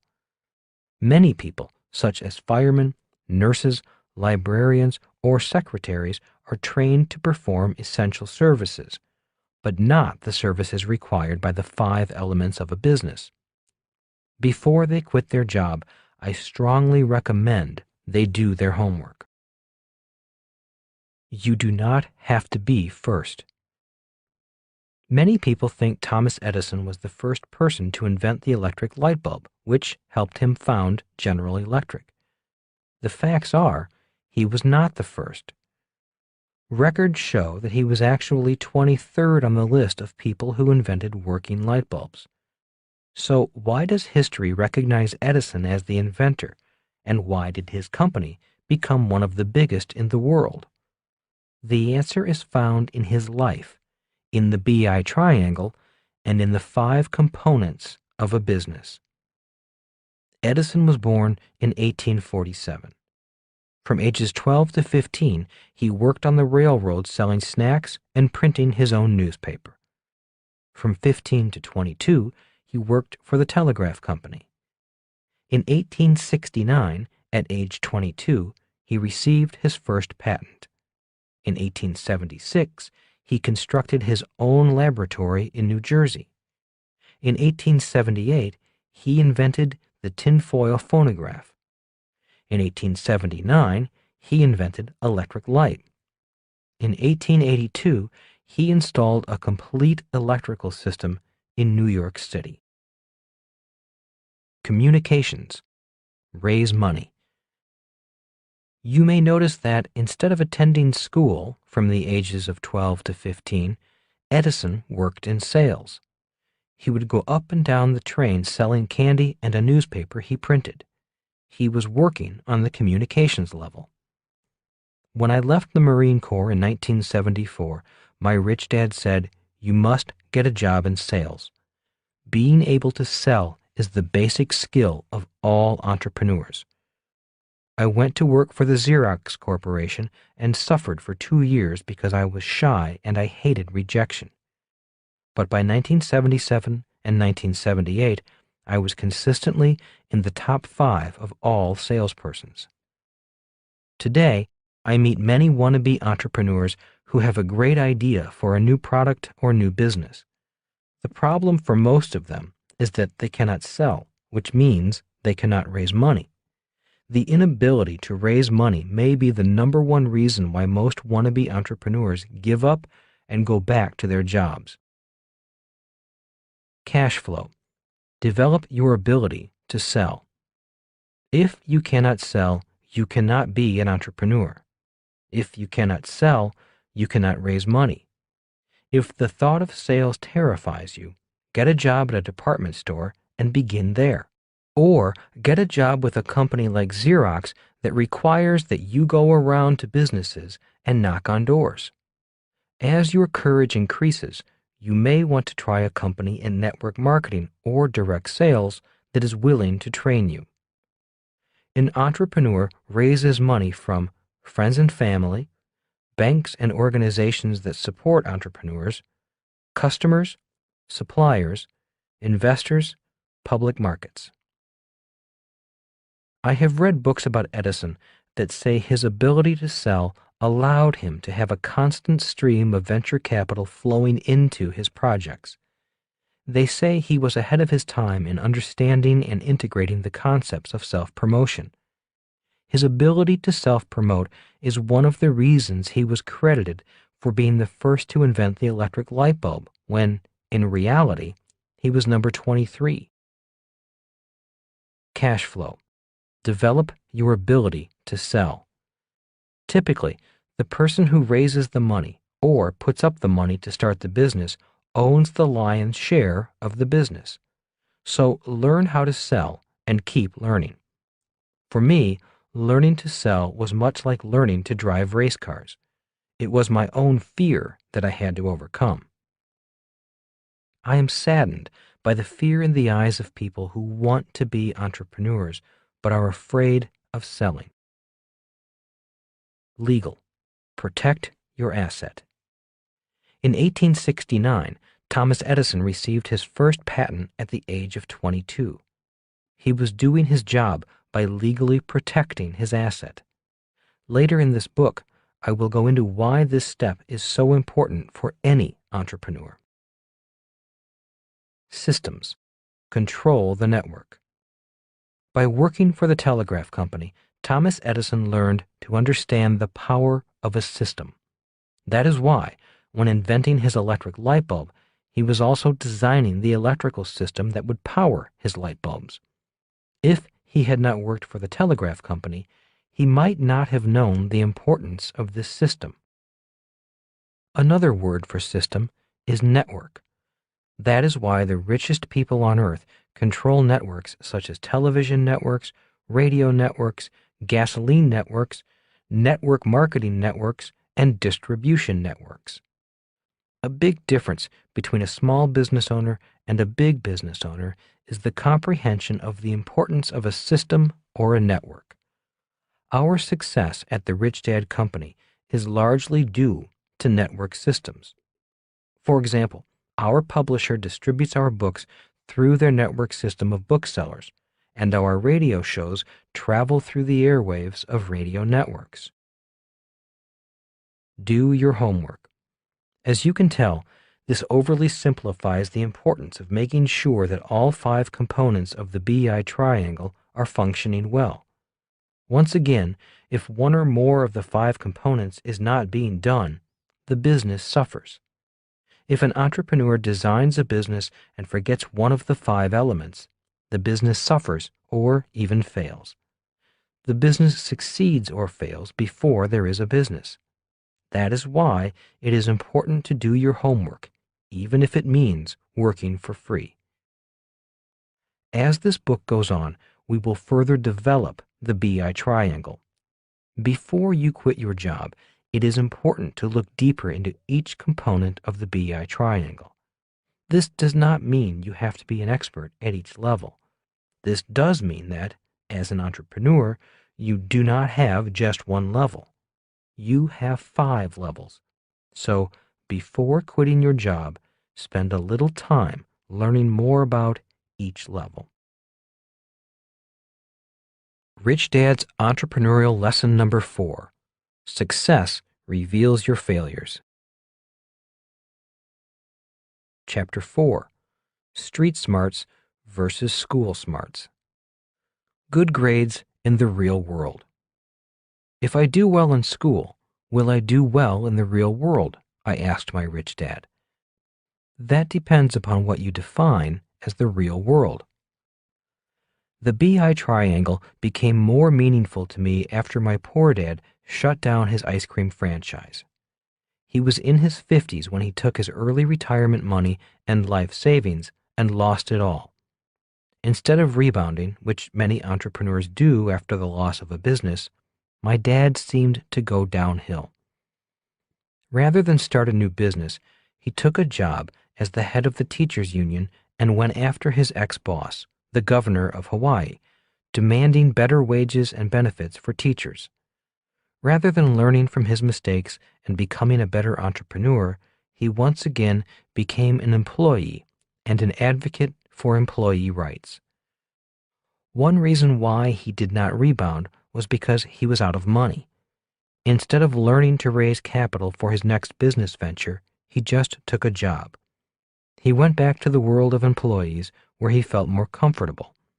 In effect, he went back to doing what he knew, working for and saving money, rather than learning something new, such as how to raise money. My education continues. Realizing that it was the lack of skill in the communications level that brought my dad down, I applied for a job in sales at IBM and the Xerox Corporation. It was not the paycheck, but the sales training that I was applying for.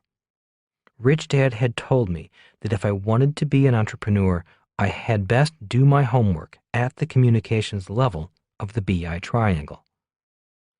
After 2 interviews, it was obvious that IBM was not the company for me, and I am certain they knew that I was not the employee for them. After 5 interviews at Xerox, however, I was on the short list of 10 candidates applying for 4 positions. The final interview was with the Honolulu branch manager. On that day, 6 of the 10 finalists sat outside his office. The other 4 candidates had already been interviewed. At the time of the interview, I was still in the Marine Corps and was dressed in my Marine Corps uniform. Sitting outside the branch manager's office, I nervously surveyed my competition. All of them were younger than I was, fresh out of college, very attractive men and women, and dressed like corporate executives. The Vietnam War was still on and very unpopular in some circles, which meant men in uniform were unpopular in those circles as well. Being off the military base and in downtown Honolulu among civilians was not fun. I had never been spit on, but I was spit at several times. Sitting next to these young people in business attire, I felt really out of place in my Marine Corps uniform, which consisted of a short-sleeved khaki shirt, green slacks, short haircut, and military decorations. Finally, the secretary notified me that the big boss was ready to talk to me. I entered his office and took a seat in front of him. Reaching across the desk to shake my hand, he wasted no time in saying what he had to say. "I've reviewed your file. You come highly recommended by the rest of my staff who interviewed you. They believe you could be a valuable asset to our sales team." With that, I took a deep but quiet breath and waited for the good or the bad news. Although he was saying nice things, I noticed that he had trouble looking at me. His eyes were constantly buried in my file folder. Finally, he looked up and said, "I hate to tell you this, but I am going to be the one who turns you down." Standing, he extended his hand and said, "Thank you for applying." I stood and shook his hand, but my blood was boiling. I wanted to know why. Why was I turned down? Figuring that I had nothing to lose, I asked, "With all due respect, sir, would you mind telling me why you're turning me down? You haven't even given me the courtesy of an interview. Can you give me a specific reason why you're so sure I'm no longer a candidate?" "Now is not the time," said the branch manager. "At this moment, we have 10 excellent applicants and only 4 openings. I wish we had more openings, but we don't. Why not wait a year and reapply? Maybe your chances will be better then. Now, if you'll excuse me, I need to continue interviewing the other candidates." Looking directly at him, I said, "Just give me a reason. How can you tell which one of us is better than the other without an interview? Besides, I believe this is a very rude way to treat me. You have me come all the way over here and then do not even have the courtesy to interview me. So just tell me how you can make a decision without an interview. That is all I want to know." "Okay, if you must know, you are the only applicant without an MBA. You only have a bachelor's degree." With that, the branch manager walked to the door to show me out. "Just a minute," I said. "After earning my bachelor's degree from the Merchant Marine Academy, I've spent 5 years in the Marine Corps fighting a war no one wanted to fight. I did not have to go to war because I was sailing for the oil industry. I was employed by Standard Oil, which made me draft exempt, yet I volunteered anyway. And now you are telling me that you are not going to hire me because I didn't go back to college to get my master's degree? I had other things to do. There was a war to fight, and you are telling me that you'd rather hire draft dodgers who went to school?" "That is not what we are here to discuss. We are not here to discuss the war or our political inclinations," said the manager, who was about my age. "And yes, I am hiring people who went back to school. The job market is tight. We have many qualified applicants, so we can afford to be choosy. Right now, we are only hiring applicants with MBAs. That is how we are making our decision. Go back, get your MBA, and maybe then we'll talk." "So why wasn't I told this earlier?" I asked. "Why let me go through this process only to tell me now?" "We make exceptions for exceptional people," said the manager. "Even though you do not have a master's degree, our screeners thought you might have other qualities we are looking for. So far, my other managers thought you were good, but not exceptional. At that moment, I decided to become exceptional, or at least memorable. The manager held the door open and once again extended his hand for a weak handshake with a weak smile. Refusing to shake his hand, I asked in a loud voice, "Tell me something. What does a college degree have to do with sales?" With those words, all the other applicants with their MBAs turned their heads and stared at the open door. It shows character. It shows dedication and a high degree of intelligence. "So what does a college degree have to do with sales?" I repeated. "Okay," said the manager. "What makes you think you can sell, Mr. Marine? What makes you think you're better qualified to sell than these applicants who have more education than you?" "Because I have spent 5 years getting a different kind of education, an education you cannot find in school. While these kids were cramming for college exams, I was flying a helicopter into Viet Cong machine gun nests. My education has been in leadership, to bring out the best in my troops even though we were all terrified. Not only have we been trained in classrooms to think under pressure, we have had to think under pressure in actual combat. Most important, I have been trained to think of the mission before I think of myself, to think of my men before I think of myself. These college kids have been trained to merely kiss butt for a higher grade." To my surprise, the branch manager was listening. I had his attention. At that moment, I decided to go for the close. Even though I do not have an MBA, I know I have the guts, the courage, and the ability to think under pressure. I know because I have been tested, not in the classroom, but on the battlefield. I know your job is to beat IBM, just as my job was to beat the Viet Cong. For a year, I have been flying my gunship against the Viet Cong, a competitor far tougher and more determined to win than any IBM sales rep. My training for the past 5 years has allowed me to beat the Viet Cong. That is why, even though I do not have an MBA, my Marine Corps education has prepared me to beat IBM. If you think an MBA program trains these kids to beat IBM on the street, by all means hire them. I have my doubts, but I do not have doubts about me. If I can beat the Viet Cong, I know I can beat an IBM sales rep, even if they have an MBA and I don't." The entire office area was silent. Looking down the row of hopeful applicants, briefcases carefully placed at their sides or on their laps, I could see the MBAs shaking a little. They heard everything I said. Turning to the branch manager, I shook his hand and thanked him for listening. I had said my piece. Smiling, I said, "I think I'll go work for your competitor." "Just a minute," the branch manager said softly. "Please step back into my office. I do have the power to make an exception in spite of our current hiring policy." Nothing to lose. After being hired, I went to Rich Dad's office to tell him the news. I also told him what I said once I heard I was not going to be hired. He smiled and said, "Sometimes we win the most when we have nothing to lose." He also said, "The hard part for most people is getting to nothing. Most people would rather hang on to a little than let go and get to nothing." 4 years of misery. Learning to sell was much harder for me than learning to fly. In fact, there were many days I wished I were back in Vietnam flying against Viet Cong machine gun nests instead of being on the streets of Honolulu knocking on doors. Basically, I am a very shy person. Even today, parties and social events are painful for me. So, knocking on the doors of strangers was a terrifying daily experience. For 2 years, I was the worst salesperson on the Xerox sales team.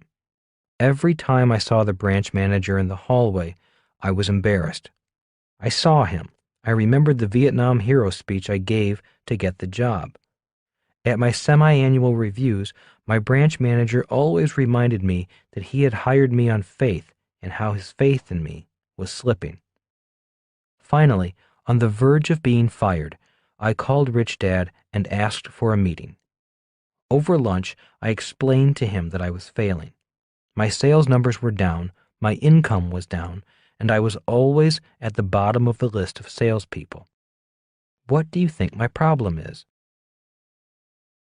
You're not failing fast enough. Rich Dad laughed his usual laugh. His laugh was his way of letting me know that I was okay and just stuck in the learning process. How many cold calls do you make a day? He asked. 3 or 4 on a good day, I replied. Most of the time, I am doing busy work at the office or hiding in some coffee shop, working up the courage to go knock on another door. I hate making cold sales calls. I hate rejection. I do not know anyone who likes rejection or making cold calls, said Rich Dad. Yet I do know people who have learned to overcome their fear of rejection and the fear of making cold calls. They became very successful people in spite of their fears. So how can I stop failing? I asked. Again, Rich Dad laughed and said, the way to stop failing is to fail faster. Fail faster? I whined. Are you kidding me? Why would I want to fail faster? If you don't fail faster, you'll fail anyway, smiled Rich Dad. Look, you're in the middle of a learning process. The process requires that you make many mistakes and learn from those mistakes. The faster you make mistakes, the faster you get through the process and get to the other side. Or you can quit. Then the process spits you out. Rich Dad was saying the same thing Thomas Edison had said about failing 1,000 times before inventing the electric light bulb. Rich Dad was saying the same thing my driving instructor was saying to me when I was learning how to drive a race car at high speed. They were saying that if I wanted to get through the process faster, I had to be willing to fail faster. Failing at failing faster. For a few weeks, I took Rich Dad's advice to heart and did my best to make more cold calls. I knocked on door after door at high speed. The problem was, I was still not getting in front of the person I needed to talk to. Their secretaries were very skilled at keeping pesky salespeople like me away from their bosses. Now that I was failing at failing faster, I called Rich Dad again and asked for advice. I called him because I realized I was even failing at failing. Again, he laughed and said, keep your daytime job and find a sales job at night, but find a sales job that will let you fail faster. Naturally, I whined and complained. I didn't want to work at night. I was single, and this was Hawaii. I wanted to be at the Waikiki nightclubs. I did not want to be selling at night. After listening to me moan and complain, Rich Dad simply asked, how badly do you want to be an entrepreneur? The number one skill of an entrepreneur is their ability to sell. If you do not get through this part of the process, you'll be better off as an employee. It's your life. It's your future. It's your choice. You can fail now, or you can fail later. It was an old lesson. I had listened to the same lesson before. The subject changed. This time, it was the subject of sales. But the lesson was always the same. The lesson was that if I wanted to succeed, I had to be willing to fail. With my own dad's business failure still fresh in my mind, I knew this lesson about sales was especially important. I knew that if I wanted to become an entrepreneur in the B quadrant, I had to learn to sell. But I hated knocking on doors. I dreaded it, day in and day out. One day, after hearing 4 replies of, "We're not interested," and one, "If you do not get out of my office, I'll call the cops," I hit the depths of depression. I went home rather than back to the office. Sitting in my little apartment in Waikiki, I contemplated quitting. I even considered going back to school and getting my law degree. But I lay down, took a couple of aspirin, and that idea soon passed. It was time to fail faster in a new way. Working for free. Rather than find a job at night, I remembered Rich Dad's advice that it was easier to find work if you were willing to work for free. I found a charity that needed people to dial for dollars at night. Leaving my job at Xerox, I would go uptown and dial for dollars from 7 to 9:30 p.m. For 2.5 hours, I failed as fast as I could over the phone. Instead of making only 3 to 7 sales calls during the day, I was sometimes making over 20 sales calls in 2.5 hours at night. My rejection rate and failure rate went up. But curiously, as my failure rate went up, so did my success in raising money. The more calls I made, the better I became at handling the rejections. I learned what worked with the calls that succeeded and started changing my pitch based on the rejections and the successes. The faster I failed at night for charity, the more I succeeded at Xerox by day. Soon, I was climbing up the list of salespeople rather than being at the bottom of the list. Even though I was not being paid at night, my income by day was going up. Working those extra hours even had an impact on my fun hours. The higher the number of rejections at the charity, the more fun I had in the nightclubs of Waikiki. Suddenly, I was not as afraid to talk to the pretty women in the clubs. I was less awkward, less terrified about being rejected. Soon, I was even becoming cool and popular, and women were actually hanging around me. After 4 years at an all-male military school and then years in the Marine Corps, being around so many pretty women was quite a treat. It was a lot better than being the lonely nerd at the end of the bar, staring at the pretty women from a distance. From 10 p.m. to 1 in the morning, I was the disco duck, just like John Travolta in the movie Saturday Night Fever. I even had a white suit, long-collared shirts, disco boots on my feet, and shells around my neck. Everywhere I went, I walked to the sounds playing in my head of the Bee Gees song, Staying Alive. My hours were ridiculous, and I am sure I looked ridiculous, but it worked. I was failing fast and doing my homework at the communications level of the BI triangle. Failing pays off. In my 3rd and 4th years at Xerox, instead of being at the bottom of the sales pack, I was at the top of the pack. I was also making a lot of money. My failing was paying off. In the 4th year, I was consistently number 1 in sales. Once I made it to the top, I knew it was time to move on.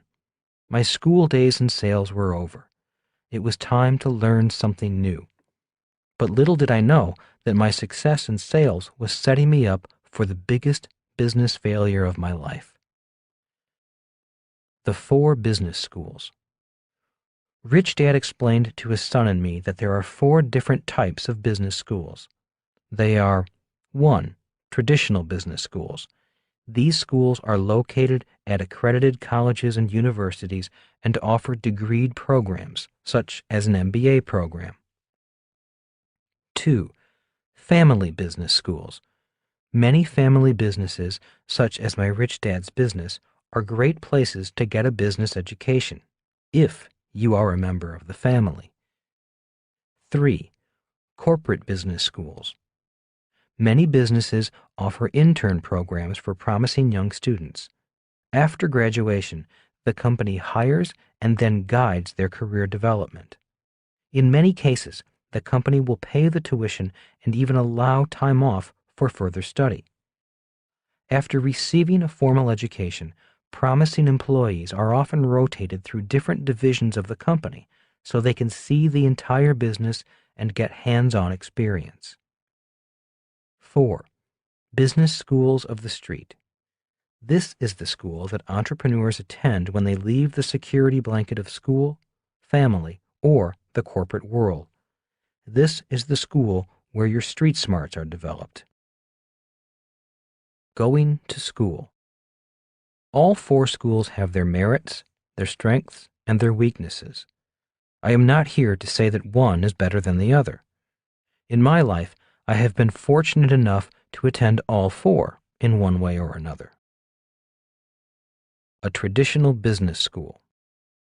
While at Xerox, I did attend a local university night school with the intent of receiving my MBA. That lasted less than a year. It was not for me. The instructors were either employees of the school or employees of a corporation. The students, for the most part, were seeking to become high-paid, well-educated employees, just like their instructors. They were looking to climb the corporate ladder, whereas I wanted to build and own corporate ladders. It was a different culture and a different curriculum, so I left. A family business school. My friendship with Mike allowed me to attend a family business school via Rich Dad's Businesses. That was a great school for me, simply because it lasted for years. Rich Dad was not only a successful real-world entrepreneur, but also a great teacher. A corporate business school. Through the Xerox Corporation, I attended one of the best corporate sales training programs in the world. Soon after I was hired in 1974, the company flew me first class from Honolulu to Leesburg, Virginia, to spend 2 weeks at their sales training facility. It was fantastic. After receiving our classroom training, we immediately hit the streets to practice what we learned in the classroom. Our sales managers were great teachers and mentors. They kept us on track with classroom theory applied to real-world challenges found on the street. We studied hard, not only learning sales skills, but also studying our competitors' products and strategies. We had one objective at that time, and that was to beat IBM. They were tough competitors and a worthy opponent, so we knew we had to be up for the challenge. The business school of the streets. But the toughest business school for me was the business school of the streets. Once I left Xerox and hit the streets, I literally hit the streets. The business school of streets was a horrible school, a harsh teacher, and tough on grades. Many times I came face to face with my greatest fears and the depths of personal self-doubt. Yet it was also the best business school for me. It was just what I needed. Instead of A's and B's as grades, street grades are measured in dollars earned or dollars lost. Graduation Day. In 1978, I graduated from the Xerox Corporate Business School and entered the Business School of the Streets. It was an emotionally tough transition for me. I went from the world of flying first class, having nice offices, a steady paycheck, and everything paid for by the company, to a world where I paid for everything, including paper clips, travel, and other people's salaries and benefits. Before I left the corporate business school, I had no idea how much running a business cost. For 2 years, in order to reduce expenses, my 2 partners and I did not take salaries. Once again, I was working for free.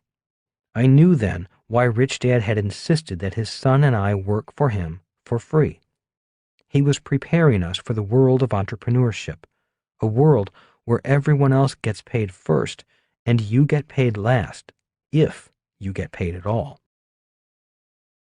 Success reveals your failures. Another of Rich Dad's lessons was, success reveals your failures. In other words, your strengths will reveal your weaknesses. Again, I did not know what he meant until my own business had become successful. Our nylon surfer wallet business was successful in 2 out of the 5 levels. We were successful at the communications level and the product level. The 3 partners had trained for years to be successful at those levels.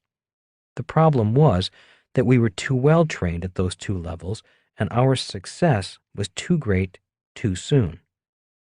It was like hooking up a plastic garden hose to a fire hydrant. As soon as international success put pressure on the system, the whole business blew. Our strong points blew out through our weak points. Our strengths had revealed our weaknesses. Our success had revealed our failures. We had failed to strengthen the legal, the systems, and the cash flow components of the BI triangle. We had them covered, but we failed to strengthen them as our success increased. Back to the drawing board. After our venture collapsed, 2 of my partners left the business. I wanted to quit also, but Rich Dad said, "Rebuild the business. It will be the business school you have been waiting for." For the next 6 years, I went back to the drawing board many times. Each failure was less painful, and the recovery was quicker. Each time I failed, I knew what to work on. I knew what I had to study next. The business school of the streets was guiding me. Each failure was actually making me smarter and more confident. Each failure made me less afraid of failing and more excited about learning what I needed to learn next. Each failure was a challenge, the door to the next world. If I was successful, the door to the next world opened. If I failed and the challenge beat me, the door slammed in my face. If the door slammed in my face, it meant I needed to get smarter. I needed to think harder. I needed to use my creativity to find a way to get into the next door. In many ways, it was like being a salesman on the street again, knocking on doors once more. When people ask me how we survived through all those years without money, my answer is, I do not know. I simply took it one day at a time. After my first 2 partners left and things looked bleakest, 2 new partners showed up. One of them was my brother, John. They brought in some money, but more important, they brought in a new vitality and new skills. One new partner, Dave, brought experience in the systems level of the business. He was excellent at manufacturing. My brother John came in to handle the cash flow level. He was excellent at keeping our creditors happy and suppliers supplying. We also brought in a new advisor, a retired senior auditor from an accounting firm, to help us straighten out our mess. He was happy to work for free since his wife wanted him out of the house anyway. He was happy to have an office to go to. I also believed he found our struggles entertaining. He would chuckle a lot as my 2 new partners and I moaned and groaned about our problems. More than work for free and straighten out our mess, he also helped us raise more capital by teaching us how to raise capital in a more professional manner. As I said, we survived by taking it one day at a time. All I knew was that I did not want to go back to a job as my poor dad had done once his ice cream business failed. In many ways, my philosophy was, I had gone too far to turn back. Rich Dad was correct. It was the best 10-year business school I could have attended. I started with a Xerox in 1974 and finally built a successful business by 1984. It was a 10-year process of building, failing, correcting, rebuilding, and failing. For me, it was the best way to learn. Many times, I felt like I was building a race car instead of a business. Our team would work on the business, take it out to the racetrack, step on the gas, blow an engine or hydraulic line, and return to the shop. A system of systems. In many ways, building a business is very much like building a car. A car is a system of systems. A car consists of an electrical system, fuel system, brake system, hydraulic system, and so on. If one of the systems breaks, the car shuts down or becomes unsafe.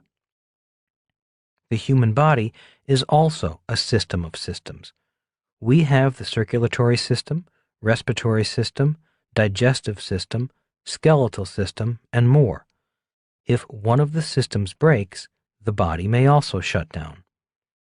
In many ways, learning to be an entrepreneur is like going to school to become an auto mechanic or a medical doctor. Just as a medical doctor will look at x-rays or your blood tests, an entrepreneur will look at the BI triangle to assess the overall health and vitality of his or her business. After building and rebuilding my nylon wallet business several times, and building and rebuilding other businesses, Analyzing businesses became easier and easier. Today, instead of fear, there is excitement. Today, instead of great risks, I see great opportunities. Today, I know that if I lost everything, I could rebuild it. Going through all 4 of the business schools and gaining school smarts as well as street smarts was a great education. Which is more important? Often I am asked, what is more important for an entrepreneur, school smarts or street smarts? Today, my answer is both. To be a successful entrepreneur, you and your team need to be school smart and street smart. When you look at the BI triangle, you can see why. While all 5 levels require street smarts, the legal and cash flow components really do require a school-trained professional. Obviously, for the legal level, you want an attorney. For the cash flow level, you want an accountant, preferably a CPA. As obvious as this may sound, you would be surprised how many people come to me wanting advice on how to build a business without an accountant or attorney on their team. Team smarts. An entrepreneur needs to know the difference between school smarts and street smarts. More important, an entrepreneur needs to have team smarts, which means finding the best combination of people required by the task at hand. To ultimately win in business, it is team smarts that wins. In Jim Collins' best-selling book, Good to Great, he talks about the importance of having the right people on the bus and in the right seats on the bus. It is also important to get the wrong people off the bus. You need to have a team with the talent necessary for all the elements in the BI triangle. 3 big mistakes. When it comes to legal and accounting professionals, I have noticed 3 basic mistakes entrepreneurs make. 1. They don't have or don't seek proper legal and accounting advice before setting up their business. 2. They listen to their accountant or attorney too much. Many times I have asked the entrepreneur, who is running the business, the accountant, the attorney, or you as the entrepreneur? Always remember, even if they are smarter than you in certain subjects, you are the one who pays their bills. You need to decide the course of your business. 3. They do not have an accountant or an attorney as part of their team. This does not mean you have to employ them full-time. It simply means you need to trust them. They need to know everything and want to know everything. You need to be intimate. Rich Dad used to say, having a part-time accountant or attorney is like having a part-time husband or wife. The difference between school smarts and street smarts. School smarts. A thinker, analytical skills, critical thinker. T thinker, technical skills, expertise. Street smarts. C thinker, creative thinker, flexible logic. P thinker, people skills, leadership. On the left side are characteristics generally associated with school smart people. The right side is generally associated with street smart people. My rich dad said, if you are to develop as an entrepreneur, you will need to develop all 4 areas. I will refer again to these traits, and they should become clearer with each example. For now, I will briefly explain each quadrant. A thinker. We all know people with great analytical skills. They enjoyed solving math problems in school. If you offer a new idea, they will probably be critical or cynical more than open to the new idea. Rather than make a quick decision, they will usually think and analyze the situation for a long period of time before deciding. Before making a decision, they will come back to you and ask for more details. C thinker. We all know people who are creative artists in their work. This does not mean they are artists who paint. It's just that they are creative. They could be accountants or attorneys. They like to see the big picture. They think outside the box. C thinkers often drive A thinkers crazy. Flexible logic means they are flexible in what makes sense to them. For example, when I say I can make more money when the market is crashing, C thinkers may be better able to grasp that logic than A thinkers. In other words, C thinkers can take something illogical and make it fit their logic. They are more open-minded. A thinkers often just reject anything that does not fit their way of thinking. T thinker. We all know people who are technical wizards. They may be computer wizards who speak a language found only on Mars. Or they may be motorheads who think everyone knows how to drop a transmission and fix it. T thinkers are often the exact opposite of P thinkers. Why? Because T thinkers seem to be most comfortable with people who enjoy the same technical subject they do. They attend computer conventions just to meet other computer geeks. They hang out in auto parts stores just to meet someone they can talk to. P thinker. In high school, the strongest P thinkers often ran for student body officer or were voted most popular. Unlike the T thinker, P thinkers can start a conversation with anyone. At a party, P thinkers are the stars. Everyone invites them to their parties because they make the party fun. In business, the staff and employees love this person. They will do anything for a P thinker. In business, P thinkers can make great leaders if they also possess the necessary business skills. When they speak, people listen. Different thinker, different entrepreneur. As you may have already guessed, each different type of thinker will be attracted to different types of entrepreneurial businesses. For example, a T thinker motorhead may enjoy opening an auto parts store. An A thinker lawyer may like opening a law practice. A C thinking medical doctor may want to become a cosmetic surgeon. And P thinkers may become perpetual politicians, always running for office. They may also become pastors, ministering to their flock, or they may become entertainers, getting paid to be the center of attention. All four are important. Rich Dad said, all four types of thinkers are important for a business. Small businesses stay small or fail because they lack one or more of the different types of thinkers. One of the reasons why my nylon surfer wallet business failed was that we were too strong in the C and P categories and very weak in the A and T categories. Many self-employed entrepreneurs are very strong in the A or T category. A person may be a great lawyer in the A category or a great electrician in the T category. These people are very smart experts in one market niche and do best on their own. They may struggle to grow because they are weak in the C or P category. In the world of investing, an A or T person will invest differently from a C or P person.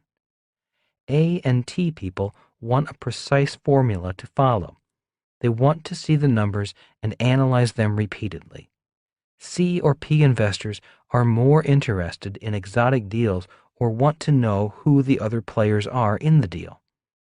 Notice the word player, which means people are important in the investment equation. This is important for P thinkers. When I give my classes on investing, I will often have a group of people ask, "Tell me what to do. What is the formula you followed?" When I hear such questions, I know they are probably A or T thinkers. It drives them crazy when I say, "We just created the investment. We got together with a group of people and put the deal together and made a lot of money." It drives them crazy because our way of investing does not fit their logic system. It is easy for A and T thinkers to follow a formula such as save money, get out of debt, invest for the long term, and diversify. This formula soothes their need for a logical formula for investing, even though it is not the greatest investment formula.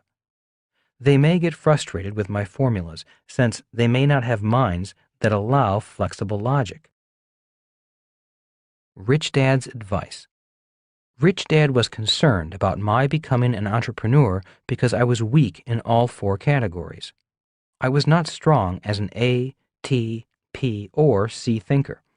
He said, "You have to find one category and become good at it." On a legal tablet, he wrote down the 5 elements of the BI triangle. 1. Product. 2. Legal. 3. Systems. 4. Communications. 5. Cash flow. He then said, "I don't think you have a realistic chance in the legal, systems, or cash flow levels of the BI triangle. You have not done well in school, and you probably never will. I don't think you'll ever go back to school and become a lawyer, accountant, or engineer. That leaves the product level and the communications level. Choose one and commit the rest of your life to being the best at that level." And that is how I decided to leave the Marine Corps and work for the Xerox Corporation. In 1974, I decided my best chance for success as an entrepreneur was to be an expert at communicating to people. I was not a natural P thinker, but I decided it was a category I was willing to study for the rest of my life. Today, I have tremendous respect for people with school smarts, people who are creative and can design products, or legal minds who have made the study of law their life, or engineers who are great at systems. I have tremendous respect for smart accountants who know how to keep track of where the cash has been flowing. Become an expert at only one level. When I asked my rich dad why I should become an expert at one level, his reply was, "If you want to have the best team around you, you need to be the best at something as well. If you are only mediocre at communications, then you will never need the best attorneys, engineers, designers, or accountants. You will only need mediocre ones because you are mediocre." Build a team of experts. Some self-employed people do not do as well as they could because they feel they have to be experts at all 5 levels. They are often smart and good at all 5 levels, but they may not be strong at all levels. This may be why they often stay in the S quadrant.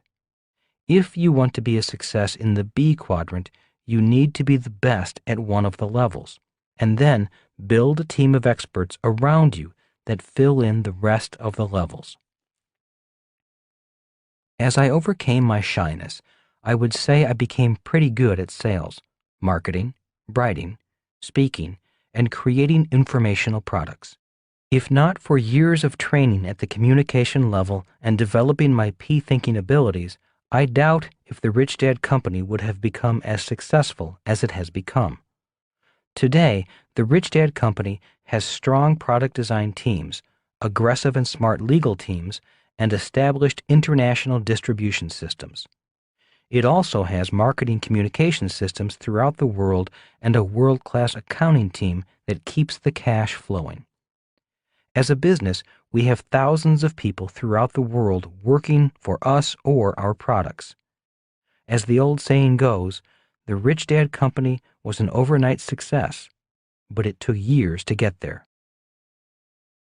Develop yourself. The business school of the streets is a very tough school. I still have memories of walking around New York City, running out of money, knocking on doors, hoping to find someone who would say yes to my nylon wallets. I love New York City, yet I always know that it can be a very cruel city if you are poor, unsuccessful, and unknown.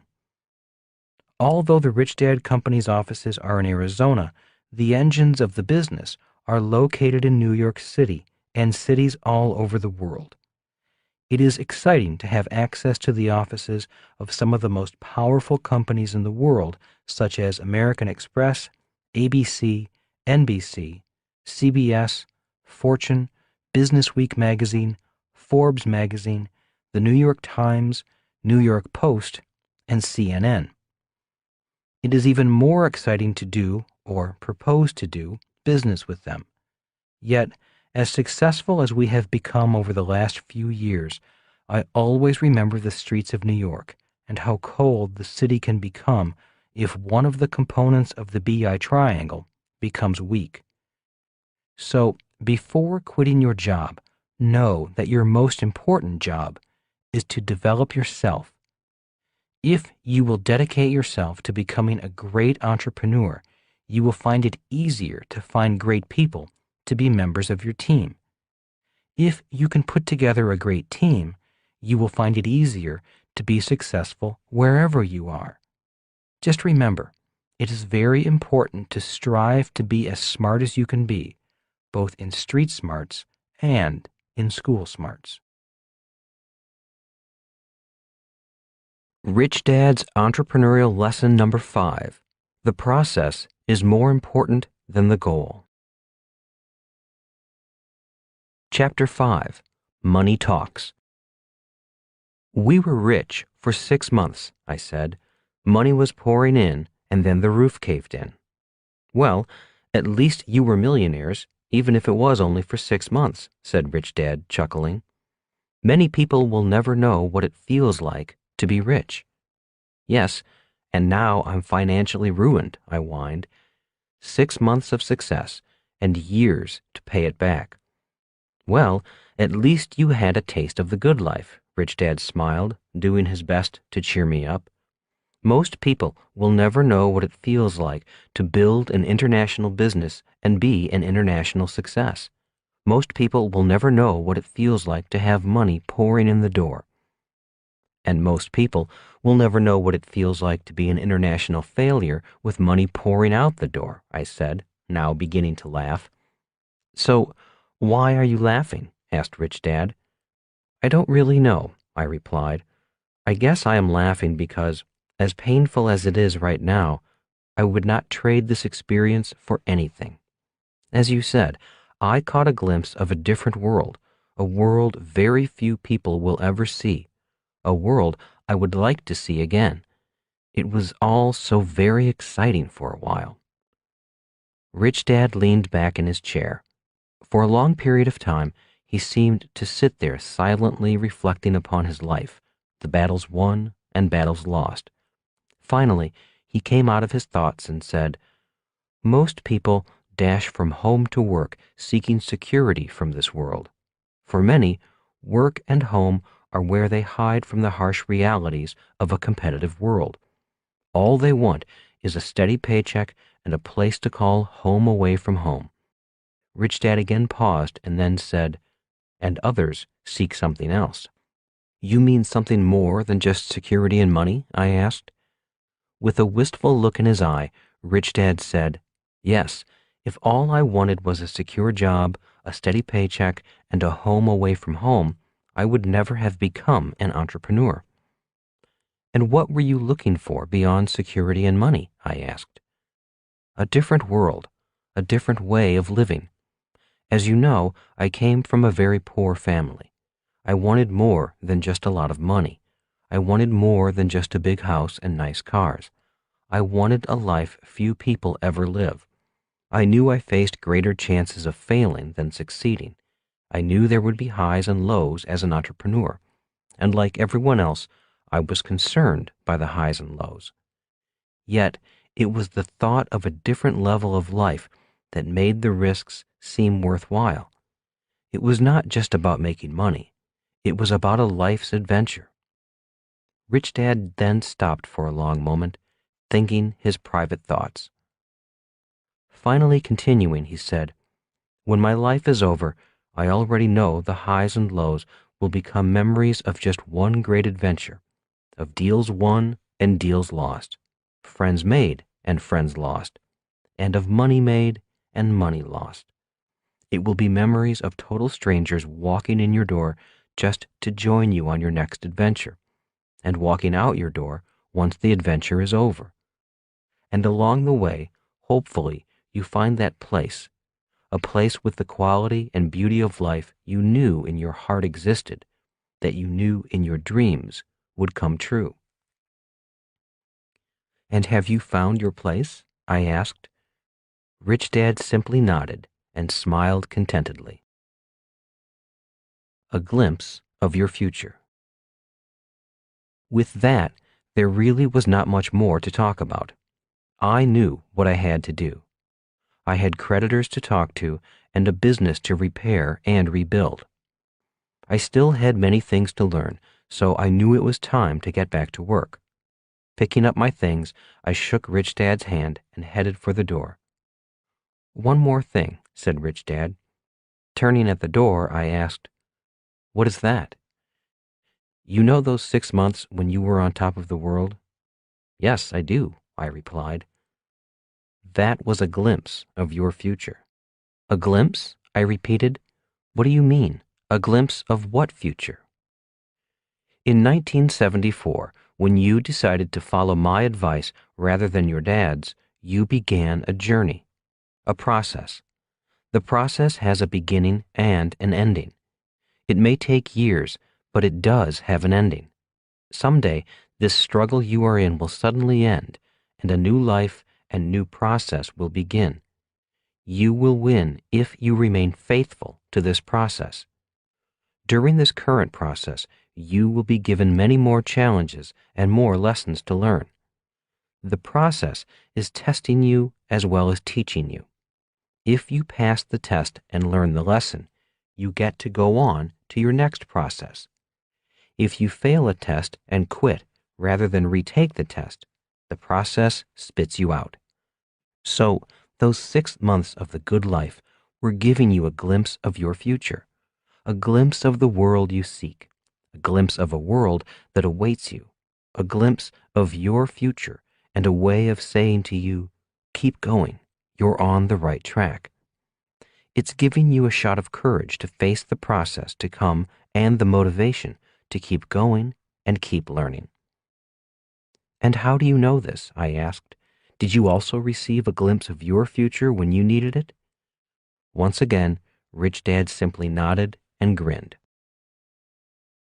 A 10-year process.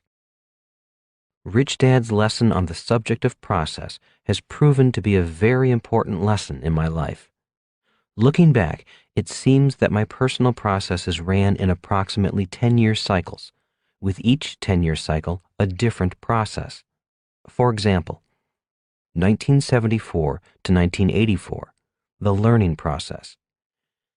This is the period of time when I was learning the real-world skills of an entrepreneur. Classroom days were over, and the business school of the streets was doing the teaching. I was making many big mistakes simply because I had a lot to learn.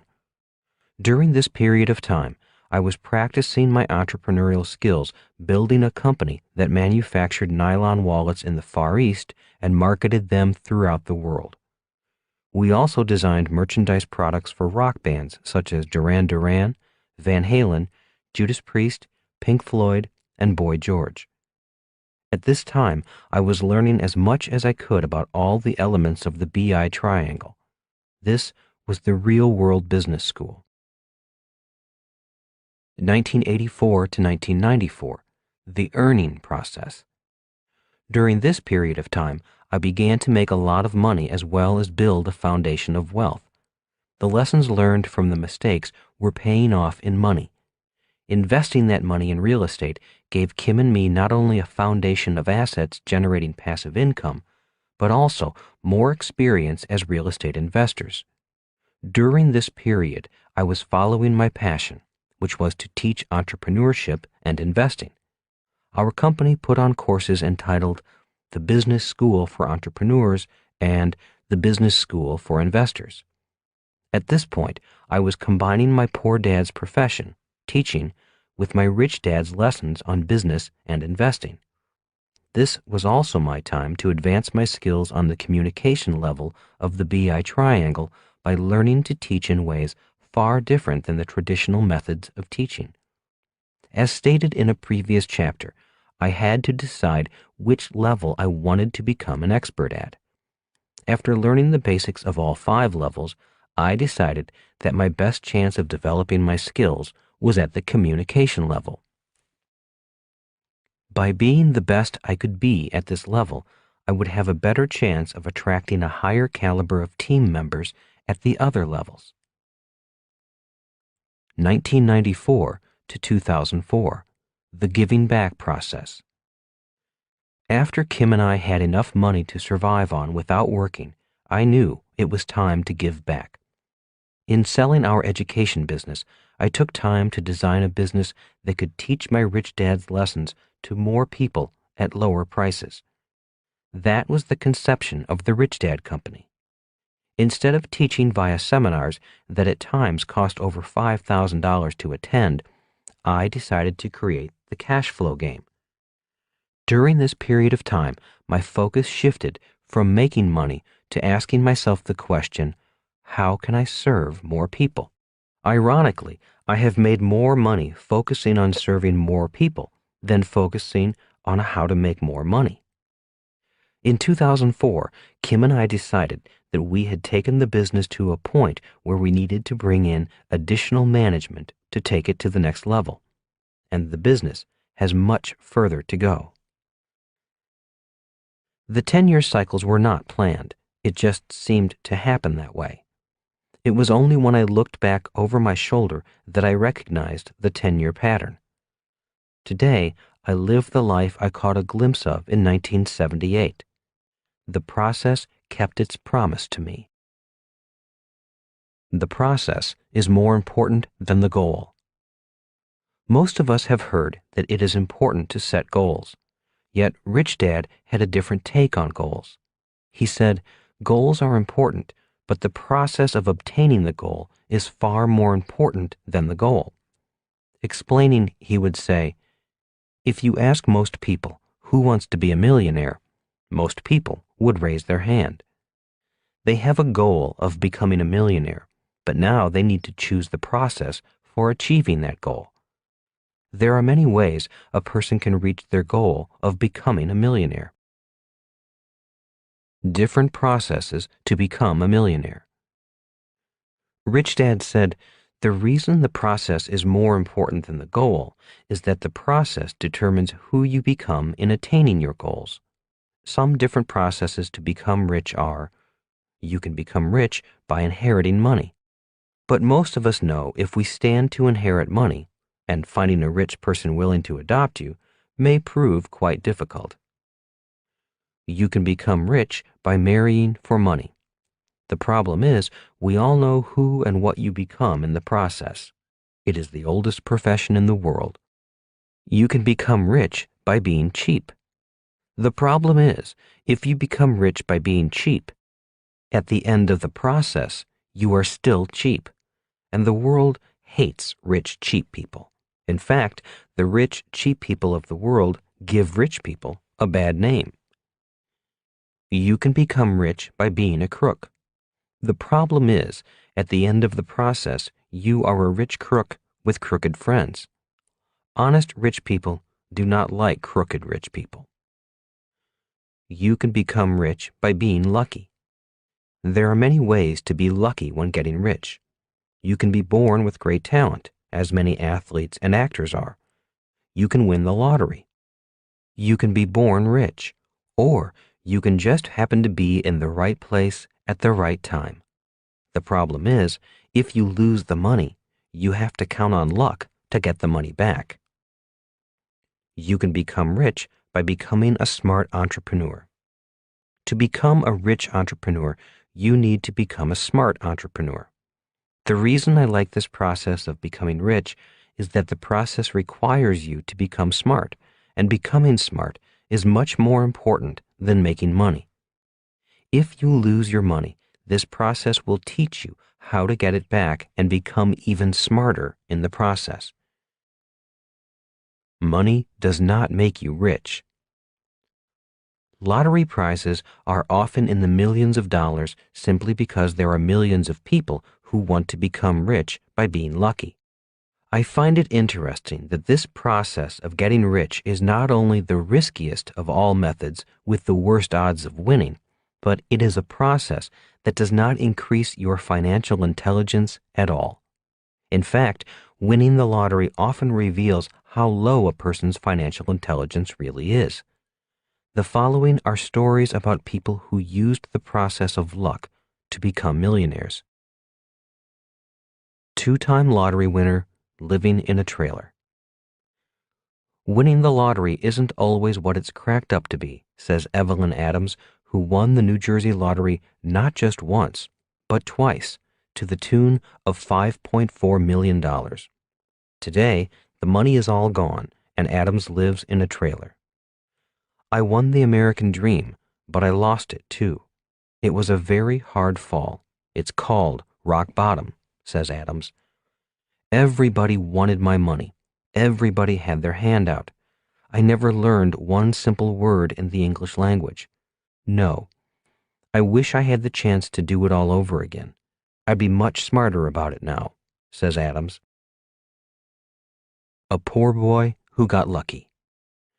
Ken Proxmire was a machinist when he won $1 million in the Michigan lottery. He moved to California and went into the car business with his brothers. Within 5 years, he filed for bankruptcy. He was just a poor boy who got lucky, explains Ken's son, Rick. Living on food stamps. William Bud Post won $16.2 million in the Pennsylvania lottery, but now lives on his Social Security. I wish it never happened. It was a total nightmare, says Post. A former girlfriend successfully sued him for a share of his winnings. It wasn't his only lawsuit. A brother was arrested for hiring a hitman to kill him, hoping to inherit a share of the winnings. Other siblings pestered him until he agreed to invest in a car business and a restaurant in Sarasota, Florida. Two ventures that brought no money back and further strained his relationship with his siblings. Post even spent time in jail for firing a gun over the head of a bill collector. Within a year, he was $1 million in debt. He admits he was both foolish and careless, trying to please his family. Now he lives quietly on his monthly Social Security check and food stamps. What if you lost $1 billion? Years ago, a reporter asked Henry Ford, a billionaire when $1 billion was worth much more than it is today, what if you lost everything? Ford's response was, I'd have it back in less than 5 years. When you contrast Henry Ford's response to the responses of the lottery winners, I believe you get the difference between the process of becoming a millionaire by luck and that of becoming a billionaire by being an entrepreneur. A question to think about. After reading Henry Ford's response, I often ask myself, if I lost it all, how much would I recover in 5 years? If my past is any indicator, each time I hit zero, and I did hit zero a number of times, I came roaring back, making much more money than I lost. I've not made $1 billion as Henry Ford did, but my businesses have had income in the hundreds of millions of dollars.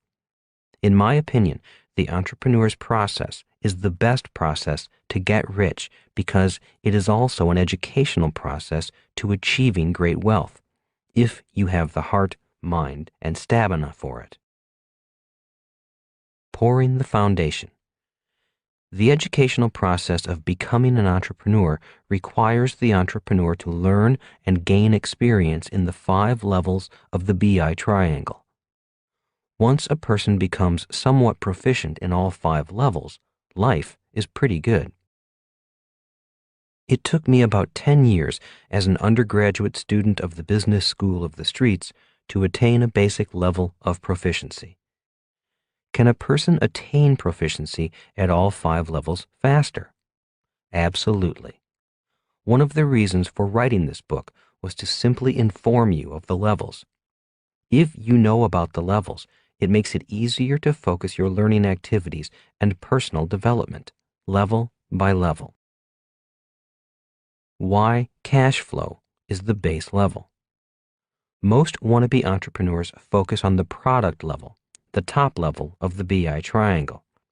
While product is important, looking at the BI triangle, you notice that cash flow is the base level with the most area allocated to it.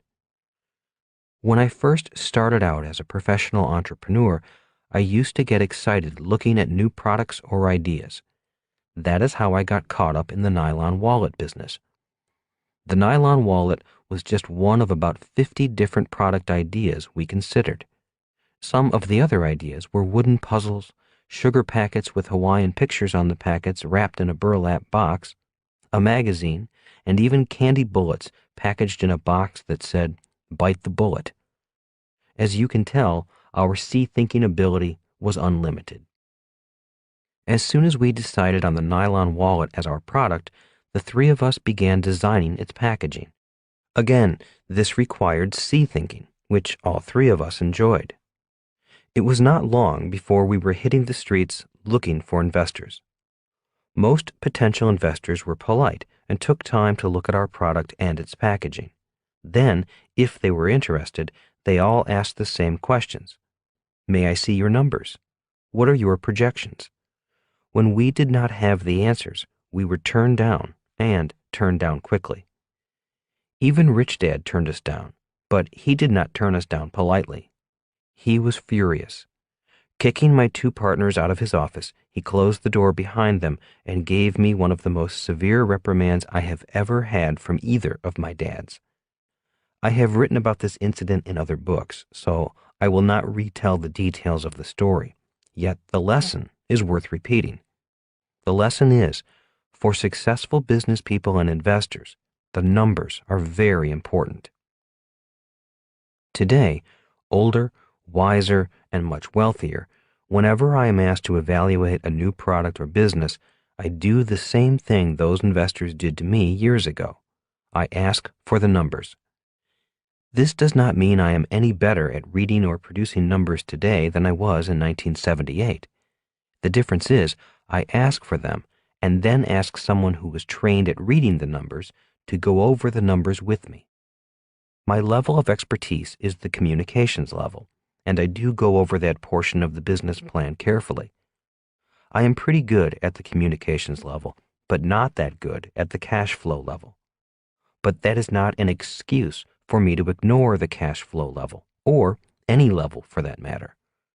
As an entrepreneur and an investor, I need to know the entire business, not just the parts of the business I am interested in. If a wannabe entrepreneur asks to show me a new product, the first question I ask is, do you have financial projections? Or, if the business is an established business, I will ask, do you have financial statements? Again, I ask these questions not because I am great at numbers, but as a test of the wannabe entrepreneur's knowledge of what it takes to be an entrepreneur. If the wannabe entrepreneur does have actual numbers or projections, I will ask someone else whose strength is in accounting to come with me to interpret the numbers. The numbers tell a story, and I need someone who can read the numbers and interpret them to tell me the story. As an entrepreneur, I believe it is very important to tell your business story in numbers. It's better to pay early. If you are serious about becoming an entrepreneur, an interesting exercise is to hire an experienced accountant to help you with a proposed budget and cash flow analysis. Even if you do not go through with the product or the business, the exercise will give you a better idea of what it costs to start and run a business. Once you know your budget, you will have an idea of how much you will have to sell to support the business. The experienced accountant may also point out expenses you may not know about. I wish I had done this exercise before starting my nylon surfer wallet business. I might not have lost as much money as I did. The cost of hiring a trained accountant for guidance would have been a drop in the bucket compared to the money I lost. More important, the money you spend for an accountant will be priceless in your educational development as an entrepreneur. If you ask most accountants, I am certain they will tell you that most entrepreneurs lack knowledge of accounting laws and practices and are horrible at record keeping. Their lack of accuracy with numbers may eventually get them in trouble.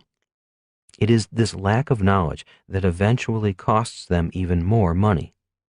In other words, pay them a little early rather than pay a lot more later. Why I created the board game.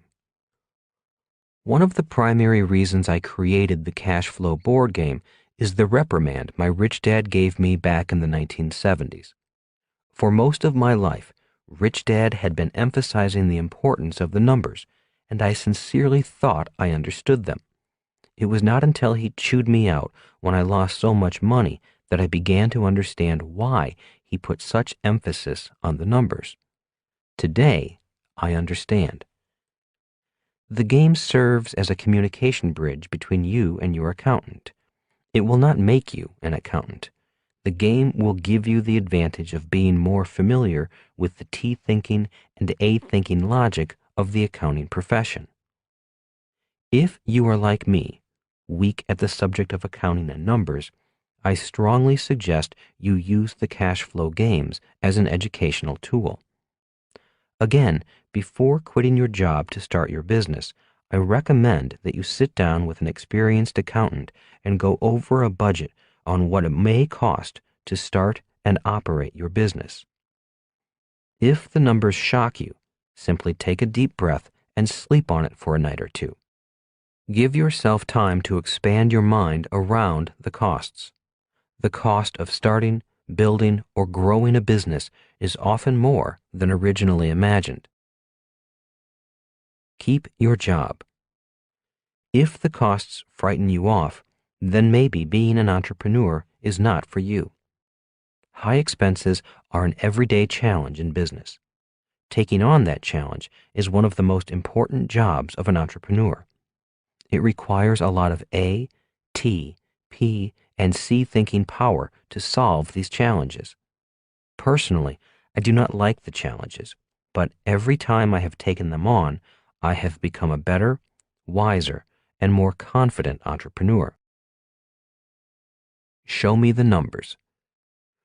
When wannabe entrepreneurs call looking for money, they fall into two categories. One, those with a business plan and financial projections. Two, those with nothing. If a person comes with empty hands, it either means they are very early in the process or they don't have a clue what they are doing, or both. Talking only about the product without financial projections indicates these people have not really thought through the process. If I am interested, I may suggest they go back to the drawing board, follow the BI triangle as an outline, and then hire an accountant and come up with a business plan, which includes a set of numbers. One step to raising money. Whenever someone asks, "How do I raise money for my business?" I respond by asking, "Do you have a business plan?" A good business plan with a great presentation can raise the money you need. A bad business plan with a poor presentation can lose you money. This does not mean that the numbers of the business plan are cast in stone. The financial results of most startup businesses do not typically follow the plan or precisely meet the projections. The process of creating a business plan with numbers is an A thinking and T thinking process that causes the entrepreneur to think through the venture in more detail and then put it down on paper. Remember that a successful business is created before there is a business. The plan does not have to be elaborate. It can be very simple. A plan simply lets the potential investor see the thoughts inside the mind of the entrepreneur. Also, it allows the investor to know that the person is serious about the proposed business. Again, even if the business does not take shape, the process of thinking through the creation of a business, putting it down on paper, and matching it with numbers that tell the same story is an excellent educational process and reality check. It begins to balance school smarts and street smarts. Tell me a story. A number of years ago, a young man called me and asked for an appointment. When I asked for what purpose, he said, "I have a business proposal I would like to present to you." "Are you looking for investment money?" I asked directly. He stumbled and haltingly said, "Yes, I am." Normally, I do not look at businesses at this early stage, yet I was curious and agreed to meet him for lunch. A week later, I met him at a local restaurant. He was well dressed and had an impressive-looking business plan. As I said, I am not good at reading the numbers, yet I do my best to listen to the story the numbers and the plan are telling me. The first thing I look at is the salary and wages line of the financial projections. For me, that is where the story begins. This young man had himself down for a $120,000 a year salary. My first question was, why do you need such a high salary from a business that does not exist? Well, that is what I am being paid at my job today, he replied, a little indignantly. Besides, I have a wife and 3 kids in school. It's the bare minimum I can live on. Okay, I said, and continued looking at the business plan. As I said, the business plan and the financial projections tell a story. The salary requirement line was introducing me to the lead character, the hero of the story. I was gaining a glimpse into his brain, how he thought, how he spent money, and the priorities of his personal life. Seeing his salary requirements and getting into his head, I felt he was still thinking like an employee, looking for a high-paying job. As far as I was concerned, the lunch was over. I had seen enough just by getting to know the hero of the story. I knew that I did not want to invest in his business. Relating the financial statement to the BI triangle. Since we had not yet ordered lunch, and I still had to be polite, I looked next at the other expenses of the business and how they related to the BI triangle. In other words, my first step was to call on my P-thinking mind. I needed to get a sense of who this person was in front of me. My second step was to call on the C-thinking, A-thinking, and T-thinking minds and create a relationship between the financial statement and the 5 levels of the BI triangle. My next question was, what do you do for your current employer? What is your job? I am a mechanical engineer by training, he replied. I work in customer service, tracking customer orders through our system. That is where I developed my product. Let me tell you about it. Just a moment, I said. I just have a few questions about your projections. Pointing at the line entitled Advertising and Promotion, I asked, what is this expense for $10,000 a month? What is your marketing plan? Oh, I haven't given that much thought yet. My plan is to hire an agency and let them handle our marketing. Have you had much experience in sales or marketing? I asked. No, I haven't, he said. I've spent most of my career working on the internal systems of a business. That is where I got my idea for my new product. It will revolutionize order tracking. Have you talked to an intellectual property attorney to protect your idea? Well, I have looked, but I really have not found one yet. In your plan, you only have $4,000 for attorney's fees. Why is that? Well, I wanted to keep my expenses down. Later on, when money comes in, then I'll hire more attorneys. For now, I think $4,000 is adequate to get me off the ground. And who helped you with these projections? I asked. I do not see a line for accounting expenses. Oh, you're right. I forgot that expense. How much do you think should be allocated to accounting fees? I don't know, I said. I'm not an accountant. If you really want to know, you should ask one. How do I find a good one? You can call my accountant, but he is very expensive and may be more than you need at this stage. Oh, said the entrepreneur, I am trying to keep my expenses down. I'll look for a cheaper accountant. Lack of real-world experience. Although this was hardly an in-depth look at the business, I had heard enough of the story. Eventually, I did get a look at his product, which never should have happened if he had had an intellectual property attorney's advice. He did not have me sign any document saying I would keep the product a secret, a big and clear indicator of this wannabe entrepreneur's lack of real-world experience. My own lesson learned. If I had liked the product, I could have simply taken his idea and taken it to market. How do I know this? Painfully, I know this lesson because I made the same mistake he was making. In 1977, I should have patented my nylon shoe pocket wallet for runners, but I decided to save a few dollars by not hiring a patent attorney. That is why, after coming up with the idea for the cash flow board game, I did not tell anyone about the game except for Kim and my engineer behind the game. The first person I went to find was an intellectual property attorney. This is one more example of turning bad luck into good luck. Because of my inexperience and my desire to save a few dollars by not patenting my nylon wallet, I subsequently lost millions of dollars. That bad luck was turned into good luck when I learned from that mistake by patenting my cash flow board game.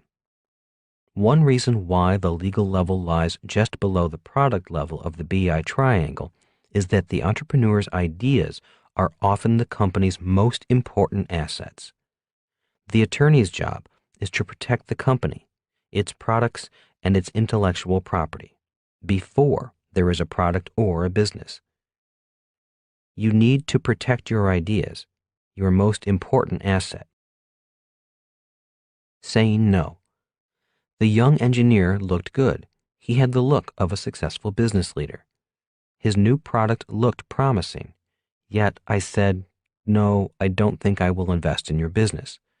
The cash flow level of the BI triangle had revealed his strengths and weaknesses as an entrepreneur. In the end, I was not saying no to his product or ideas. I was saying no to him. He still had a lot of homework to do. Although the product looked promising, the entrepreneur's story did not. He might succeed, but I had my doubts. If he did succeed, I doubted if he had the ability to grow the business to a point where, as an investor, I could get my money back. So I passed on the opportunity to invest with him. There are no bad investments. My rich dad often said, "There are no bad investments, but there are many bad investors." He also said, "There are no bad business opportunities, but there are many bad entrepreneurs." In my opinion, this young engineer had a great idea for a great new product. However, his ideas about business were not so great. What Rich Dad wanted to pound into our heads was that the world was filled with mega-million-dollar opportunities. The problem is that there are more mega-million-dollar opportunities than there are mega-million-dollar entrepreneurs. That is why the cash flow level of the BI triangle is so important. It tells the story, not of the opportunity, but of the entrepreneur. This is especially true in the creation phase of the business, when the business is not yet a business. Red flags. One reason why your banker does not ask you for your school report card or your grade point average or what subject you majored in is that a banker is not looking for a measure of your academic intelligence. Your banker is looking for your level of financial intelligence, which indicates your level of financial responsibility, how much you earn, what you spend your money on, and how much you keep. When looking at financial projections, or better yet, the actual financial numbers from an existing business, I have learned to look for similar indicators. When looking at the numbers, forecast or actual, there are certain items that are red flags for me. Red flag number 1, extravagant salaries. You may have already noticed that I looked at that line first. It tells me a lot about the entrepreneur. One thing it tells me is what is more important to the entrepreneurs, the business or their personal lives. Many, many times, I have met entrepreneurs who rape, starve, and torture their business rather than feed and nurture the business. A friend of mine consulted with a building maintenance company in Denver that was having cash flow problems. The business had great contracts with offices and apartment houses to keep the parking areas swept in summer and free of snow in winter. With low overhead and high margins, the company should have been doing well. Instead, the business was always in financial trouble. Upon further inspection, my friend found that the owner had expensive ski chalets in Vail and Aspen, with the accoutrements, doodads, to match. On top of that, the company had flashy cars and threw lavish parties, all at company expense. To make matters even worse, he had been lying to the IRS and the state tax department, and his actions were starting to border on tax evasion rather than tax avoidance. When my friend recommended that he sell his houses and his cars, cut back on his spending, and hire a high-powered accounting firm to beg for mercy, my friend was fired. The owner still thought there was something wrong with the business. This is an extreme example of an entrepreneur putting his needs before the needs of the business. The numbers of the business told the story of both the business and the entrepreneur. Red flag number 2, good expenses and bad expenses. This is one of Rich Dad's most important lessons. He said, "The reason so many people are poor is that they are poor spenders." In other words, there are good expenses and bad expenses. He also said, "The rich are rich because they have expenses that make them rich. The poor are poor because they have expenses that make them poor." Regarding the subject of entrepreneurship, he said, "Most people are not good entrepreneurs because they are savers rather than smart spenders." One of the downfalls of my nylon surfer wallet business was my desire to save money and not spend $7,000 on patent attorney fees. Saving a few $1,000s cost me a multi-million-dollar business. My lesson was to learn to spend money that made me money. A friend of a friend has always had a tough time in her business. Over lunch with her, she told me she was spending $50,000 redecorating her apartment. When I asked her if she owned the apartment, she said, "No, I don't have enough money for a down payment, so I just rent." When I quizzed her as to why she would spend so much money on a property she didn't own, she got angry. "Well, I need to have a nice place to live." At that moment, I believe I got a glimpse of what caused her business struggles. She simply spends money foolishly. One of the reasons the BI triangle is named after the B and I quadrants on the right side of the cash flow quadrant is that an individual must know how to spend money and get that money back with a respectable return on the right side of the quadrant. One of the reasons people on the E and S side of the quadrant have a tough time as entrepreneurs is simply that they know how to work for money, but they do not know how to spend money and then have the money come back with more money. This ability to spend money and have your money come back with more money is essential to entrepreneurs and investors on the B and I side of the cash flow quadrant. Between 1997 and 2005, the real estate market boomed. Even though the market boomed, I met many individuals who invested in real estate and failed to make any money. To me, this is a signal that this person does not know how to spend money and have the money return with more money. These people may not make good entrepreneurs, or they need to work on their business skills. When I look at the numbers of a business, I am looking for this ability to spend money and have the money return with more money. This is an essential skill. Red flag number 3, money talks.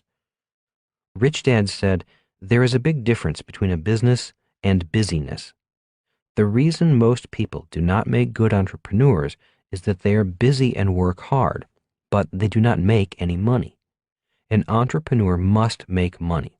The money shows up at the cash flow level of the BI triangle. A few years ago, I read an article about a couple who were both laid off. Both were highly paid marketing executives with a major New York firm, making over $250,000 combined income. After a year in their own business as marketing experts, their business earned less than $26,000. Why? I suspect one reason was that, as high-paid corporate employees, they were never held accountable to the bottom line of the company they worked for. As entrepreneurs, owners of their own business, they had to be very accountable. They found out that their marketing skills in the corporate world did not translate to financial success on the streets. Suddenly, they found out that owning a business does not mean simply working hard and being busy. Owning a business means your activities show up directly on the bottom line as money made and money lost. Rich Dad would say, an employee can be paid for being busy. An entrepreneur is paid for results. The results are often known as the bottom line. That is why the cash flow level is the base of the BI triangle. As Rich Dad said, you do not need a safe deposit box for excuses. To me, certain red flags indicate the entrepreneur is stuck in a part of the developmental process. Will the entrepreneur learn from the process and move on, or keep raising the same red flags? Red flags occur in life as well as in business. Whenever someone gets stuck in their process, I have noticed that life sends up red flags of its own. They can be warnings such as bad health, bad luck, or bad relationships. Rich Dad said, red flags are warnings. We can choose to heed the warning and learn, or ignore the warning. If you do not heed the warning, the process may change directions on you and a new process may begin.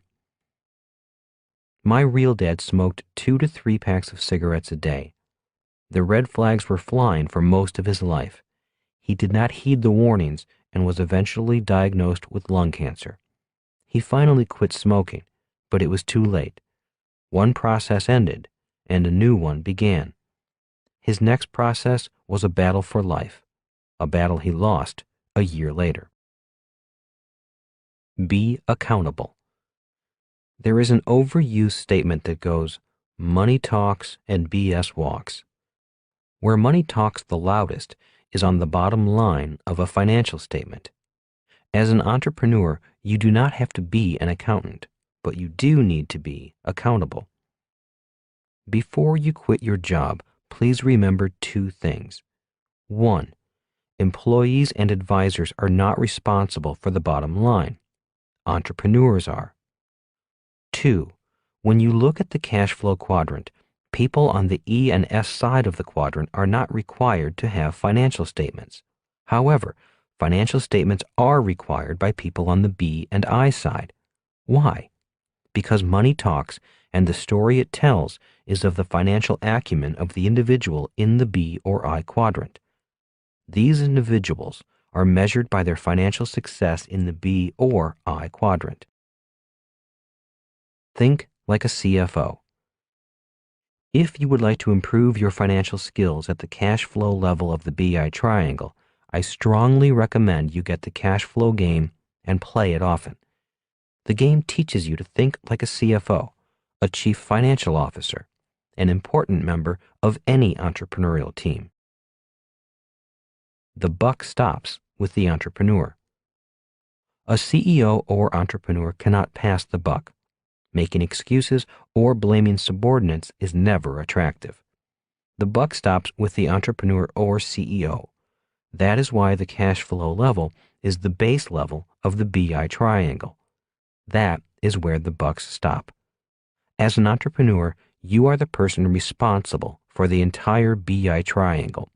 So, before you quit your job, always remember where the buck stops and that money talks. Rich Dad's entrepreneurial lesson number 6. The best answers are found in your heart, not in your head.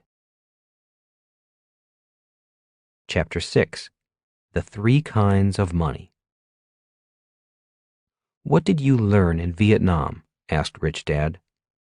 I learned the importance of mission, leadership, and the team, I replied. Which was the most important? The mission. Good, Rich Dad smiled. You'll make a good entrepreneur. A green marine. In early 1972, my job was to pilot a UH-1 Huey helicopter gunship in Vietnam. After 2 months in the war zone, my co-pilot and I had flown several missions, but had not yet encountered enemy fire. This was soon to change. On the day I finally met the enemy, things were already very tense for me. We flew with our doors open, and the wind chattered through the aircraft. Looking back at the aircraft carrier, our home, I was once again reminded that this was a war zone and my school days were over. For 2 years, I had trained for this mission. I knew that each time we crossed the beach and flew over land, there were real live enemy soldiers with real guns and real bullets waiting for us. Turning to look back at my crew of 3, 2 machine gunners and a crew chief, I asked on the intercom, "Are you guys ready?" Not saying anything, they simply gave me a thumbs up. My crew knew I was green and untested. They knew I could fly, but they did not know how I would perform under the pressure of combat. Initially, there were 2 helicopters in our flight. About 20 minutes into the flight, the lead aircraft had to turn back. Apparently, there were electrical problems. We were told by the powers that be on the aircraft carrier to continue and to remain on call in the area. You could feel the tension mount in our aircraft because the lead aircraft had the more experienced pilots. They had been in combat for over 8 months. On top of that, their aircraft carried air-to-ground rockets. My aircraft only had machine guns. As the lead aircraft turned and headed back toward the ship, the anxiety in my aircraft was very real. None of us liked being out there alone. We passed over some of the most beautiful beaches in the world and headed north. We had dark green rice paddies to our left, blue-green ocean to our right, and white sand beaches below us. Suddenly, over the radio, 2 Army helicopters broadcast that they needed help. They were in a battle with a .50 caliber machine gun in the hills beyond the rice paddies. Being close by, we responded and began flying toward their location. Flying just below the clouds, we soon saw the Army helicopters in a firefight with the machine gun on the ground. There was also a lot of small arms fire coming from enemy troops in the area. It was easy to tell the difference between the rounds from the .30 caliber guns that the troops carried and the heavier .50 caliber rounds from the machine gun. The tracers from the .30 caliber small arms fire looked like hot red-orange specks zipping up against the dark green sky. The .50 caliber tracer rounds looked like flying ketchup bottles. I took a very deep breath and kept flying. Watching the battle as we flew closer, I kept hoping the Army helicopters would destroy the machine gun and not need our help. But no luck. When one of the Army helicopters was hit and fell from the sky, I knew we were going to be part of the fight. As the smoking helicopter spiraled to the ground, the tension climbed even more in our aircraft. Looking back at my crew, I simply said, "Clear the decks, make the guns hot, we're going in." I did not know what we were going to do. I simply knew we had to be prepared for the worst. The second Army helicopter broke off from the fight and went down to pick up the crew of the first helicopter. That left us, a single aircraft with only .30 caliber machine guns, about to face an estimated 15 troops with guns and a .50 caliber machine gun. I wanted to turn and run. I knew that it was the smart thing to do. Yet, not wanting to appear like a wimp to my men, I kept flying toward the location of the .50 caliber machine gun. I was now flying on pure bravado and hoping for the best. With the 2 Army helicopters out of the way, the ground fire turned on us. Although it was far away, seeing real live rounds being fired at me was a sight and feeling I will never forget. My crew had been in this situation before. Their silence told me that this was a particularly bad situation to be in. As the first .50 caliber rounds came up short of our aircraft, my crew chief tapped me on the helmet, pulled and turned my helmet so we were face to face, and said, "Hey, Lieutenant, do you know what is bad about this job?" Shaking my head, I feebly said, "No." Smiling his broad, toothy grin, the crew chief, on his second tour in Vietnam, said, "The problem with this job is there is no second best. If you decide to fight, either we are going home today or those guys on the ground are going home. But both of us aren't going home. One of us is about to die. It's up to you to decide which one of us that is. Them or us." Looking back at my gunners, young men of 19 and 20, I spoke into the intercom again and said, "You guys ready?" Both young men gave me a thumbs up, as all good Marines are trained to do. They were ready. They were trained to follow orders, regardless of whether their leader was competent or not. Realizing their lives were in my hands did not make me feel any better. At that moment, I stopped thinking only about myself and began thinking about all of us. Silently, I shouted to myself, "Think, should we turn and run, or should we fight?" Then my mind began feeding me excuses as to why we should turn and run. "You're a single aircraft. There should be at least 2 aircraft. Isn't there a rule saying you cannot fight unless there are 2 aircraft? The lead pilots are gone. They had the rockets. No one will blame us if we turn and run. Maybe we can go down and help the Army pilots. Yeah, let's go help them. Then we don't have to do our job. Then we have an excuse for not fighting. We were on a rescue mission. We saved some Army flyers. Yeah, that sounds good." Then I asked myself, what if we miraculously win? What if we beat that 50 cal and live? What will we get? The answer came back. We all might receive some medal for bravery. We'll be heroes. And what if we lose? The answer came back.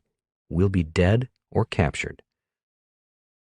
Glancing back at the 2 young gunners, I decided their lives were worth more than a medal on a ribbon.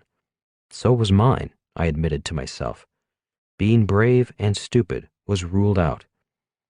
The 50 caliber rounds were flying closer to us. The gunner on the ground was increasing his accuracy with every shot. Back at flight school, we learned that a 50 caliber round had a greater range than a 30 caliber round. We had 30 caliber machine guns. That meant he was going to be able to hit us long before we could get to him. Suddenly, a burst of 50 caliber rounds zoomed just past my window. Without thinking, I banked to the left and dove toward the ground to increase the distance between the enemy gunner and us. Since I had no idea what I was doing, I decided it was time to think. Flying straight into the machine gunner was certain death. As my aircraft was diving toward the ground in a sharp left bank, I used my radio and broadcast to anyone in the area. "This is Marine helicopter Yankee Tango 96, 50 cal located, need help." Out of the blue, a loud, clear, confident voice crackled through my headset. "Yankee Tango 96, flight of 4 Marine A4s RTB, returning to base, have extra ordnance and fuel on board. Give us your position and we'll give you a hand." Relief ran through our crew as I radioed our position to the Marine Corps pilots of the jets. In a few minutes, I could see 4 specks flying low to the ground, coming to our assistance. Seeing us, the flight leader radioed, "Before we get too close, fly back toward Charlie and see if you can draw his fire. Once we see his tracers, we'll take care of the rest." With that, we turned and once again flew toward the 50 caliber machine gun. Once his tracers began flying at us again, the wing leader of the 4 jets radioed, "Target in sight." In less than 5 minutes, the 50 caliber machine gun was no longer a problem. My crew and I were the ones who went home that night. Different teams, same mission. There have been many times I sit quietly and reflect on that day. Although I said thank you over the air once the fight was over, I still wish I had had the chance to meet those guys in person, shake their hands, and say thank you. We were on different teams from different ships, but we all shared the same mission. All wars are horrible. War is simply humanity at its worst. War is a time when we use our best technology and our bravest people to kill our fellow human beings. During my year in Vietnam, I saw the worst of humanity. I saw sights I wish I had never seen. I also caught glimpses of a spiritual power, a dedication to a higher calling I would never have witnessed if I had not gone to war. When the term band of brothers is used to describe the bond between soldiers, I wonder if someone who has never fought in a war can ever know what that bond feels like. For me, it is a spiritual bond dedicated to a higher calling, something known as a mission. Mission statements. In business today, it is very fashionable to tout one's mission statement, the sole driving purpose for forming the business. After my Marine Corps and Vietnam experience, I have remained skeptical each time someone says, "The mission of our business is." My skepticism causes me to wonder how much the word mission is just that, only a word. The stronger mission wins. One day, I was flying near the DMZ, the demilitarized zone that used to separate North Vietnam from South Vietnam. Looking down upon the carnage raging below me, I noticed something that deeply disturbed me. Returning to the aircraft carrier that night, I raised my hand during the debriefing and asked, "Why do their Vietnamese fight harder than our Vietnamese? Are we fighting for the wrong side? Are we fighting for the wrong cause?" Needless to say, I was threatened with a court-martial for such treasonous-sounding words. To me, I was not being treasonous. I was only asking a question. I was simply expressing an observation, something I had noticed since arriving in Vietnam. It seemed to me that the Viet Cong and the North Vietnamese soldiers fought harder, tougher, and with more tenacity than our Vietnamese soldiers. From my perspective, the Vietnamese soldiers on our side did not seem to fight as hard. Personally, I did not feel we could count on them. I often wondered if we stopped paying them, would they keep fighting? To be fair, there were many U.S. soldiers who were not there to fight either. Many were draftees who were unlucky enough to be drafted. If they were offered a choice of a plane ticket home or to stay and fight, many would have been on the plane.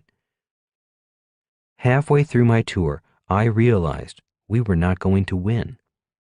We were not going to win even though we were better equipped, had the best technology, overwhelming firepower, the highest pay, and well-trained men and women. I knew we were not going to win simply because our side, the South Vietnamese as well as the Americans, lacked a strong enough mission, a higher calling, a reason to fight. We had lost our hearts. At least, I had lost mine. I did not want to kill anymore. I was no longer a good Marine. My experience in Vietnam proved to me that the stronger mission wins. The same thing happens in business. A vow of poverty. Most of us know that men and women of religious faith have taken vows of poverty in support of their spiritual mission. When I was a little boy, my dad explained to me that his friend, a Catholic priest, had taken a vow of poverty. Asking him what that meant, he said, "He has dedicated his life to God and God's work. That means money is not to be a part of his life. He lives an austere life in the service of God." "What does austere mean?" I asked. Tiring of the 1,000 questions a child asks, my dad's answer was, "Never mind what austere means. You'll find out later on." A number of years later, I found out what austere meant. Sitting in a classroom for new Marine Corps officers, the instructor explained to the class that throughout history, men and women of war have also taken vows of poverty. The instructor said, in the feudal times, many knights took a vow of poverty in order to be true to their calling. They did not want money or desire worldly goods to interfere with their dedication to God and King. Before joining the Marine Corps, I was a ship's officer on an oil tanker for Standard Oil of California. I was being paid over $4,000 a month, which was a lot of money in 1969. Even though I was draft exempt because I was sailing for the oil industry, a classification known as non-defense vital industry, both my dads encouraged me to serve my country in time of war. As a Marine Corps officer, my pay dropped to less than $300 a month. Sitting in that classroom, listening to the instructor, reminded us that throughout history, men and women of war took vows of poverty. I finally found my definition of the word austere, the definition my dad did not give me some years before. 3 kinds of income, 3 kinds of money. There are 3 kinds of income. 1. Ordinary income. 2. Portfolio income. 3. Passive income. My poor dad worked for ordinary income, the highest taxed income there is. My rich dad worked primarily for passive income, the lowest taxed income. These terms for the 3 types of income actually come from the Internal Revenue Service. The tax department taxes the 3 incomes at different rates. An entrepreneur has the opportunity to work for all 3 types of income and needs to know the differences because the different tax rates can make a huge difference to the bottom line. I mention these incomes now not to confuse you, but to distinguish them from the discussion on the 3 different types of money I am about to discuss. When we were in high school, Rich Dad taught his son and me that people work for 3 different types of money. They are 1. Competitive money, 2. Cooperative money, 3. Spiritual money. Competitive money. To explain competitive money, he said, we learn to compete early in life. We compete in school for grades, we compete in sports, and we compete for the person we love. At work, we learn to compete for jobs, for raises, for promotions, for recognition, and for survival. In business, companies compete for customers, market share, contracts, and good employees. Competition is survival of the fittest, dog eat dog. Most people work for competitive money. Cooperative money. To explain cooperative money, he said, in sports and in business, cooperation is known as teamwork. The richest, most powerful entrepreneurs have built the biggest businesses in the world via cooperation. They become more competitive due to the cooperation of their team. Most entrepreneurs of large businesses are great team leaders. Spiritual money. Explaining spiritual money was a little bit more difficult. He said, spiritual money is created by doing God's work that God wants done. It's work being done in response to a higher calling. Not understanding what Rich Dad meant, I asked him, you mean like forming a church? His reply was, there are entrepreneurs who do form churches, just as there are entrepreneurs who form charities. Both could be examples of working for spiritual money, but spiritual money is not restricted to simply a church or charity. For years, this category puzzled me, and I often had discussions with him on this subject. During one of these discussions, he said, most people go to work for money, nothing else. They do not care if it is competitive, cooperative, or spiritual.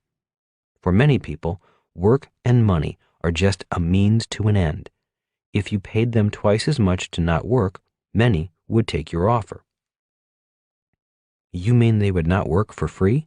I asked with a smirk. No, definitely not.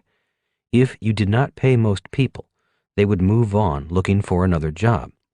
They may want to help you and your business, but they have bills to pay and families to feed. They need money, any kind of money. They would choose their job depending upon which one paid the most and had the best benefits. So, is spiritual money like loving your work and doing what you love? No, smiled Rich Dad. Doing what you love is not what I mean by spiritual money.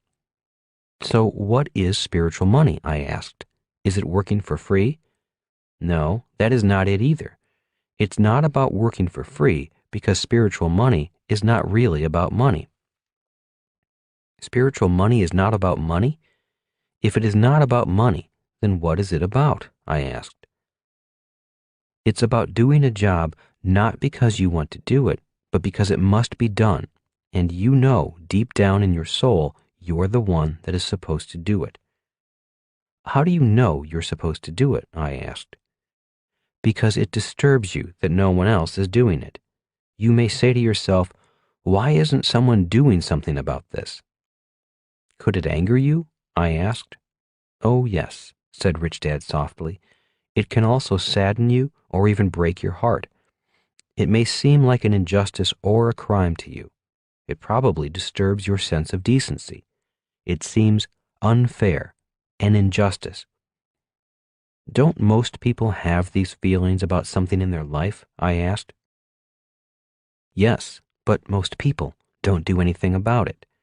They go to work and say things such as, why doesn't the government do something about it? Or they write letters to the editor and complain. But they don't do anything about it, I added. Quietly, Rich Dad said, in most cases, no. They may talk about it, they may complain about it, but they do little about it. After all, they are too busy at their job, earning enough money to pay the rent and saving enough money to take the kids to Disneyland. What would happen if they did do something about it? I asked. What might happen?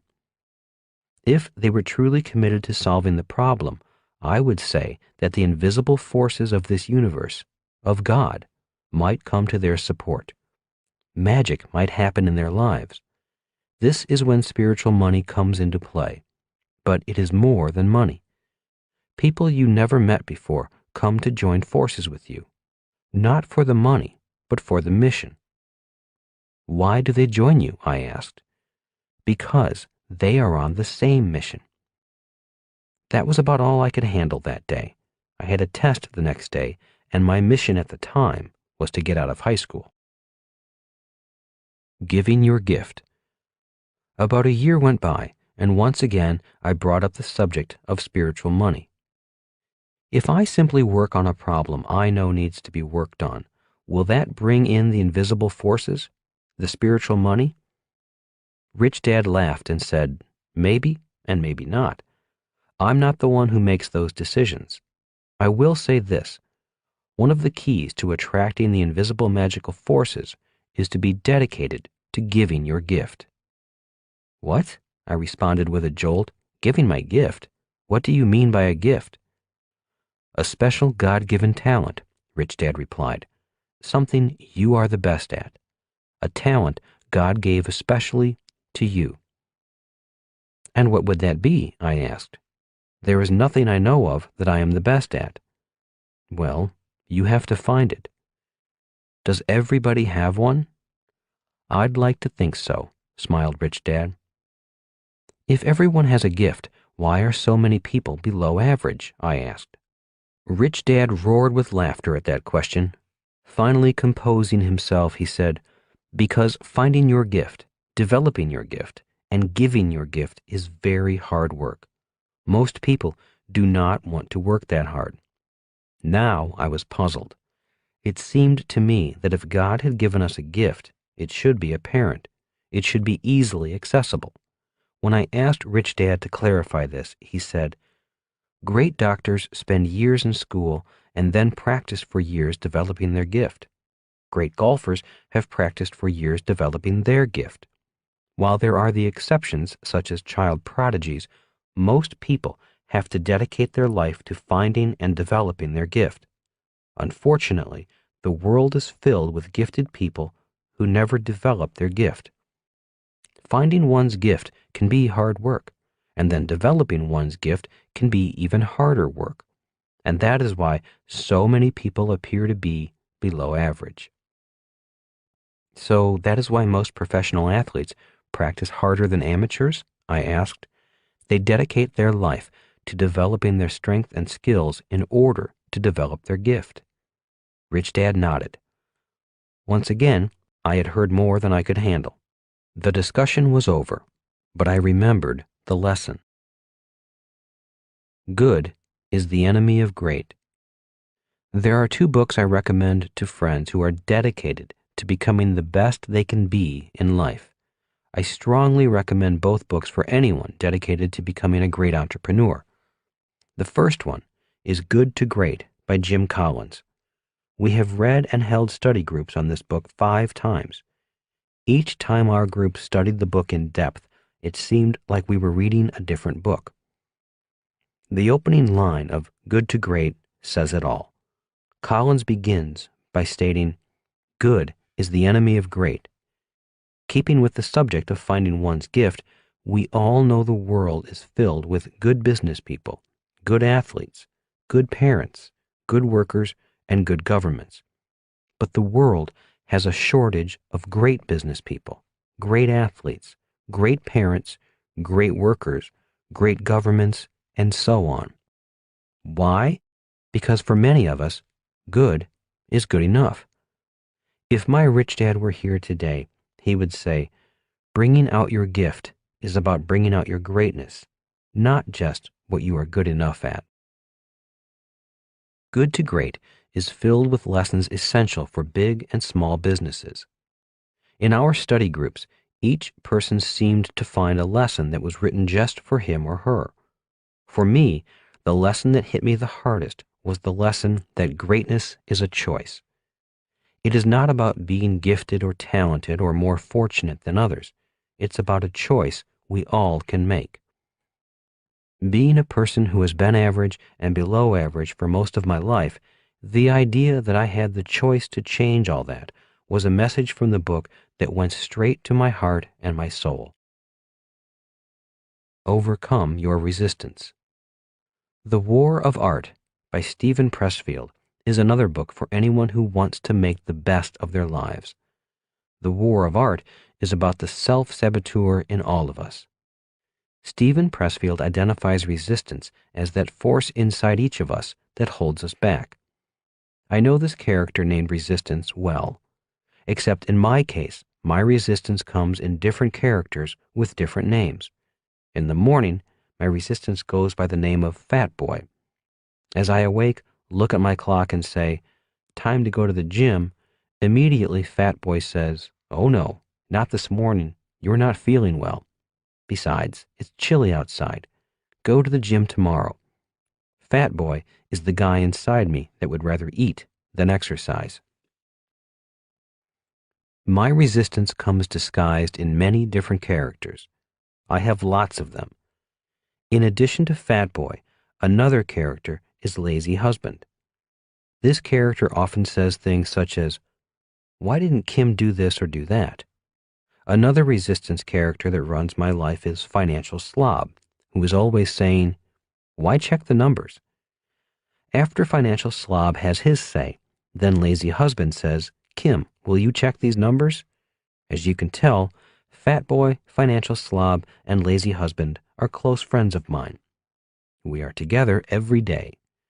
Pressfield calls it resistance. I call them my buddies. Steven Pressfield's book is about overcoming your resistance by tapping into your creative power, your spiritual allies, your angels or muses.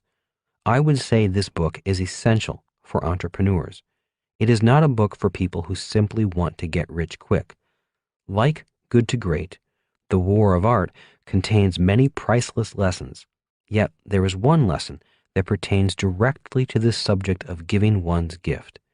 It comes from a chapter entitled Professionals and Amateurs and says, "Aspiring artists defeated by resistance share one trait. They all act like amateurs. They have not yet turned pro." To be clear, when I say professional, I don't mean doctors and lawyers, those of the professions. I mean the professional as an ideal. the professional in contrast to the amateur. Consider the differences. The amateur plays for fun. The professional plays for keeps. To the amateur, the game is his avocation. To the pro, it's his vocation. The amateur plays part-time. The professional, full-time. The amateur is a weekend warrior. The professional is there 7 days a week. The word amateur comes from the Latin root meaning to love. The conventional interpretation is that the amateur pursues his calling out of love, while the pro does it for money. Not the way I see it.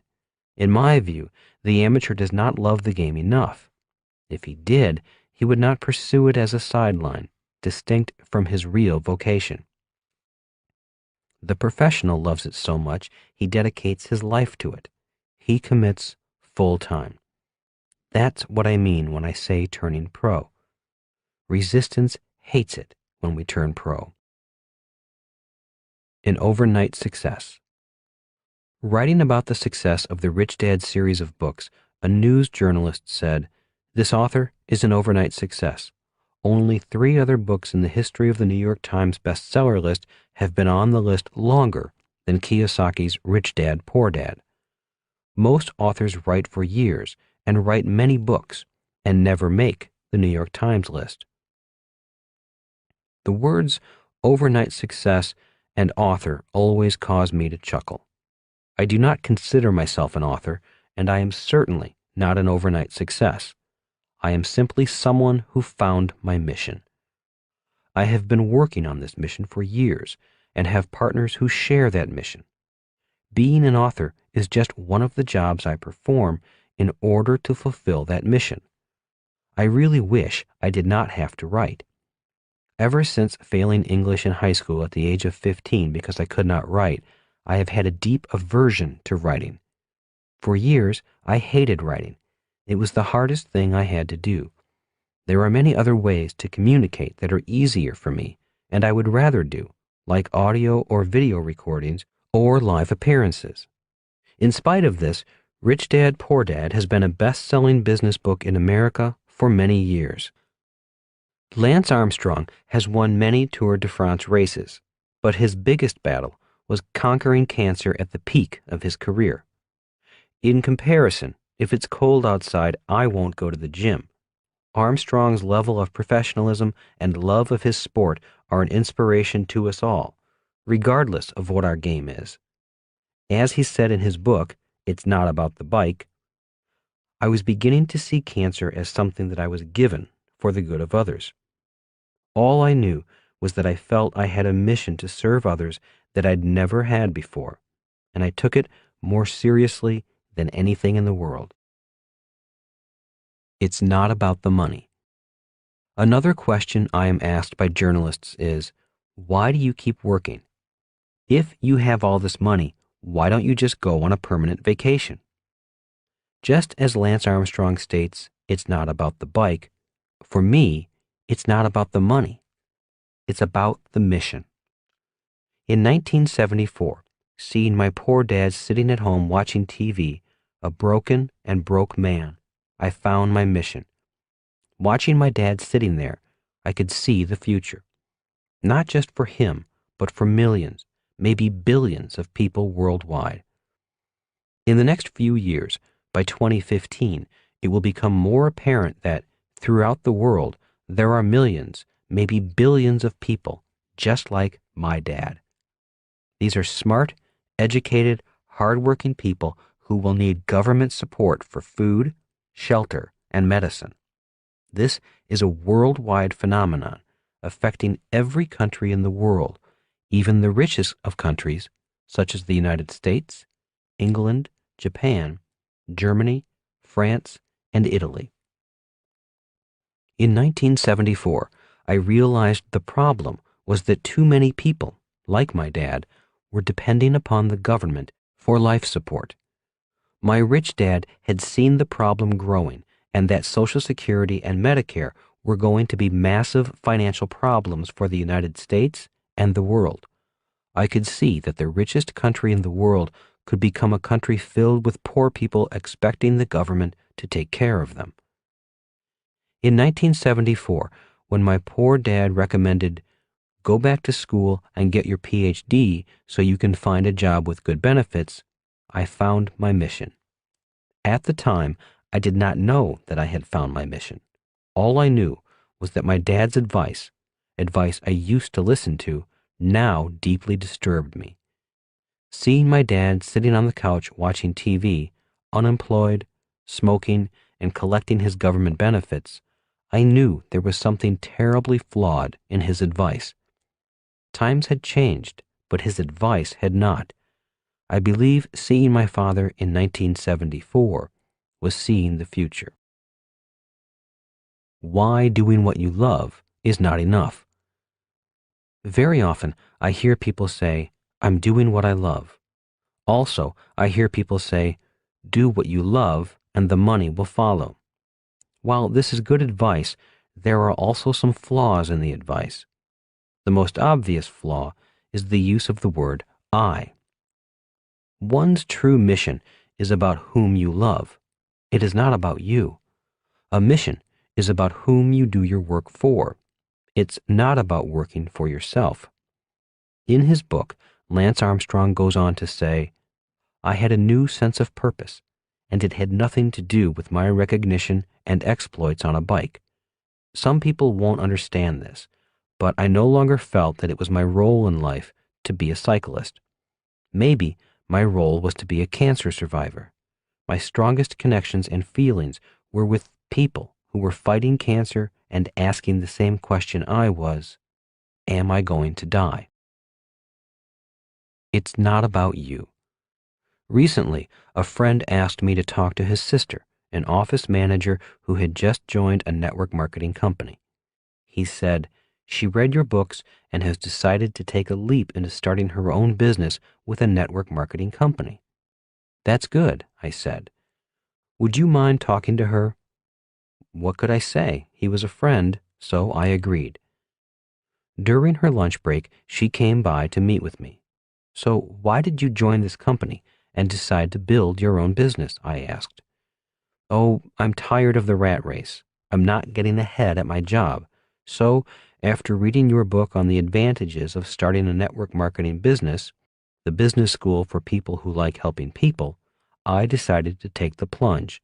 So, I gave notice at work and will be out on my own in a month." "That's courageous," I said, acknowledging her.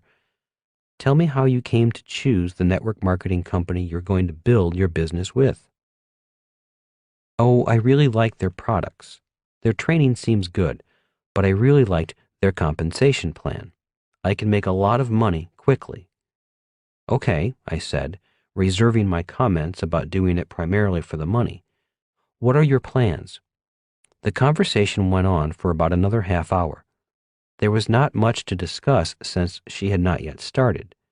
To be fair to my friend, I suggested she call me in 6 months and let me know how she was doing. At that point, I thought she would have more real-world questions to ask. 6 months of failing. During the 6th month, she called and wanted to continue our meeting. This next meeting was not as pleasant. "I'm not doing very well," she started. "Nobody wants to listen to me. Nobody gets it. They just close their minds the moment I mention network marketing. How can I make any money if they don't listen?" "Have you attended the training sessions the company offers?" I asked. "No, I don't want to," she said angrily.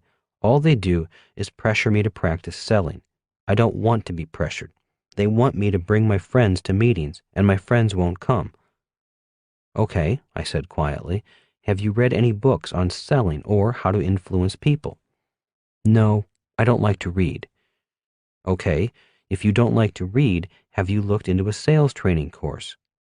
"No, all those guys want is my money, so I refuse to give them any." "Okay," I said. "So what do you want?" "All I want is to work a few hours a week, make a lot of money without hassles, and have the time and money to enjoy life." "All right," I said, now beginning to chuckle to myself. "So tell me what I should do," she said, flashing her frustration at me. "Go see if you can get your job back," I suggested. "Are you saying I can't build a business?" she demanded. No, I am not saying that. So, what are you saying? She demanded. You're supposed to be the smart guy, the guy who writes all these best-selling books. Tell me what you see in me. I'm strong. I can take it. Okay, I said in a more serious tone. Have you noticed how many times you have used the word I? No, she replied. Tell me how many times I have used the word I and what the use of it means to you. Well, I heard you say, I'm not doing well. I don't want to attend training classes. I don't want to read. I refuse to give any money. So I say I a lot. So what? As gently as I could, I said, because building a business is not about you. It's about other people. It's about your team, your customers, your teachers, and how well you can serve them. You sound very self-centered, very me, myself, and I oriented. Obviously, she did not like what I had to say, yet she sat back, kept quiet, and listened. I could tell she had heard what I had said and was processing it. Composing herself, she replied, but I really do not like to read. I really do not like going to training classes. I really hate rejection. I hate closed-minded people who do not get what I am offering them. I hate this emotional pain I am going through. I hate not having a paycheck. Nodding slowly, I softly said, I understand. I have had to go through similar feelings. I, too, hate to read, hate to study, hate to train, hate to pay for advice, hate the long hours without pay, but I do it. Why? She asked. Because I don't do it for me.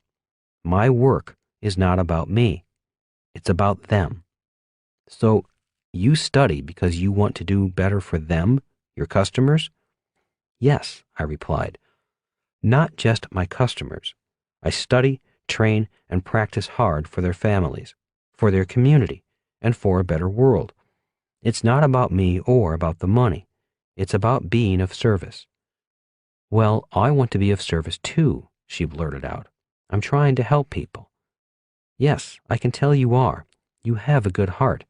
The problem is, you must first qualify to serve. Qualify? What do you mean by qualify? Well, medical doctors spend years in medical school qualifying to serve their patients. I do not know of anyone who has quit a job as an office manager and the next day is in the operating room performing eye surgery. Do you? No, she said, shaking her head. So that is why I need to read, train, and practice. It's not about me. It's about being better able to serve other people. Our discussion went on for about an hour more. She did have a very good heart and sincerely did want to serve people. She simply needed to take time to gain the skills required to be better at serving people. Explaining to her the differences between P thinking, A thinking, T thinking, and C thinking people, I told her I thought she was gaining invaluable P thinking people skills from her network marketing company. As she left, I said to her, dealing with people is the hardest part of any business. The conversation went to the book Good to Great, and we discussed how greatness was a choice, not luck or chance. To encourage her to continue, I said, your company is not training you to be good, but to be great at dealing with people. That is a priceless skill, and a skill essential to be of service to your fellow human beings. But you and only you can make that choice to be great. Most people are happy just to be good because being good is all they need to serve themselves. As she left, she asked, so not all people are in business to serve other people? That is my experience. Too many people go to work simply to make money. A few people go to work to be of service. Different people, different missions. In the next chapter, we will go into how to build a team and how to deal with different people with different missions. It is a very important chapter because people come to work for different reasons. If their reasons are not aligned to the mission of the business, the results are often chaos and losses of time and money. Many businesses fail simply because in business there are different people with different missions. The power of a mission. In Vietnam, I witnessed firsthand a third world nation beat the most powerful nation in the world simply because its fighting forces had a stronger sense of mission. I see the same thing in business today. We have all seen smaller entrepreneurial companies such as Microsoft, Apple, Google, and Amazon blast past big, stodgy blue chip companies, making the young entrepreneurs far richer than older corporate executives climbing the corporate ladders. Today, while blue chip corporate executives are becoming millionaires, youthful entrepreneurs are becoming billionaires. As in Vietnam, it's not a matter of the size of the business. It's a matter of the size of the mission. That is why I have dedicated so much time to this subject. Earlier in this book, I wrote about the 3 10-year phases of my development. Once again, they are 1. 1974 to 1984, learning years. 2. 1984 to 1994, earning years. 3. 1994 to 2004, giving back years. In 1974, my mission was simply to master the BI triangle. My mission was to learn. It was a dark period of life. I was often broke and depressed. It was the mission that kept me going. There were months on end that nothing seemed to work, yet the memory of my dad sitting on his couch watching TV kept me going. I was not learning for me.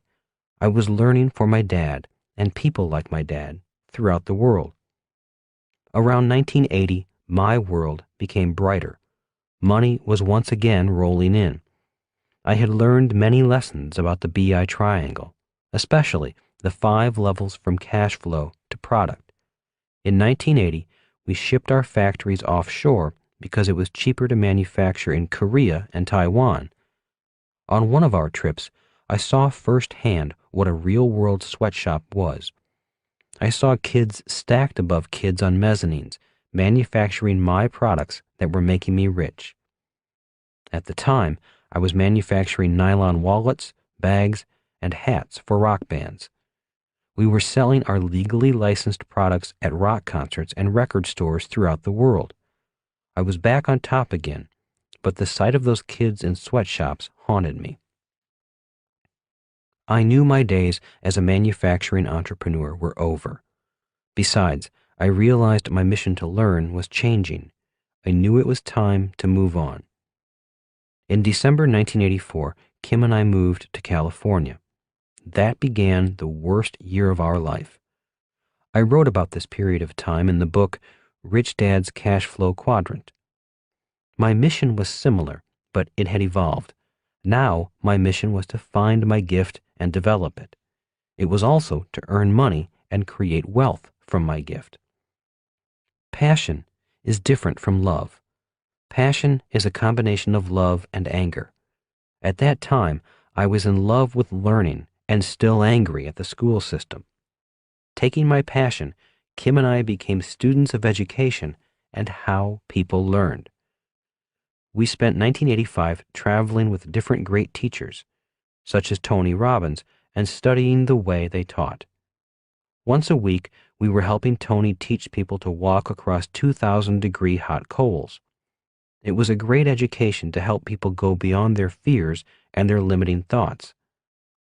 After a year with Tony and other teachers, Kim and I began to teach entrepreneurial skills along with Blair Singer, author of the Rich Dad Advisor books, Sales Dogs, and The ABCs of Building a Business Team That Wins, re-released as Team Code of Honor in 2012. Blair and I still laugh to this day about our first workshop. He and I flew to the island of Maui to do the workshop, and only 2 people showed up. Even though it was a dismal start for our new business, we went on to form the Business School for Entrepreneurs and Business School for Investors. 5 years later, in 1990, we were filling rooms with hundreds of people, teaching the business and investing principles of my rich dad. By 1994, Kim and I were financially free. Blair went on to form his own corporate training business. Most important, I had found my gift, which is teaching, but not the same kind of teaching that my poor dad was trained to teach. In 1994, I retired and began to work on developing the cash flow game and writing Rich Dad, Poor Dad. Our third mission had begun to give back what we had been given in the form of financial and business education. Our mission was to serve more people, and once we did that, the money poured in like magic, almost from day one. Kim and I still chuckle about the credit card company that called us because we had too much business. After doing one talk over a weekend, orders started pouring in. The credit card company tried to shut us down because they were certain we were selling drugs or weapons because we had processed so much business after one event. The president of the bank told us, "I cannot believe a new business can generate so much cash so quickly." Little did he know that it was the power of the mission and the three types of money, competitive, cooperative, and spiritual money, that were causing the phone to ring. I sincerely believe the worldwide success of the Rich Dad Company is not due to Kim and me as individuals, but as people dedicated to our missions in life. When we founded the Rich Dad Company, we did not need to work. It was not about needing a job. It was not about needing money. It was about answering a higher calling. It was about doing a job that needed to be done. If it had been just about the money, there are easier things Kim and I could have done. If our success was luck, then it was spiritual luck. There is no other way to explain it. There simply has been too much magic and too much good fortune to be attributed to merely the combined business skills of the two of us. Stephen Pressfield, in his book The War of Art, says, "A process is set in motion by which inevitably and infallibly heaven comes to our aid. Unseen forces enlist in our cause. Serendipity reinforces our purpose." Lance Armstrong says, "It's not about the bike." Your mission starts at your core. Before you quit your job, remember the three kinds of money and that one type of money is not better than the other. For example, competitive money is not better or worse than cooperative or spiritual money. Competition has its place in business. Competition keeps prices down and quality up. It keeps business people sharp and keeps us on our toes. Without competition, there would be fewer new products or life-changing innovations. Without competition, we would be approaching a socialist, centrally controlled type of economy. Without competition, there would be less need or incentive for entrepreneurs. If you are about to become an entrepreneur, your first mission is to master the BI triangle, especially the levels from cash flow up through product. If you do not learn the BI triangle and continually work on mastering the levels, and if you are not competitive, you might not survive. If you are not competitive, you will find it difficult to be cooperative and to work for cooperative money. In the game of business, it is tough being cooperative with poor people or poor companies. It's like playing football with a teammate who has a broken leg. As stated in an earlier chapter, the BI triangle actually applies to all four quadrants of the cash flow quadrant. For example, people in the E quadrant also have a BI triangle. If they are having financial challenges, it makes it easier to diagnose their financial challenge by simply looking at their private lives through the BI triangle. For example, many employees struggle financially simply because they are weak at the cash flow level. Even if you give them a raise, their weakness at that level will keep them financially poor. The Marine Corps did teach me that the mission of the organization starts at the core, in the soul of the organization. Without integrity to a mission, an organization does not have a soul. The Rich Dad Company team practices what we preach and lives our company mission. All employees are encouraged to start their own business or investment portfolios so that one day they can leave the company for good. We do not just want loyal employees. We want loyal employees who have a plan to become financially free and leave the company. We do not want our good workers to leave, but we celebrate their becoming financially free because that is the mission of the Rich Dad Company. So before you quit your job, remember that your mission starts at your core, in your soul, felt in your heart, and spoken through your actions, not just your words. Rich Dad's Entrepreneurial Lesson Number 7. The scope of the mission determines the product. Chapter 7. How to go from small business to big business. Why do most small businesses remain small? I asked. Good question. They remain small because there are weaknesses in their BI triangle, answered Rich Dad. It's tough going from the S quadrant to the B quadrant if the BI triangle is not strong. After the wreckage. There is a saying that goes, hindsight is 20/20. While that is true, there is some hindsight that is clearer than others. Visual aids such as the BI triangle and the cash flow quadrant not only helped me see forward when designing a business, but also assisted me in seeing backward. After the crash of my nylon surfer wallet business, having the cash flow quadrant and the BI triangle as visual aids was like having eyeglasses or a magnifying glass when combing through the wreckage of the business.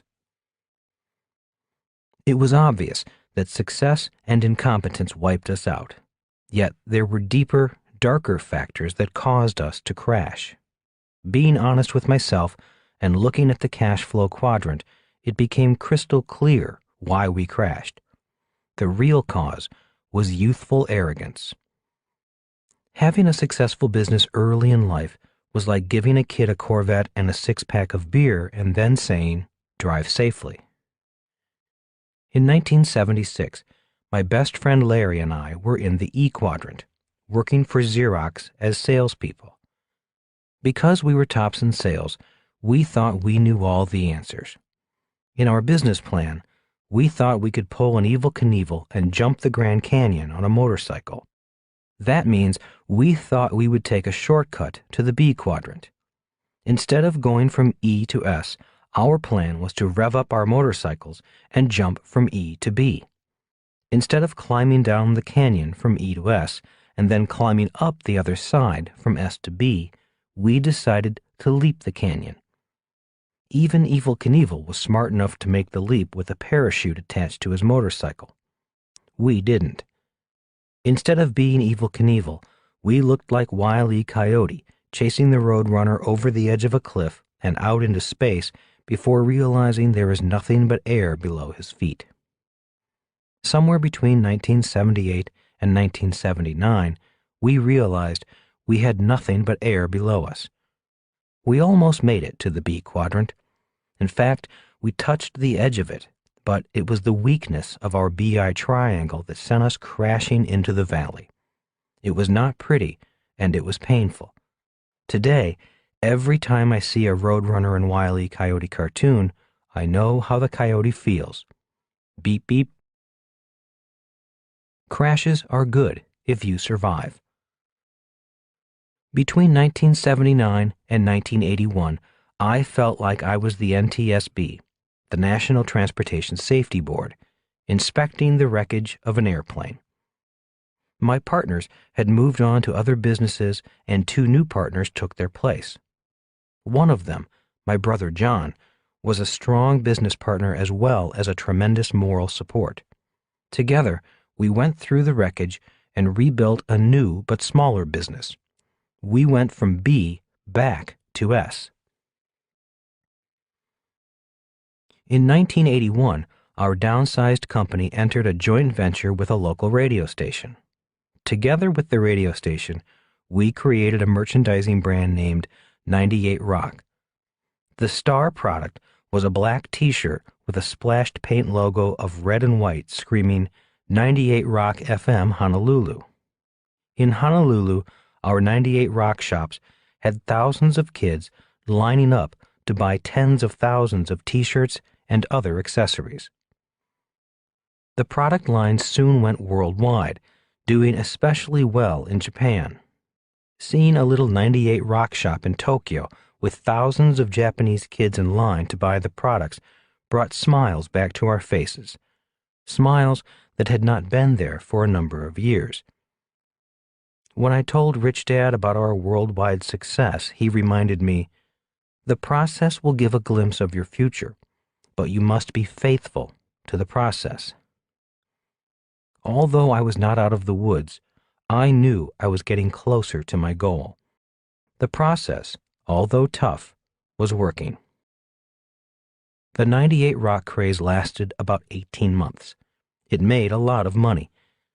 It was through this one marketing campaign that I was able to pay back over $700,000 to my creditors and pay off my back taxes. At the end of the fad, I was financially back to zero. Although still without money, my BI triangle skills were stronger. My confidence was back. I had turned bad luck into good luck. I did not have to declare bankruptcy, and I had caught a glimpse of the good life, my future, at the end of the process. In 1981, an agent for the rock band Pink Floyd called. He had heard of our success with 98 Rock merchandise and wanted us to work with them on the re-release of their album, The Wall. Obviously, we jumped at the opportunity. Once again, our small company was growing into a big company. With this growth, the strength of our company's BI triangle was being tested again. Our joint venture with Pink Floyd's merchandise was successful. Soon, other bands came to us, and, without really planning it, our little company in Honolulu was solidly in rock and roll merchandising. When Duran Duran and Van Halen joined our list of rock bands, the business exploded. Simultaneously, around 1982, MTV was launched. That meant rock and roll was back, disco was dead, and once again our systems were overstressed. We were in the right place at the right time in the right business. The problem was, we could no longer keep up with demand. We also knew we could no longer produce products in America. The costs of government regulations, labor laws, and factory space were too much for a little company. In order to expand, it was much more economical to move our manufacturing to Asia. The three partners worked day and night expanding into Asia. It was about 6 months of hard work. Not 24/7, but at least 27. I was virtually living in New York or San Francisco. Dave, our other partner, was in Taiwan and Korea, and my brother kept the Honolulu operations going. Operating in time zones that spanned half the globe, we were constantly on the phone, before cell phones and email, staying in touch and building a bigger BI triangle. With an expanded BI triangle, the money once again poured in. Occasionally, I would stop in and see Rich Dad. During this period of time, we were not on the best of terms. He was still angry because he thought I had not listened to his advice just before the crash of the original wallet business. Although not happy with me, he was still very giving with his time and advice. Even when I reported that our new wallet business had been rebuilt and I had learned a lot from the process, he remained a little grumpy. In hindsight, rebuilding the business was a priceless experience. My two new partners and I had all learned a lot and had grown up a lot. We were less flaky. We were smarter business people, and our cash flow was the proof. Our new BI triangle was not leaking or collapsing. It was holding its own. One day, My partner Dave suggested I go with him to Korea and Taiwan to see our operations. Since I had only been in San Francisco and New York during the expansion period, I had not gone to Asia to see our factories. As stated in an earlier chapter, it was on this trip to Asia that I saw the kids in sweatshops and my career as a manufacturer ended. Mission accomplished. On the plane ride back from Asia to Hawaii, I realized that my mission was accomplished. Sitting in my seat, I began looking back at the process. As if it were only yesterday, I remember deciding to join the Xerox Corporation to learn how to sell in 1974. My mind also brought back memories of the day in 1976 when my friend Larry and I decided to start the nylon surfer wallet business part-time. In 1978, I was #1 in sales at Xerox, and our surfer wallet business was being written up in GQ, Runner's World, and Playboy. Larry and I left Xerox to run our tiny business full-time. I recalled all the high times and then the crash. My emotions sank as I remembered how badly I felt when I told my family, my creditors, and the tax department that we were shutting the business down. I remembered the lessons from Rich Dad during this period. A smile crossed my face when I thought of Dave, my brother John, and I agreeing to rebuild the business and our success with 98 Rock, and then with MTV and rock and roll. Now the business was strong, and it was time to move on. My mind kept saying, "Stay. It's now time to make a lot of money. You're back on top again. Why leave now? You're just about to get rich. The hard work is done. Your dreams will come true." Yet, in my heart, I knew it was time to move on. Deciding to move on was tough, especially with the money beginning to pour in. I struggled for months with the conflict between my head and my heart. Many times when I received my paycheck and bonus check, I definitely wanted to stay. Yet, I knew my mission to learn the fundamentals of the BI triangle had been accomplished. I could now be competitive in the business world. The problem was, I did not like what I had to do to stay competitive. I did not want to employ kids in horrible conditions that would probably scar many of them for life. In late 1983, I let Dave and my brother John know that I was leaving the business. I asked for no financial compensation. I had received more than I wanted. Meeting Kim.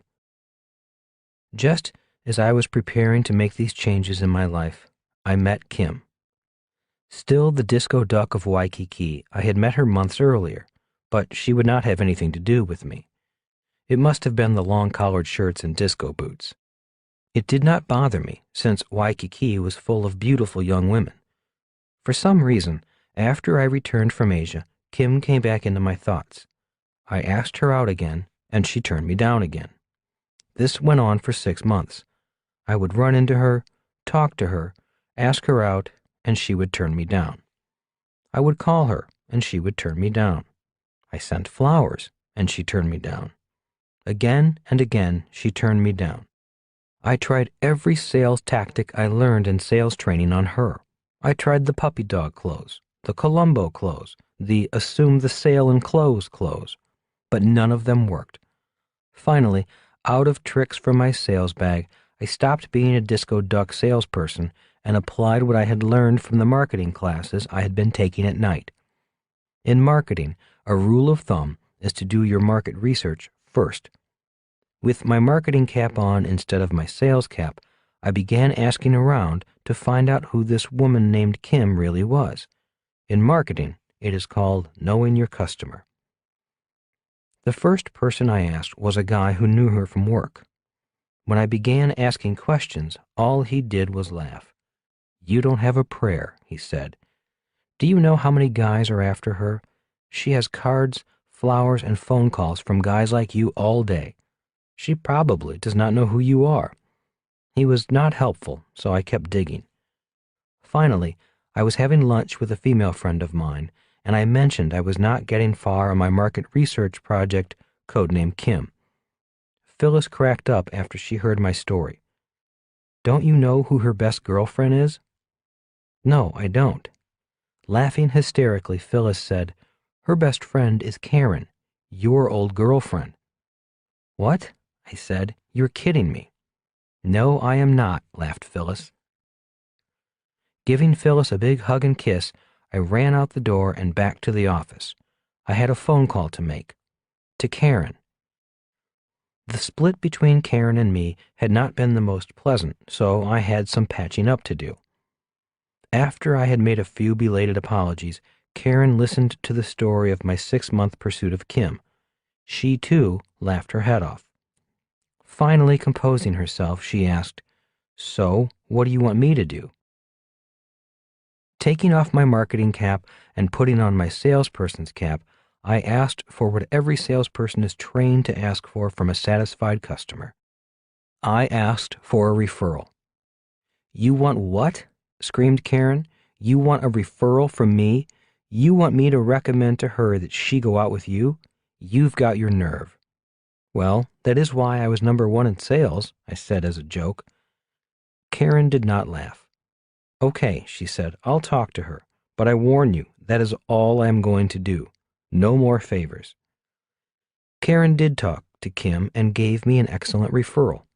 About 6 weeks later, our calendars finally cleared, and we finally had our first date on February 19th, 1984. A new process begins. Our date was a table overlooking the beach and a simple walk along a white sand beach with a bottle of champagne. I did not have much money, so that was about as romantic a date as I could think of for a good price. Sitting on the beach at the foot of Diamond Head, Kim and I talked until the sun came up. We had a lot of catching up to do. That night, she told me about her life, and I talked about mine. When the subject of work came up, I told her about Rich Dad and his lessons. She had been a business major in college and was very interested in Rich Dad's BI triangle and the process of becoming an entrepreneur. Sitting on the sand at the water's edge in the moonlight, talking to the most beautiful woman I had ever known about business was like being in heaven. Most of the women the Disco Duck had dated up to this point were not into business. Kim was. She was very interested. She shook her head when I told her the story of the nylon wallet business. I told her about flying high, and then the crash that followed. I told her about the kids in Asia, one stacked on top of another, 4 tiers of workers where there should only be 1 tier, inhaling toxic fumes from the paints we used. She nearly cried. Then I told her about resigning from my company because the mission was over. With that, she took over the conversation saying, "I'm glad you're moving on, but what are you going to do?" Shaking my head, I replied, "I don't know. All I know is that sometimes you have to stop before you can begin again. So right now, all I am doing is stopping." At that point, I told her about my dad who was still unemployed, taking odd jobs when he could find them. I told her about how I thought education was inadequate and not preparing kids for the real world, how schools were preparing kids to be employees, not entrepreneurs, teaching kids to expect a company or the government to take care of them once their working days were over.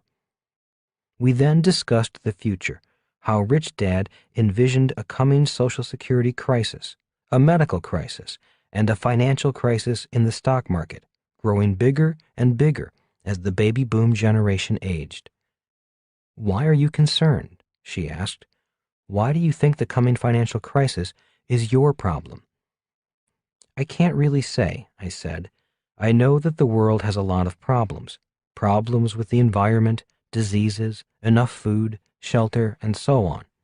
But for me, this problem of money, poverty, and the gap between rich and poor interests me the most. I feel it in my stomach and in my heart." The conversation shifted to Dr. Buckminster Fuller and my studies with him and how he shared the same concerns about the financial system as my rich dad. I did my best to explain to her how Dr. Fuller said the rich and powerful were playing games with money, keeping the poor and middle class constantly at the edge of financial crisis. I also told Kim about Fuller's saying that each of us had a purpose to our lives, that each of us held a vital piece of the puzzle, and our job was not just to make money, but also to make this world a better place. It sounds like you were looking for a way to help people like your dad and people like those kids in the factory, said Kim. I said, that is pretty accurate. While I was in that factory, I decided it was time for me to work for the kids instead of having the kids working for me. It is time for me to make the kids rich, rather than just myself rich. The sun was breaking over the ocean. The young surfers were out testing the smooth, glassy waves. It was time to get ready for work. We had been up all night, but were full of energy. We have been together ever since. Finding my passion. In December 1984, Kim and I moved to California. As I have stated many times in my writings, this began the hardest period of both of our lives. The business opportunity we thought we were part of did not pan out. That left us without money, sleeping in our car for a few nights. It was a time that tested our commitment to our new business and to each other. California was the hotbed for new models of education. Many of the hippies had grown older and were teaching seminars on some very strange and interesting subjects. The common themes were open your mind, change your paradigms, and break through your limiting realities. Kim and I attended as many seminars as we could, gaining new ideas and observing different teaching techniques. Earlier in this book, I wrote about attending Bob Bondurant's School of High Performance Driving, and also about working with Tony Robbins and teaching people to walk across 2,000-degree coals. As you may already know, I do not like the traditional system of education. I didn't like being taught by the fear of failing, learning to memorize all the right answers, and being afraid of making mistakes. In school, I always felt I was being programmed to do only the right things and to live in fear of living life. In school, I often felt like a butterfly caught in a spider's web, with the spider wrapping its web around and around me until I could no longer fly. The kind of education I was looking for was an education that taught people how to break through their fears, education that would help them discover their own power within so they could walk on fire or drive a high-speed Formula One racer. The more I studied these techniques and how we learn, how the mind works with our emotions, and how the mind affects our physical abilities, the more I wanted to learn. I became fascinated by the subject of how we as humans learn. I discovered why I loved the Marine Corps so much. I loved Marine Corps training and flight school because it too was about going beyond fears and limiting thoughts. The Marine Corps was the perfect learning environment for me. The learning environment was tough and rigorous, requiring my body, mind, emotions, and soul to get through the programs. In the Marine Corps, memorizing the right answers is not enough. Just as in the world of business, the Marine Corps is about results, not reasons. It is about actions, not words. It is a learning environment that insists that the mission be first, the team second, and the individual last. It is a learning environment that taught me to fly rather than a learning environment that clipped my wings. Breakthrough learning. It was dawning on me that what we were studying was what I came to call breakthrough learning, the type of learning that is powerful enough to cause a transformation, a paradigm shift of reality, much like how a chick must feel when it finally breaks through the shell of the egg. During one of the learning seminars I attended, I learned about Ilya Prigogine, a person who was awarded the Nobel Prize for his research on dissipative structures. To put it into as simple an example as possible, his research proved why a child will climb on a bike, fall off, climb on, fall off, and then suddenly be able to ride. Again, in the simplest of terms, Under the extreme stress of falling down and getting up again and again, the stress of the process causes the child's brain to reorder. The brain goes from not knowing how to ride a bicycle to being able to ride a bicycle forever. To me, his research verified why people who do well in school may not do well in the real world. There are many people who know what to do, but cannot do what they know. Like my dad, once they fall down, they stay down and say, "I'll never do that again." Instead of pressing on with increasing stress and frustration, they back off to reduce the stress. In many ways, it is like the chick remaining in its protective shell. As Prigogine summarized, stress is the way intelligence grows, or, as Rich Dad would say, stay with the process. How fast can we learn? Another person whose work I researched was Georgy Lozanov of Bulgaria, the pioneer of what is now called superlearning. Although I never took one of his classes, it is reported that he was able to teach people a complete language in 1 or 2 days. Obviously, traditional academics discredit him and his work. I began experimenting with his techniques and found out that they really do work. One reason I disliked school so much was simply that the pace was too slow. It took too long to learn too little. Combining different teaching techniques increased the speed of learning, reduced boredom, and resulted in greater long-term retention. I began to become excited about education. What I liked most about what I was discovering was that it did not matter if you were an A student or an F student. With this method of teaching, all it took to learn was the desire to learn. Finding my passion.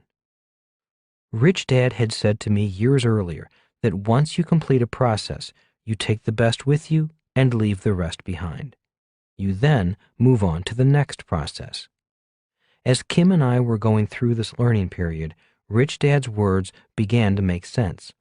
Suddenly, it dawned on me that I was beginning the best of several processes in my life. I had my experience from the process of going to school, which I really hated. Next were my experiences from the process of being a Marine pilot. Then I had my experiences from learning to be an entrepreneur with my nylon wallet business. As tough as that nylon wallet process was, I did have many great experiences to take with me. And now, actually becoming a student of how people learn, all my past experiences were coming together. My often disorderly life was beginning to make sense. Around August 1985, I found my passion. My next business was forming in my mind. From 1986 to 1994, Kim and I ran an organization that offered the Business School for Entrepreneurs and the Business School for Investors. Instead of your traditional business school, this business school had no prerequisites. We did not require scholastic records. All that was required was the will to learn and the time and money for the courses. Employing the techniques we had learned, we were able to teach people the basics of accounting and investing, normally a 6-month course, in 1 day. Instead of talking about business, the class actually built a business touching on all parts of the BI triangle. Instead of talking about team building, each business team had to train for a triathlon. Instead of one person finishing first, it was the team that finished first that won. I do not know if you know how hard it is to get 15 people of different ages, different genders, different levels of fitness, and different mindsets to compete as a team in a contest of swimming, biking, and running. Some of the contests reminded me of scenes from Vietnam, where team members were carrying other team members across the finish line. Of course, to be a real business school, we bet money. Every participant put money in the pot, and it was winner take all. A winning team of 15 could walk away with as much as $50,000 in prize money. At our business school for investors, instead of talking about investing, we actually would build a stock market trading floor. The different teams would represent different stocks and money managers. As market conditions changed, the teams had to adjust their investment strategies. Again, at the end of the school, the winning team walked away with the money. In 1993, although the business was successful and profitable, I knew it was once again time to move on. In the summer of 1994, Kim and I sold our share of the business to our partner and retired. The passive income generated from our investments was now greater than our expenses. We were finally out of the rat race. We weren't rich, but we were financially free. In my book, Rich Dads Retire Young, Retire Rich, you will see on the back cover a picture of Kim and me sitting on horses on a hill overlooking a crystal blue ocean. That vacation on a private island in Fiji was our reward for retiring early. Kim was 37, and I was 47. Know when to stop. In his book, Good to Great, Jim Collins does a whole piece on knowing when to stop. Reading his book in 2004 took me back to the times when I also stopped in 1984 and 1994. There was no clear signal, no sign from God saying it's time to stop. Each time, there was simply a moment when I knew the process I was in had come to an end. It was time to stop and wait for the beginning of the next process. Many times I meet business people who want to stop but can't stop. They cannot stop for different reasons. One common reason is that their BI triangle is weak. To cover up for the weaknesses, the owner often has to work harder or longer to make up for the weaknesses. Another reason is that the owner cannot afford to stop. Again, this is a symptom of a weakness in the BI triangle. Another common reason is that the owner, although successful, continues to work because he or she does not know what to do next. According to Jim Collins, a person may need to stop first, take some time off, and then look for the next thing. That is what I did. I simply stopped, let the dust settle, and waited a few years to see what would happen next. The more people you serve, the more effective you become. From 1984 to 1994, I was firmly entrenched in the S quadrant. I was not going to make any premature moves toward the B quadrant. As expected, as our success grew, so did our exhaustion. Exhaustion is what often occurs with successful people in the S quadrant. Since an S individual often does the work himself, more success means more work. An S often works for a $1 per hour compensation plan, and as we all know, there are only so many hours in a day. When Kim and I stopped, it was not the hard work or long hours that caused us to stop. What was disturbing me was how few people our work was reaching. After all, only a few people actually pay money to attend seminars, and our seminars were not only expensive, but also tough like the Marine Corps. We asked people to devote 10 or more days to attend one of our business schools. Dr. Buckminster Fuller, the teacher who has had a tremendous influence on my life, often said, "The more people you serve, the more effective you become." He was not into money, but he was into being of service. Rich Dad said, "One of the big differences between an S and a B is the number of customers they can handle." He also said, "If you want to be rich, simply serve more people." By 1994, our last business school had over 350 people in the class paying $5,000 each to attend. If you do the math, the money was good. What was not good was that there were only 350 people. I knew that if I truly wanted to help those kids in Asia, I was not going to be able to do it doing things the way I was doing them. In other words, I knew it was time to stop and figure out how to go from the S quadrant to the B quadrant. Instead of trying to leap across the Grand Canyon, Kim and I were now ready to climb up the other side. It was time to go through what Rich Dad called the eye of the needle. Going through the eye of the needle. As most of you know, One of the problems with being self-employed in the S quadrant is the word self. In many cases, the self-employed person is the product, the person who is hired to do the work. When you look at the BI triangle, starting from the cash flow level on up to product, the self-employed person is in charge of everything, all the elements. In most cases, being self-employed makes it very difficult to get to the B quadrant.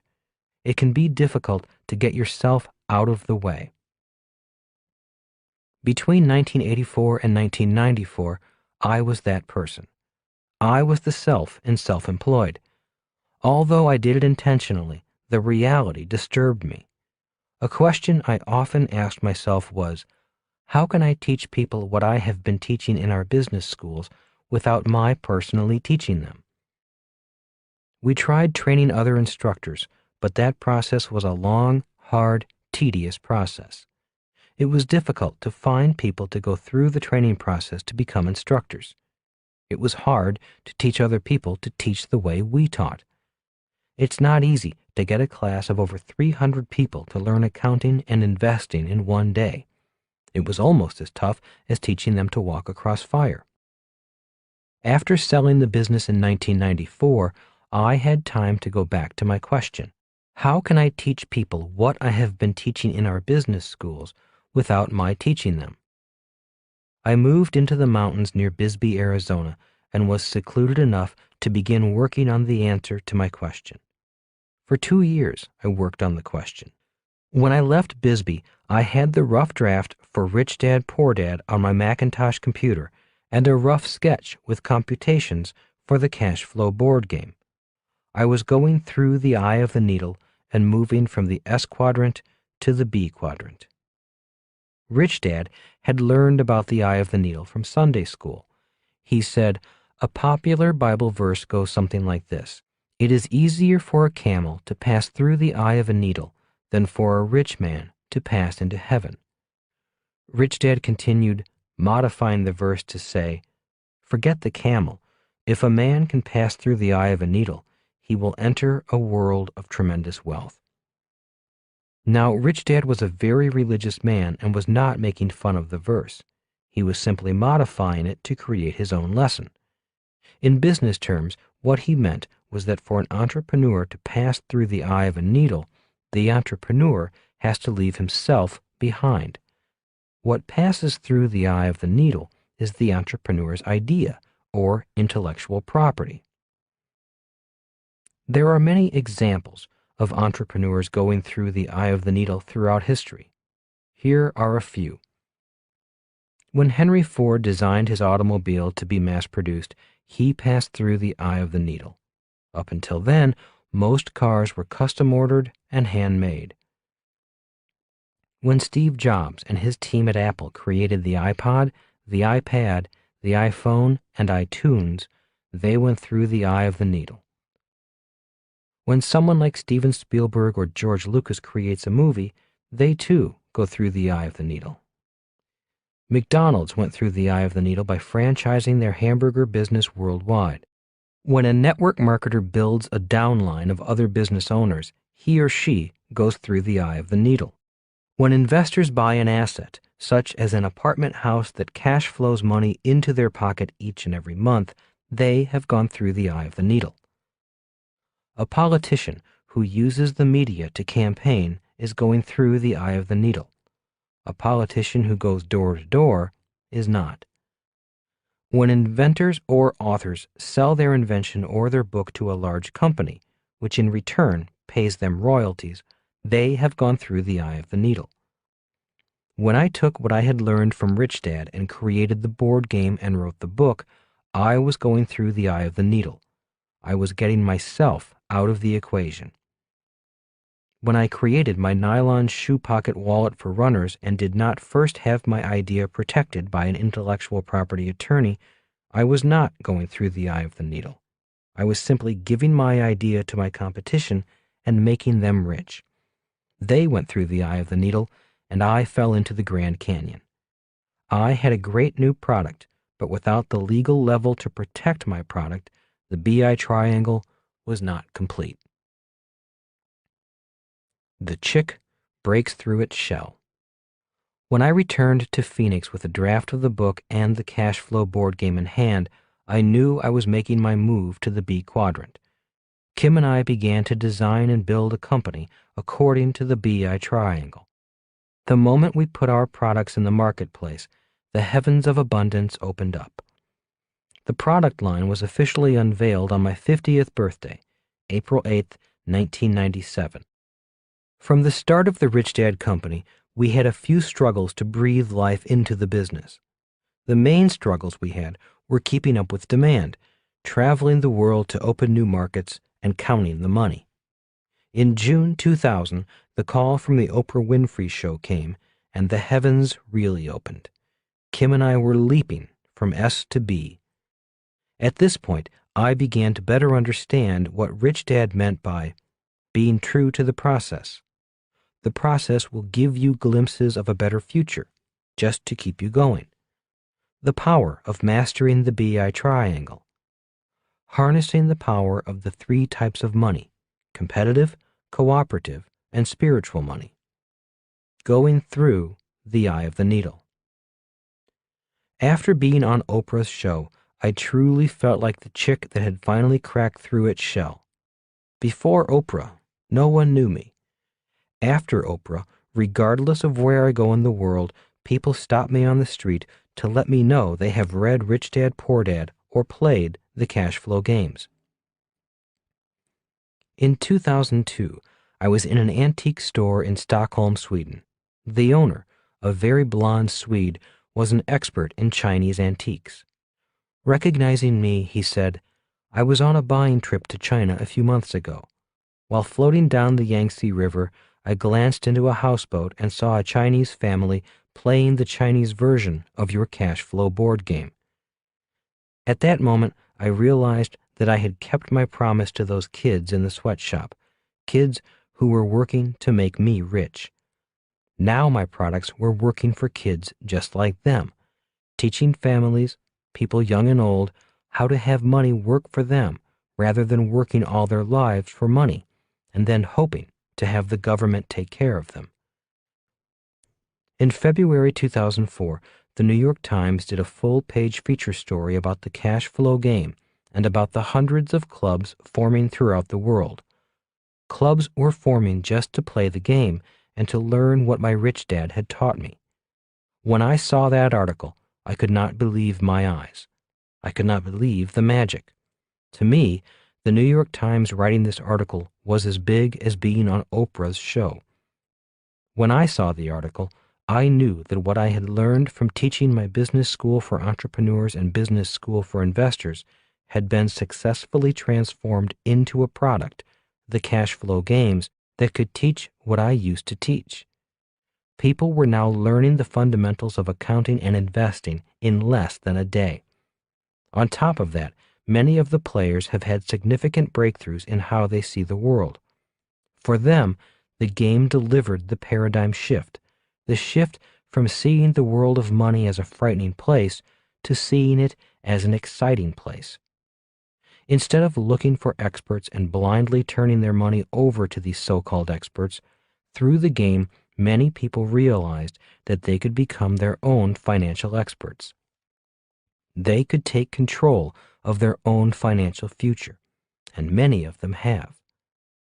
Best of all, instead of personally teaching only 350 people at a time and charging them thousands of dollars, the cash flow game was now going to them and teaching hundreds of thousands of people, many of them for free.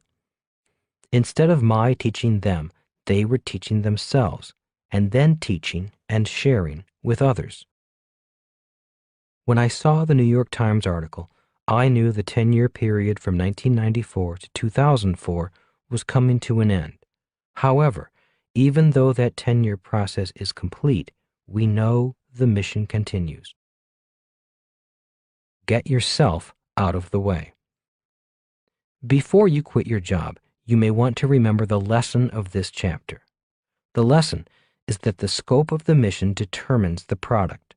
It is very tough making a lot of money or serving a lot of people simply by working harder physically.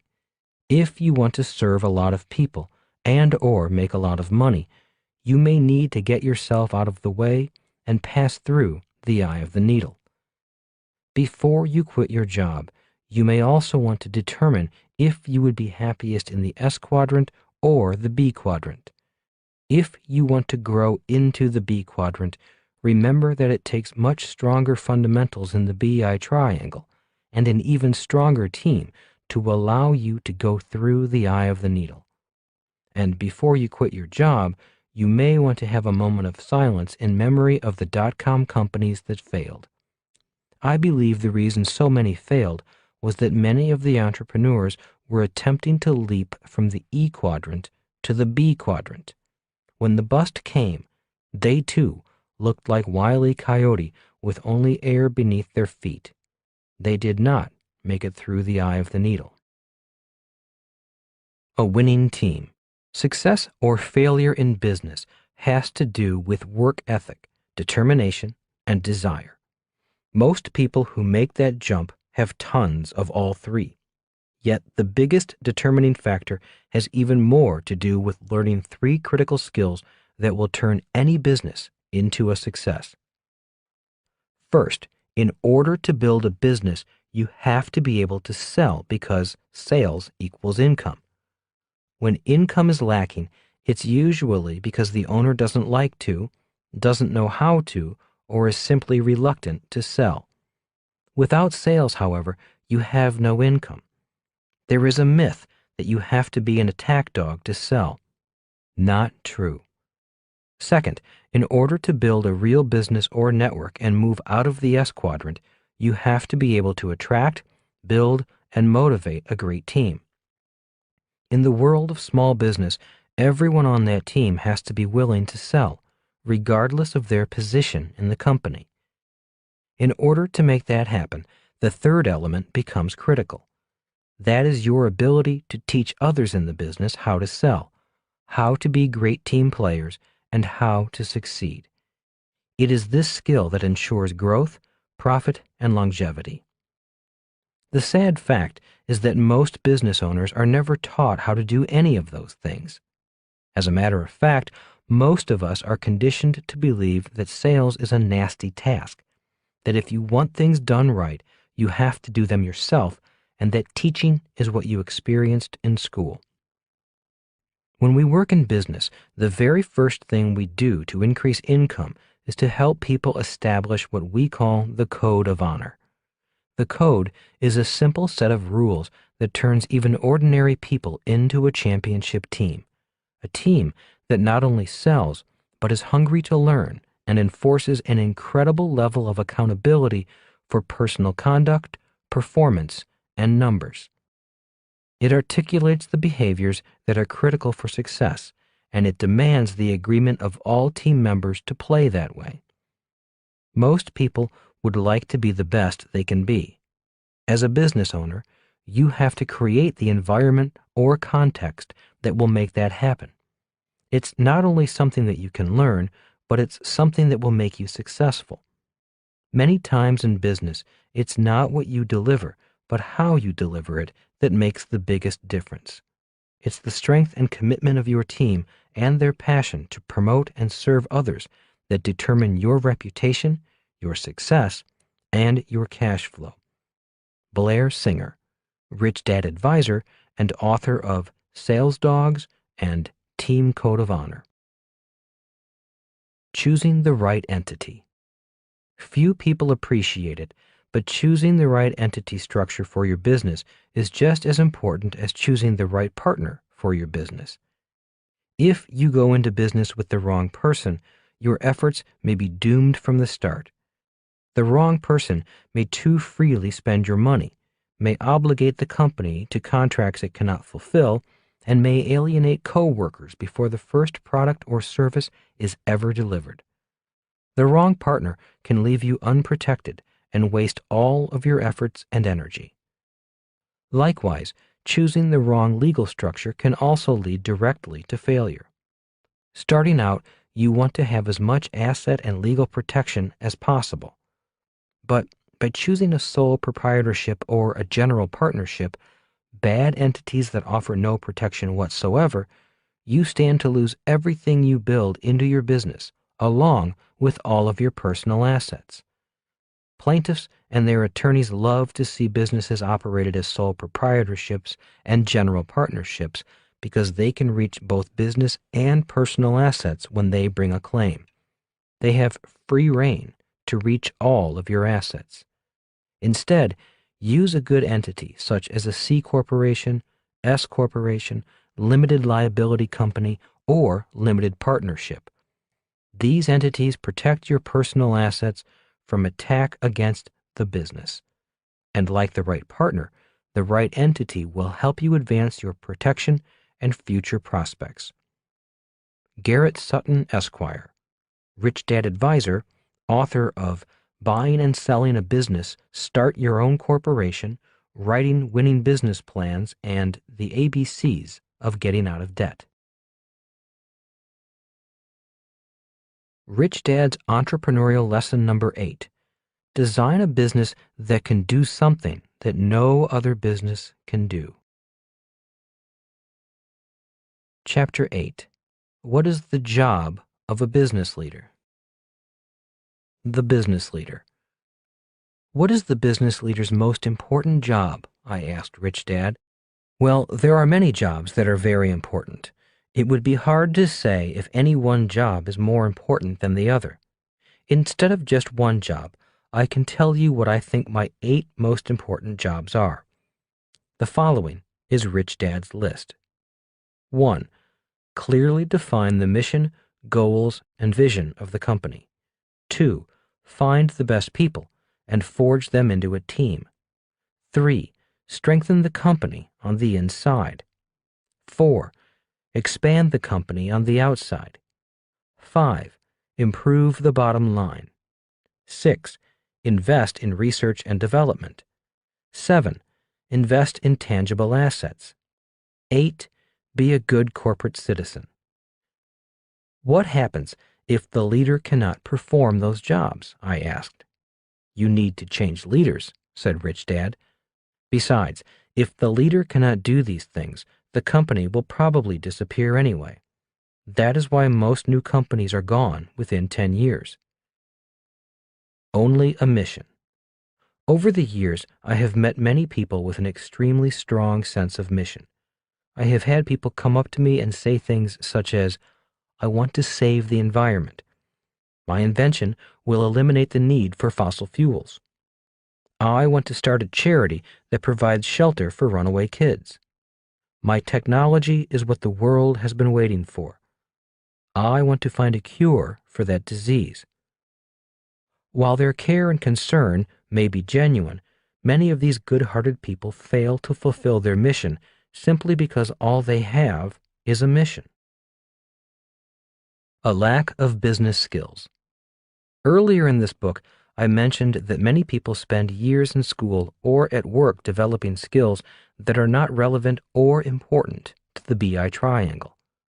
I mentioned the example of a school teacher who may have years of education and teaching experience, yet those years of education may not transfer to the BI triangle if that person decides to become an entrepreneur.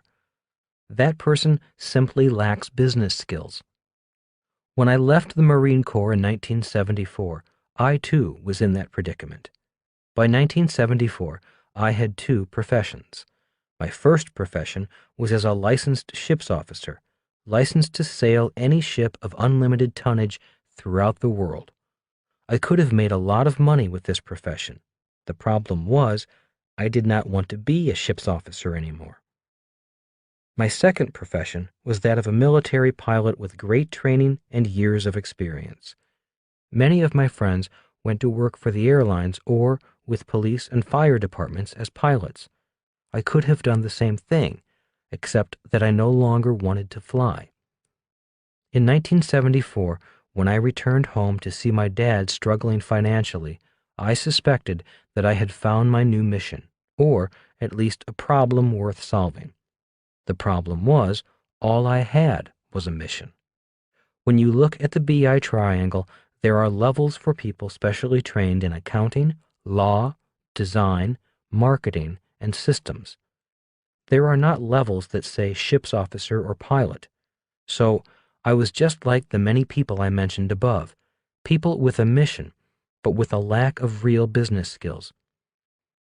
What I did have going for me was that I had years of apprenticeship to Rich Dad. I had worked in all aspects of the BI triangle through his businesses, so I did have some business experience, but only as a kid. At least I knew that a business was a system of systems, and I understood the importance of the BI triangle as a business structure. Complaining to Rich Dad. One day I complained to Rich Dad that I had almost no marketable skills that applied to the BI triangle. Pointing to the team side of the BI triangle, I complained that no major corporation would hire me to be on their team. I whined on about not having a formal education at any of the levels.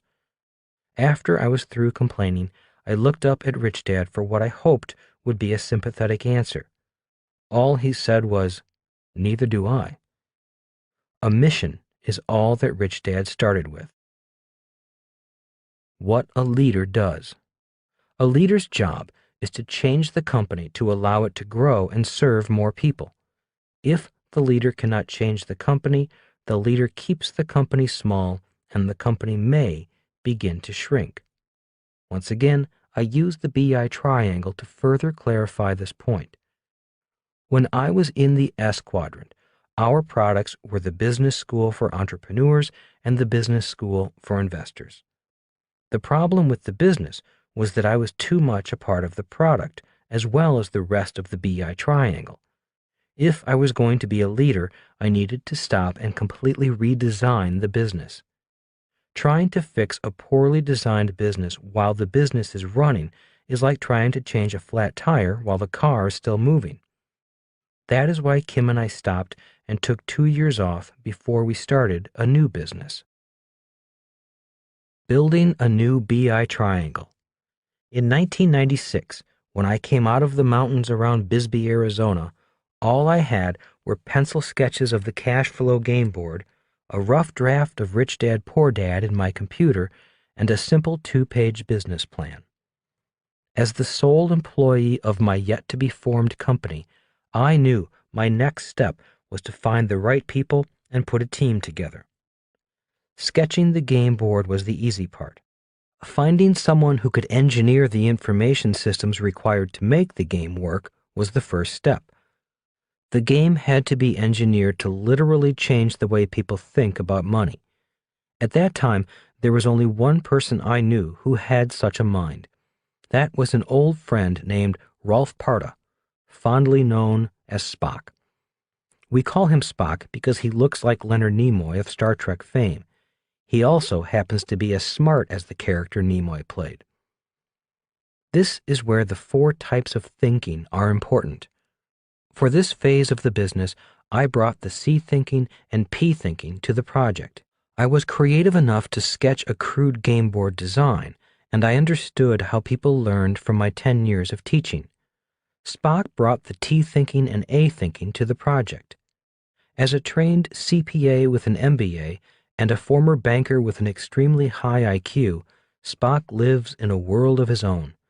Very few people can carry on a conversation with him. He speaks a dialect of English I doubt anyone else understands. Arriving at his home, I spread my crude sketches and diagrams on his dining room table. Doing my best to communicate by words, gestures, and pointing at my sketches, Spock and I finally began to converse. It is tough being the creative and people side of the project, speaking to what I hoped would be the technical and analytical side. Finally, about an hour into the discussion, Spock's eyes lit up. He was beginning to understand the people and creative side. "Why do people need this game?" he asked. "This is common sense." Chuckling, I replied, "To you it's common sense. You have an MBA, you're a CPA, and a former banker. So to you, this is common sense. But to the average person, this is a foreign language. For many people, this is a radically new way of thinking." Spock grinned. The points on his ears grew a little longer. Give me 3 months, and I'll give you what you want. We agreed upon a price for his services, shook hands, and I left feeling confident that I had found the right person for the task. 3 months later, and after much interaction with me, he had all the complex mathematical equations done. I had done my part and made better crude sketches. Together, Kim, Spock, and I played the game. Surprisingly, the game ran well. It was a tough game, but the numbers worked, the lessons were revealed, and we were happy. The next person I went to see was an intellectual property attorney to begin the process of filing for patents, trademarks, and other legal fences to protect my intellectual property. Spock went back to work with his A-thinking cap on, using his analytical mind this time, and began back-testing the game on a computer. He ran the game through 150,000 different simulations without a failure. When he handed me his pages of mathematical computations, he was grinning from ear to ear. The challenge of the project had made him very happy. To this day, I have no idea what the math on those pages meant, but when I turned those same pages over to my attorney, he grinned just like Spock. I felt like I was in school again. The two A students were going over test papers and enjoying it, and I, the C, D, and occasional F student, wondered what they were so excited about. As you may have already guessed, I was now building a new BI triangle. As entrepreneurs, Kim and I were clear on our mission. Now, as leaders of the project and using the 5 levels inside the triangle as a guide, we were now putting together a team. After about a month, my attorney called and said, "You can now move forward and show your game to other people. We do not have a patent yet, but I have filed the application and you've staked your claim. You still need to have people sign confidentiality agreements before they see your product." As you may recall, this is the step I left out when I created the Runner's Shoe Pocket Wallet. Within weeks after inventing the product, I began selling the shoe pocket without protection. In less than 3 months, our competitors were selling my creation. It was a devastating mistake. But learning my lesson from that mistake was about to pay off in a very, very big way. The big test. For the next few weeks, Kim, Spock, and I worked to get our prototype games ready. We had played the game with a number of our friends, and the game worked well. The reason the game worked well is that all of our friends are professional investors. Now we were about to beta test the game. A beta test is a trial run to see if the game works with the average player. The game at that stage was just rough sketches on heavy butcher paper, and we used different caliber bullets as game pieces. The bullets worked well because their weight helped keep the paper down. We reserved a hotel conference room, enough for about 20 people, and then began calling people, mostly strangers, to come and play. You have no idea how hard that was. When people found out the game was an educational game about investing and accounting, most people found an excuse to not be there. "Does it require math?" asked one person. When I said yes, he hung up. The game is played. One bright Saturday morning, in walked 9 people. One who agreed to be there simply did not show up. After a few niceties, the game was on, and it went on and on and on. There were 2 tables, one table with 4 people and one with 5. After about 3 hours, one person raised her hand to signal she had won her game. The game had worked for one person, and the game went on and on and on. Finally, at about 1 p.m., we shut the game down. Frustration was so high, I thought fights were about to break out. No one else had gotten out of the rat race. No one else had won the game. As people left, many politely shook my hands, but no one said much. Most just gave me a strange look and left. Decision time. After packing up our boxes, Kim, Spock, and I had a debriefing session. "Maybe it's too hard," I said. Kim and Spock nodded. But one person got out of the rat race. She won the game, said my perpetually optimistic wife, Kim. Yeah, but most people didn't win, I moaned. They didn't get out of the rat race.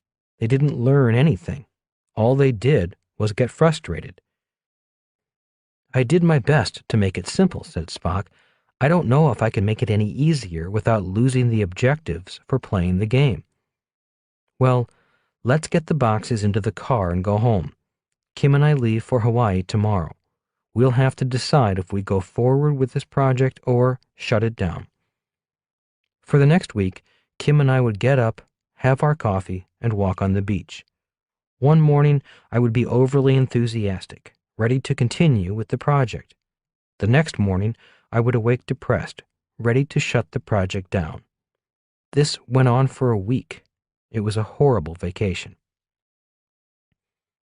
The reason I spend so much time talking about this period is that it was a very tough time for me. When people say they have fears about taking risks and going forward on a project, well, so do I. Kim and I were in turmoil during this period of time. It was go or no go. It was put up or shut up. It was live our mission or just go back to making money.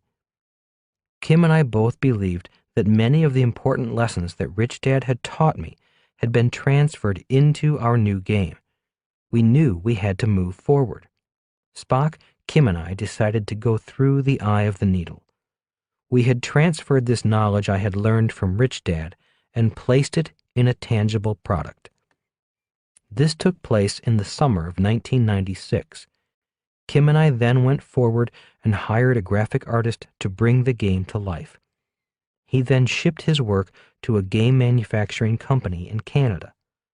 In November 1996, the commercial version of the game was played at a friend's investment seminar in Las Vegas, Nevada.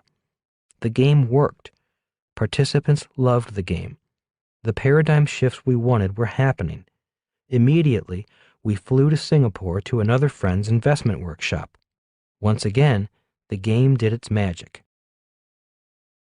Trademarks and trade dress.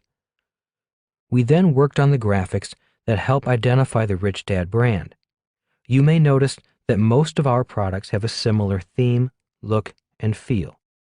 We use specific colors: purple, gray, black, and a few secondary colors. People associate the color schemes with the Rich Dad Company. If people infringe upon our trade dress or trademarks, which people often do, our legal team begins talking to them. Our trademarks and trade dress are assets called intellectual property that have great value all over the world. In China, they call Rich Dad the Purple Storm. The business takes off. Once the business was put together, the company began to take off. Orders started flying through the door. Cash flowed in. All debts were immediately paid off, and soon the company was bursting at the seams. We were forced to buy an office building to house a growing company. Rich Dad, Poor Dad made the Wall Street Journal and the New York Times bestseller lists, one of the few books on the lists not published by the large publishing houses. Publishing houses started calling, offering us a lot of money to sign with them. Oprah's show called, and in the summer of 2000, after I was on her program, the company really exploded. Almost overnight, we became an international success. How to expand a business. There are many ways a business can expand. 1. Replicate the entire BI triangle. Basically, once you work the bugs out of the first business, you open more of them. Many retailers and restaurants expand this way. In many cities, there are restaurants that have 3 or 4 successful stores located throughout the city. In order to grow bigger, the leader may need to change leaders. Often, the owner will sell to a bigger company and start over again. 2. Franchise. McDonald's is the most famous example of expansion via franchising. 3. Take the company public through an IPO. With funds from places like Wall Street, the company can tap into a virtually unlimited supply of money as long as the company keeps on expanding. 4. License the products. This is the way we designed the Rich Dad Company to expand. Licensing is basically allowing another business to produce your products. As our success grew, our licensing, which is the legal level of the business, expanded to 42 different languages in over 55 countries. It costs us no money to produce or store the books. We do not need a giant warehouse, an extensive sales force, or a large inventory to ship product around the world. The Single Tactic Multiple Strategy Plan. My training as a military officer required that we know the difference between a tactic and a strategy.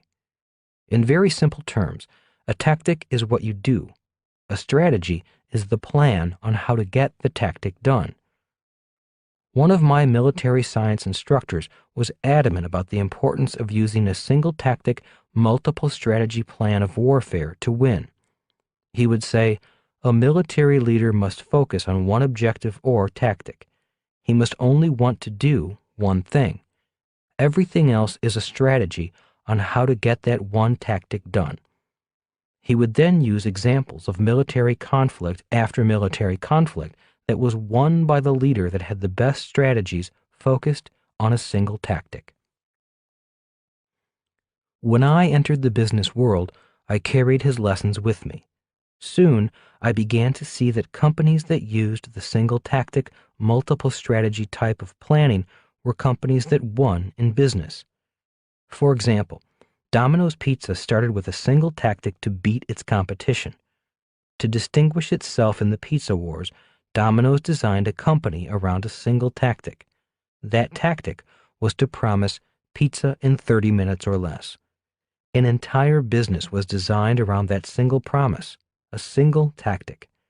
To make that single tactic a reality, the company then had multiple strategic plans. Once Domino's entered the marketplace, it immediately began taking market share from its competitors. Competitors, such as Pizza Hut, could not compete because the business was not designed to meet such a promise.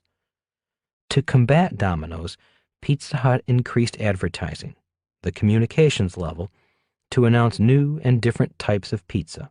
The product level. The pizza wars were on. Pizza Hut was fighting with a better product. Domino's was fighting with a guaranteed faster delivery. If you have read Jim Collins' book Good to Great, you will notice that many of the great companies have single tactics. Jim Collins does not call it a single tactic, multiple strategy way of winning. Instead, he calls it the hedgehog principle. In his book, he uses Walmart's single tactic, the lowest price for good products, as the reason it beats its competitors who have multiple tactics and even more strategies. In other words, Walmart's competitors simply have not clearly defined their own single winning tactic. Walmart's entire business is focused on one promise, a promise customers clearly like. That means Walmart does not win in the product category. Like Domino's, it wins in the system level of the BI triangle. You may recall that Thomas Edison won the electric light battle at the system level, not at the product level. Henry Ford also won at the system level. He simply mass-produced low-priced cars for the working family. He never promised the best-made cars. He just promised the best-priced cars, and then designed a business around his promise. McDonald's does not produce the best hamburger. Ray Kroc built a business around the idea of selling the best franchise to people who want to own a franchise.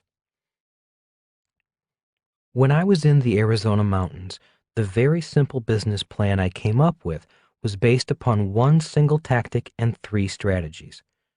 The first page of the simple 2-page plan looked like this. Tactic: play the cash flow game. Strategies: 1. Write a book. 2. Do an infomercial. 3. Teach investment seminars using the game. On the second page, I wrote a brief plan on how I thought I could accomplish the 3 strategies.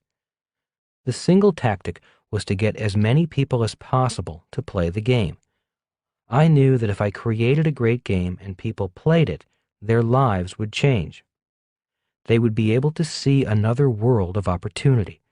They would be less inclined to blindly turn their money over to people they thought were experts, such as mutual fund managers, and might be inspired to become their own financial experts. That was it. I knew, if successful, I would make money from the strategies as well as the single tactic. A low-risk idea. The first lesson: always have a low-risk idea or strategy to fall back on. Rich Dad taught me that whenever you start a business or invest in something, you need to have a low-risk idea. For example, when investing in real estate, if the investment paid me something each and every month, that was a low-risk investment. Even if the property did not go up in value, I was still receiving some compensation for my investment dollars. The strategy of teaching investment seminars using the game was my low-risk idea. Since I came from the seminar business, I knew that if the other two strategies did not work and no one wanted my game, I could recoup my investment in the product development of the game simply by putting on investment seminars. Simply put, a low-risk idea is something you know you can do. Design a business that can do something that no other business can do. The second lesson: design the business around a unique tactical advantage. In my plan, my tactic was to play the game, so I virtually eliminated all competition. I eliminated all competition because if the legal work was strong, no one else could do what our business did. No one else has our cash flow games. As Rich Dad said, design a business that can do something that no other business can do. Simply put, focus all your efforts on your core strength, your unique product. The plan worked. Once we had built the books to a certain level of success on our own, we licensed other publishers around the world to publish versions in other languages. We licensed the rights to sell certain products through infomercials. We went on the road to do investment seminars across the United States, in Australia, and in Singapore. Cash flowed in from all three strategies, as well as from the sales of the game. When I talked about spiritual money, I really did not think we would have made as much money as we did from just our strategies. It was like magic. More strategies today. Today, the tactic is the same. All of our strategies are focused on getting people to play the cash flow games. Today, the number of strategies has increased. Today, our business looks like this. 1. Books in 42 different languages. 2. Games in 14 different languages. 3. Network marketing companies using our products. 4. A coaching company. 5. A seminar company. 6. A national radio show. 7. Cash flow clubs throughout the world. 8. Digital online game initiatives. 9. Curriculum initiatives, including richkidsmartkid.com, which offers free games and curriculum for kindergarten through 12th grade. Our company grows by adding partners who can add to our strategies. Via licensing or co-venturing, we do not have to grow the size or number of employees of the Rich Dad Company. Our company remains small, but has big partners. 3 jobs of leaders.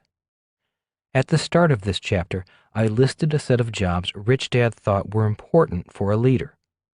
Once the product was developed and protected legally via patents and trademarks, Kim and I focused on the following 3 jobs of leaders. 1. Strengthen the company on the inside. 2. Expand the company on the outside. 3. Improve the bottom line. Working for cooperative money. Through all this very rapid growth, the company handled the expansion without a hitch. Instead of success destroying us as it did with the nylon wallet company, the Rich Dad Company grew stronger with the growth. The company grew because we were cooperative, working for cooperative money. Every dollar that came in from our licensed strategic partners was a cooperative dollar. By cooperating instead of competing, our strategic partners get richer, and so do we. I believe our company was pretty well designed. It was designed to grow. We leveraged the talents of our team to build and protect intellectual property, and then leveraged the intellectual property through licensing all over the world. We found the right team to guide us in this process.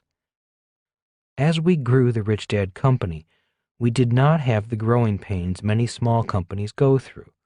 We did not have cash flow problems, space problems, or adding employee problems. The company remained basically the same size even as we grew exponentially. What expanded was the number of strategic partners. As we grew, more and more money flowed in and very few dollars flowed out. All my years of screwing up, correcting, and learning were paying off. No more glimpses. Today, instead of just a glimpse of the world I want to live in, Kim and I live in a world better than we ever dreamed of. It seems like magic, and it is magic. The money and lifestyle are great, but it is the sense of making a difference in so many lives that is the true magic. When I think back on my dad sitting unemployed in front of the TV set, the kids in the sweatshops in Asia from my wallet business, and then to the families playing cash flow on the Yangtze River, that is the real magic. As Dr. Buckminster Fuller would say, it's the work of the Great Spirit. As Lance Armstrong says, it's not about the bike. The entrepreneur's job is done. Once I saw the article about the cash flow game in the New York Times, I knew my job as an entrepreneur was over. We had done our job. Kim and I had taken the business as far as we could take it. We knew it was time for a new team. In the summer of 2008, our new team took over. The team has changed, but their jobs are the same. Their jobs as leaders are: clearly define the mission, goals, and vision of the company. Find the best people and forge them into a team. Strengthen the company on the inside. Expand the company on the outside. Improve the bottom line. Invest in research and development. Invest in tangible assets. Be a good corporate citizen. Rich Dad's Entrepreneurial Lesson Number 9. Don't fight for the bargain basement. Chapter 9. How to Find Good Customers. One day during my junior year of high school, Rich Dad and I were walking past an entrance to a hotel when we heard a man's voice shouting loudly, "I will not pay you another dime. You have not kept your agreement." Looking up, I saw a family of 5 with a very upset father yelling at a local man in a Hawaiian print shirt. "But all you have paid is a deposit," the local man protested. "You still owe us the balance. I cannot let you check in until the balance is paid. You were to have paid your balance in full a month ago. You're lucky we even held your rooms for you. This is our peak season." "It's a good thing you did hold our rooms for us," snarled the father. "You'd have heard from my attorney if you hadn't." "I still need to be paid," said the local man, holding his ground. "I told you that I will pay you. Don't you have ears? Just check us in, and I will pay you," the father growled. "I have a check right here made out to you. Let us get into our room, and we will settle this once and for all." This was the era before credit cards. "You need to pay in cash. A check will not do. That is why we ask you to pay in full, in advance. It gives us time to clear a personal check." "What is wrong with you?" asked the father, now shouting at the top of his lungs. "Don't you people understand English? I told you I would pay you. Now show us to our room. Do I have to call your boss to get things done?" A crowd started to gather. Not wanting to make a scene, The man in the Hawaiian shirt picked up the mountain of suitcases, loaded them on a trolley, and directed the family to their room. "He'll never get paid," said Rich Dad as we continued. "How do you know?" I asked. "We dealt with the same guy 3 years ago. He did the same thing to us. He's going to go to the room, write the check, and then stop payment on it." "What happened after he stopped payment?" I asked. "By the time we found out his check was no good, he had already checked out. We called him once he was back on the mainland. I believe they live in California, and we tried to collect." "Then what happened?" "When we threatened to take him to court, he agreed to pay us half of what he owed. He said our service was bad, and he felt he was paying us what we deserved. He said he was being generous, paying 50% of what he owed us. Since it would have cost more to take him to court, we agreed. Even then, it was 6 months before he paid anything." We walked for a while in silence. Disturbed, I finally had to ask, "Is this common in business?" "Yes, unfortunately it is. You will always have good customers and bad customers. Fortunately, I have found about 80% of all customers are good customers. 5% are like him, just horrible, and the other 15% are in between," replied Rich Dad. "Oh, on top of that, this same guy had the nerve to call again last year and try to book a tour package with us. What nerve!" "Did you do business with him?" "Are you kidding?" laughed Rich Dad. "I had already fired him. Our reservation department had his picture and his name on our Do Not Do Business With Again list. The person taking the call remembered his name and told him we were full. This was before computers, which keep track of customers today." "You fire customers?" I asked in surprise. "Absolutely," said Rich Dad. "You fire bad customers just as you would fire a bad employee. If you do not get rid of your bad employees, the good employees will leave. If I do not fire bad customers, not only will my good customers leave, but many of my good employees will leave as well." "But aren't some of the complaints or upsets your fault too?" I asked. "Couldn't the complaints be legitimate?" "Yes," replied Rich Dad. "Often it is our fault. Our staff does make mistakes or may offend customers. Our systems can break down. That is why we look into every complaint and take it seriously. Just as you look both ways before you cross the street, when it comes to complaints, we have to look both ways, at the customer and at our operations." "Is it hard firing people?" I asked. Being 17 years old at the time, the thought of firing someone, especially an adult, frightened me. It was not something I wanted to do.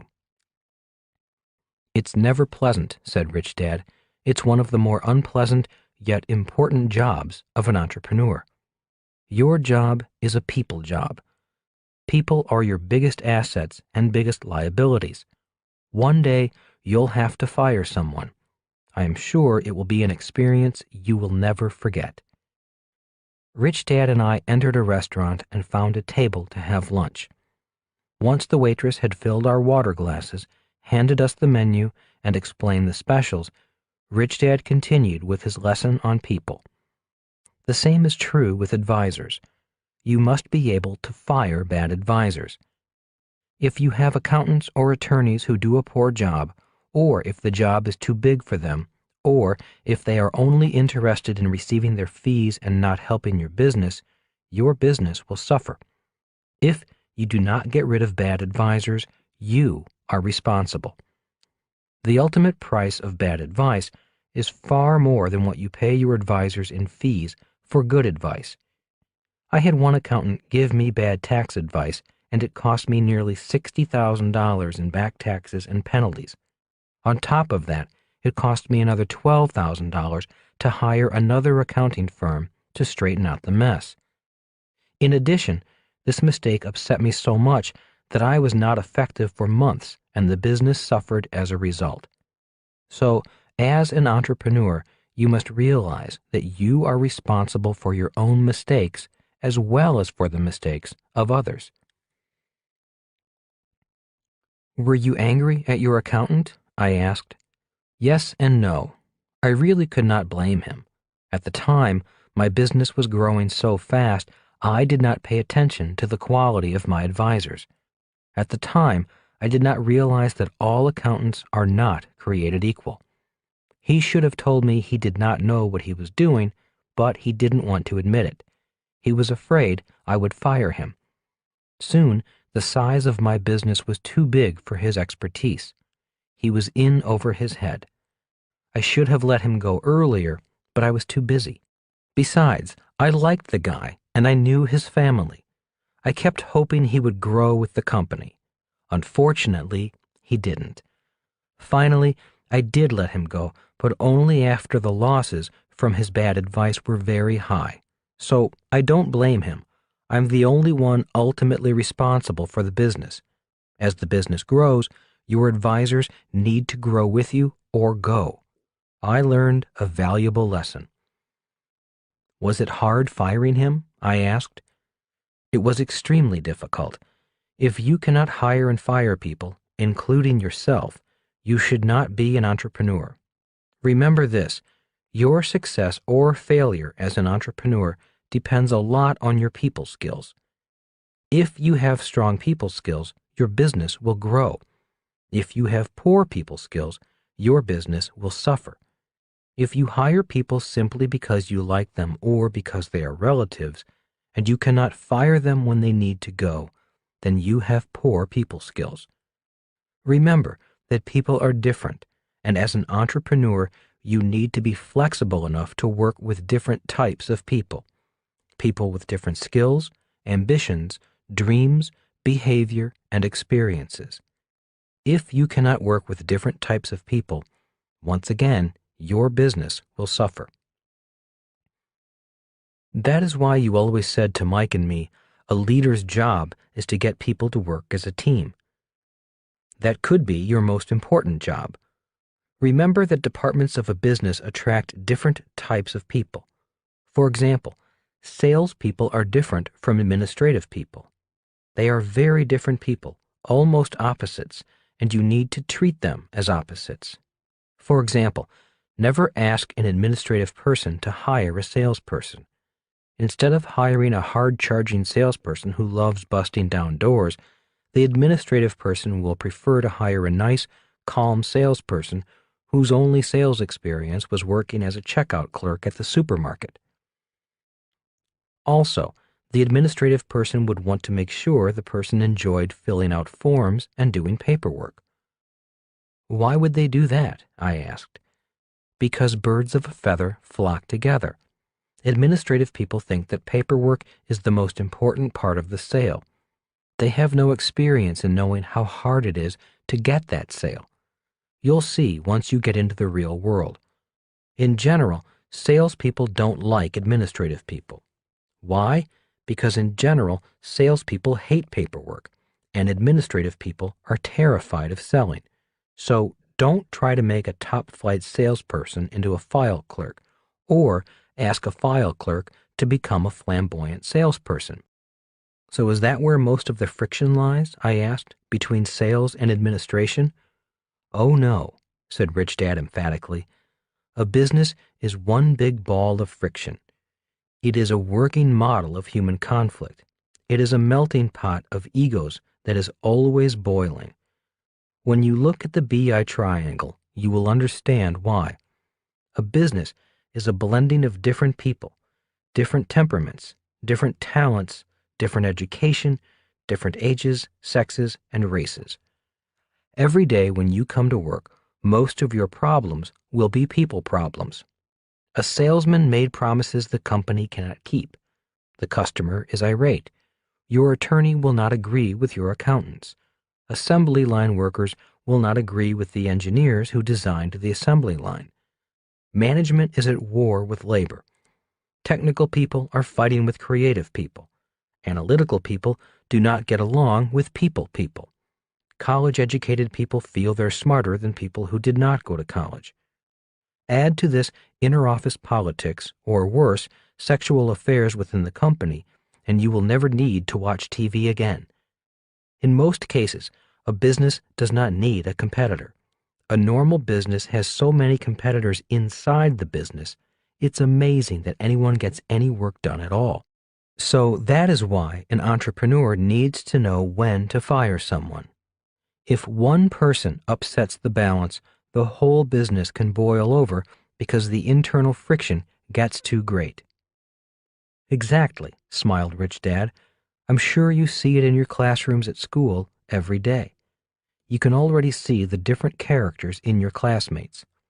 I smiled and said, and on my football team, my baseball team, and even in band class. That is why every team has a coach, a band has a conductor, and every business has a leader. A leader's job is to turn people into teams. One of the reasons so many people are self-employed or own businesses that stay small is that the leader is either not competent with dealing with people or simply does not want to learn to deal with so many different people. Business and making money would be easy if it were not for people. The waitress returned to take our order. After she left, Rich Dad continued, "Let me give you 3 tips I have learned about dealing with people in business. Tip number 1 is what I call the pain in the ass factor. That means all people have skills and talents and are also pains in the ass. I do not care who they are. They have all 3, including me. If their pain in the ass factor exceeds their skills and talents, it is time for them to go or to move them to another part of the business." Chuckling, I said, "Maybe someday you'll earn a Nobel Prize for the pain in the ass factor." "I should," said Rich Dad. "Every person in the world who deals with people will stand and applaud me." "And what is tip number 2?" I asked. "Learn to hire slow and fire fast," said Rich Dad. "Take the hiring of people very seriously and slowly. Screen them carefully. And if it is time to let them go, do it quickly. Too many managers allow people too many chances. If you can't fire them for some reason, then move them and isolate them.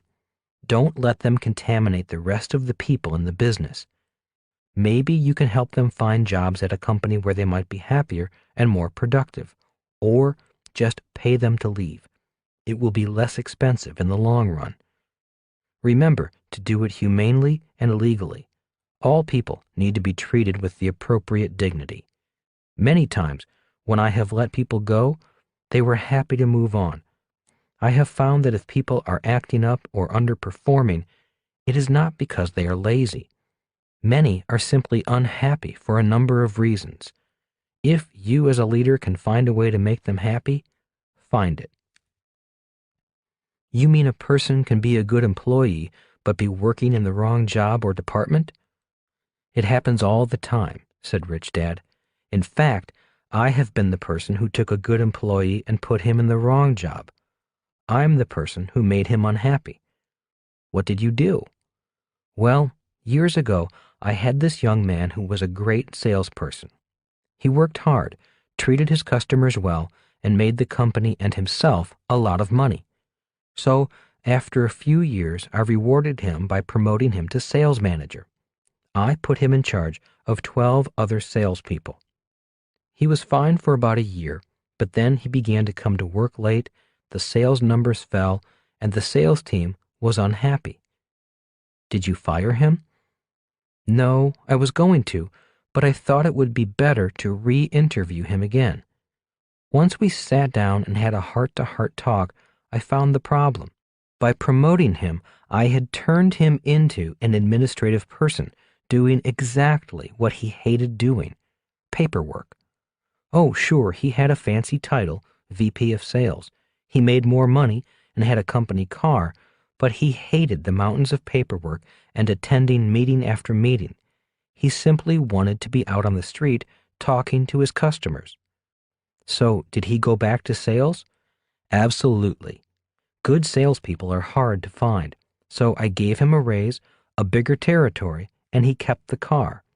He got richer, and so did the company. And what is the third lesson? I asked. The third lesson is that there are two kinds of communicators, said Rich Dad. When they're upset or unhappy, one type of communicator will come talk to you face to face. They lay the cards on the table in front of you. And the second? I asked. The second type stabs you in the back. They gossip, talk badly about you, spread rumors, or complain to everyone else, but never to your face. Basically, these people are cowards. They lack the courage to confront you, to be forthright. Often, they will blame you for their lack of courage, saying you are too mean, or will not listen, or they are afraid of being fired. Their perceptions about you could be true, but generally, these people will choose to talk behind a person's back rather than face to face. It's just in their nature. So, how do you handle that? I asked.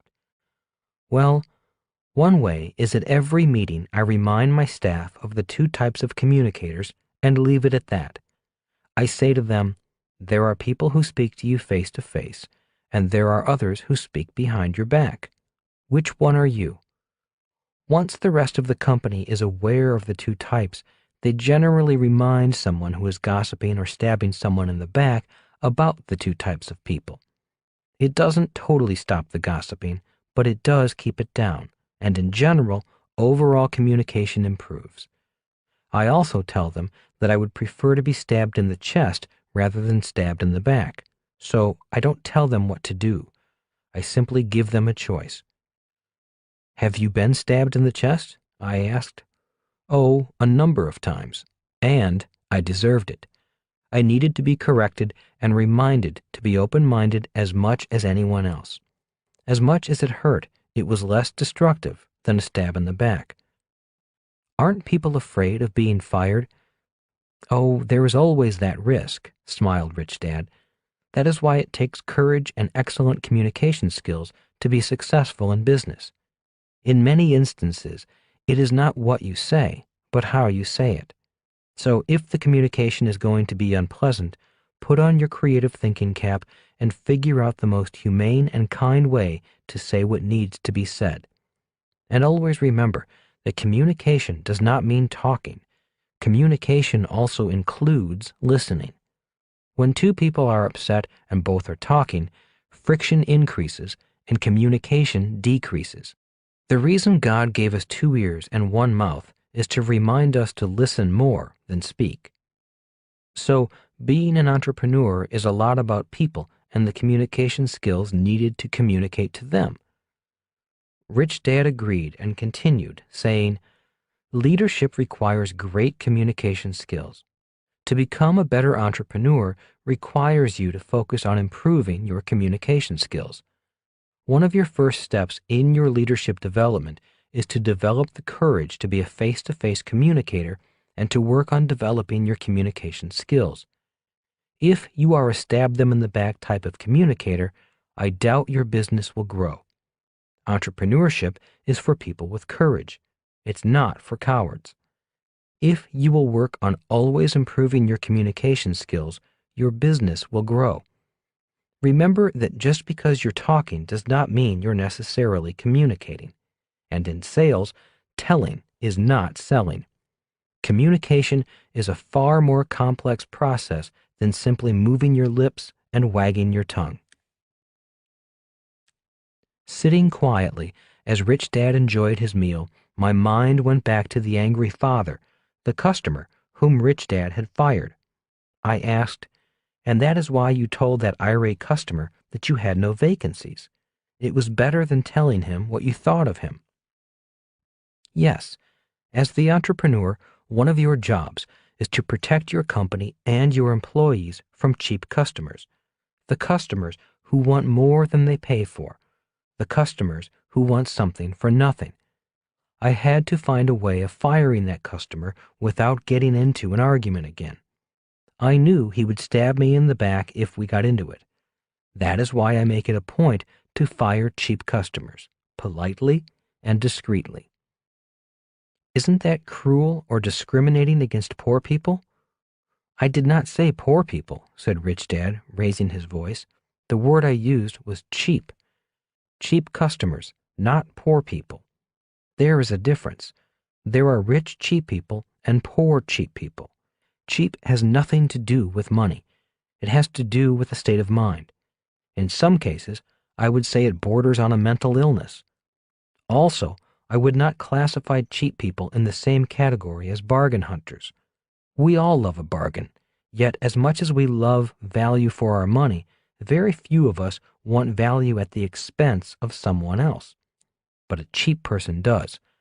A cheap person borders on being a thief, and sometimes they are thieves. If it's not money they're stealing, they steal your time and your energy. They steal your peace of mind. For all the months of misery that one guy caused our company, it would have been better for us to let him just stay for free. He sucked the life out of our business for months. He seemed to enjoy messing with us. He always changed the deal and said we said things we did not say. He always wanted a better price, even after he agreed to pay a set price. He seemed to enjoy having us come after him. Instead of spending time on our good customers, we spent time on him. Having a bad customer can cost us good customers. That is why I say that you need to fire your cheap customers. They're too expensive. This is a very important lesson to learn if you want to be an entrepreneur. Always remember, take very good care of your good customers and fire your cheap customers. How to find good customers. In business, a very important word is the word margin. It is as important a term as cash flow. In fact, both terms are intricately related.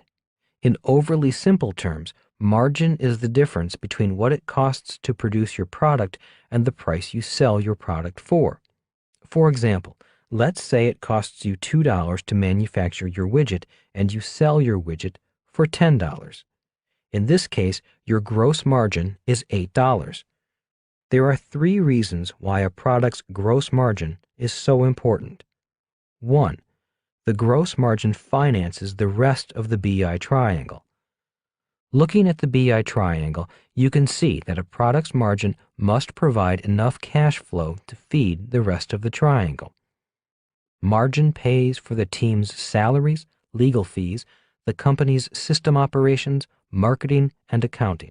These are also known as operating expenses. 2. Margin determines the price of your product. Obviously, the more margin, the higher the price of your product. 3. Product and price determine your customer. To help clarify this, let's look at the automobile industry. A Rolls-Royce is known as a very expensive car. It attracts a certain type of customer. If Rolls-Royce suddenly announced it was going to produce a low-priced budget model, many of their rich customers would probably start looking for another brand of car. Wrong car, wrong price, wrong customer.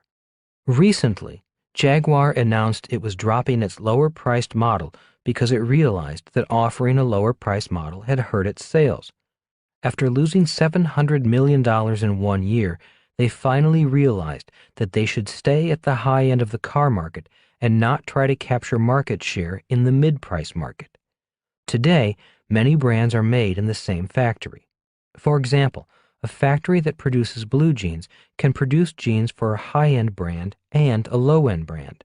It is basically the same product, but the high-end brand can command a higher price and is sold through a different distribution channel, let's say Saks Fifth Avenue.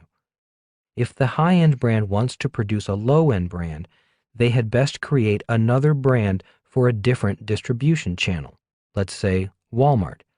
In fact, that is what many big companies do. They produce the same product, but under different brands representing different price points for different customers.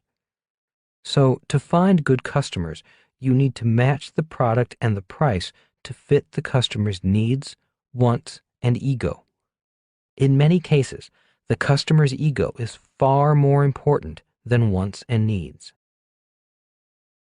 How much is your product worth? In 1996, after the cash flow game was in its final production and ready for commercial use, the next question was, how much is this game worth? How much can we sell the game for? Those of you who have seen our game may recognize some of the challenges we faced. When Kim and I first saw our finished commercial version of the game for the first time, both of us were as proud as new parents. We were also concerned.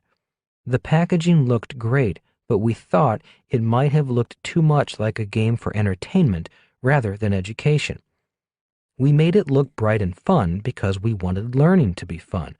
But as we looked at our finished product, we began to wonder, how much would someone pay for fun? We wanted people to know the game was about education, but again, how much would someone pay for education? Looking at our finished product for the first time, Kim and I knew we had serious marketing challenges. To find out what the market might think about our product, once again, we formed a group of people who did not know us, as we did with the beta test, and asked them what they thought of the packaging. The feedback was mixed, from "it looks great" to "it looks stupid." The people in the group did not know we were the creators of the game, so their opinions were pretty frank, often painful. Next, we asked them what they thought the price of the game should be. Again, not knowing us or what went into creating a game, and not having played the game, the prices they suggested ranged from $19.95 to a high of $39.95. This was even more depressing. At that point in time, due to the small production runs, our cost just for producing the game, without freight, was $46 per game. This did not include the development costs. We were starting off with a product with a negative margin before we added in the costs of the rest of the BI triangle. When I was manufacturing my nylon wallets, a joke among manufacturers was, even if I am losing $2 a unit, we're going to make it up on volume. Calling in a consultant. We called in a consultant in the toy industry who had expertise with board games. After trying the game himself, he gave us his opinion of cash flow. His first comment was, "The game is too difficult." He said, "People have become less smart. If Monopoly were introduced today, it would be rejected too because it would be deemed too difficult. Today, games must be so simple that all the instructions on how to play the game can be understood within a couple of minutes." We also asked him how much we could sell the game for. He replied, "You might get $39 at retail. That means you would have to sell it to a retail store for $20, even less if you sell it to a major chain such as Walmart. You might have to sell it for as low as $10 just to get it into a store. On top of that, if you do get it into a store, you'll have a bigger problem with customers who return the product. They might buy the game for fun because your packaging is fun and place it with their other games. But when they find out how hard it is to play and that it is educational, many of them will return the game to the store and ask for their money back. You could find yourselves with huge losses from refunds and damaged returned games. Looking for new answers. It was obvious that our game was not meant for the public market. We knew the game was not for everyone. We knew the game was intended for anyone who thought his or her financial education was important. The problem was to find that customer in the sea of people. The game was also hard to categorize by demographics. For example, if we had written a book for children, placing the book would be easy. We could place it anywhere parents shopped for kids. But this game could be played by anyone, from kids to adults, male or female. It was also for people whether they were rich or poor, just as long as they valued their financial education. And we knew our customers would want to be financially proactive. After teaching entrepreneurship and investing for years, I knew that most people wanted more money, but very few people would actually take the time to learn about how to make more money. The challenge was to find the customer who would want the educational game and the information locked within it. At a marketing seminar, I learned a guideline known as the 5 Ps. These are the 5 things a marketer must know when selling a product: I believe they were identified by E. Jerome McCarthy. They are 1. Product, 2. Person, 3. Price, 4. Place, 5. Position. A marketer must know what the product is, the person who wants the product, what price they are willing to pay, where the product will be placed so the customer can find it, and how to position it in the marketplace. That is, the biggest, the smallest, the first, the last, and so on. Entrepreneurs should enjoy solving business problems, and normally I do. But this problem had me stumped. All I had were the first 2 P's. One day a friend called to say he was coming to Phoenix to go to a special seminar on marketing and wanted to know if I wanted to go along. I jumped at the chance. The room was filled with approximately 300 people, and by the look of them, most seemed to be entrepreneurs. Not too many had the corporate look. The instructor was a wild man who talked about how advertising agencies just waste your money on expensive, good-looking ads or TV spots that sell nothing, a point of view I agreed with. He said, the purpose of marketing is to get the phone to ring. With these ad agencies, the only phone that rings is them calling to ask you for more money to buy more advertising so they can collect more fees. Ask them if they can guarantee your sales or measure your sales. In most cases, they cannot or will not guarantee their work. All they want to do is win awards for creative advertising for their agency, with your advertising dollars. Sales equal income. The seminar was exactly what I was looking for. It was marketing for entrepreneurs, not big corporations with millions in advertising dollars to spend. The instructor had a great track record for success and told stories that came from real-life experiences. Some of the other points he made were, the entrepreneur must be the best salesperson in his or her business. The entrepreneur must be the best marketer in his or her business. The marketing efforts must produce sales, not just good-looking ads or slick commercials. As obvious as these points are, you would be surprised how many entrepreneurs delegate those important roles to ad agencies. Ad agencies are generally for big corporations or established businesses. In a small startup business, the entrepreneur needs to be the best they can be at sales and marketing. With limited resources, every dollar spent must result in sales because sales equal income. Rich Dad drummed into my head, sales equal income. He would also say the reason so many people have low incomes is that they are poor at selling. If he had been at this sales seminar, he would have loved it. The instructor was adamant about using marketing that leads to sales that can be proven and measured. Toward the end of the day, I got the marketing answer I was looking for. When discussing how to price a product, the instructor said, there are 3 price points for any product: the lowest priced, the highest priced, and the middle priced. The worst price to be is the middle price. Nobody knows who you are. The trouble with being the lowest priced product is that someone is always trying to beat you. Someone will find a way to sell the same product for less than you do. To win the lowest priced competition, you have to make less and less money. On top of that, you have to deal with cheap customers. With that statement, the pieces of the puzzle began to come together. Immediately, I remembered the conversation I had had with Rich Dad years earlier about cheap customers. Bringing my thoughts back into the seminar, the instructor roared on about why being the most expensive was the best position to fight for. He said, when I was a struggling marketing consultant, I tried to keep my prices low. The problem was, the lower I made my prices, the cheaper my customers became. Soon, instead of selling my services, I was spending more time haggling about my fees with cheap customers. When I raised my fees a little, I joined the masses of other middle-of-the-road marketing consultants. Again, most of my time was spent discussing price rather than the value of my product, what I could do for the customer. Then one day, I decided to be ridiculous and simply raise my fees to the highest in my industry. Instead of charging $50 an hour for my services, I raised my rates to $25,000 per day.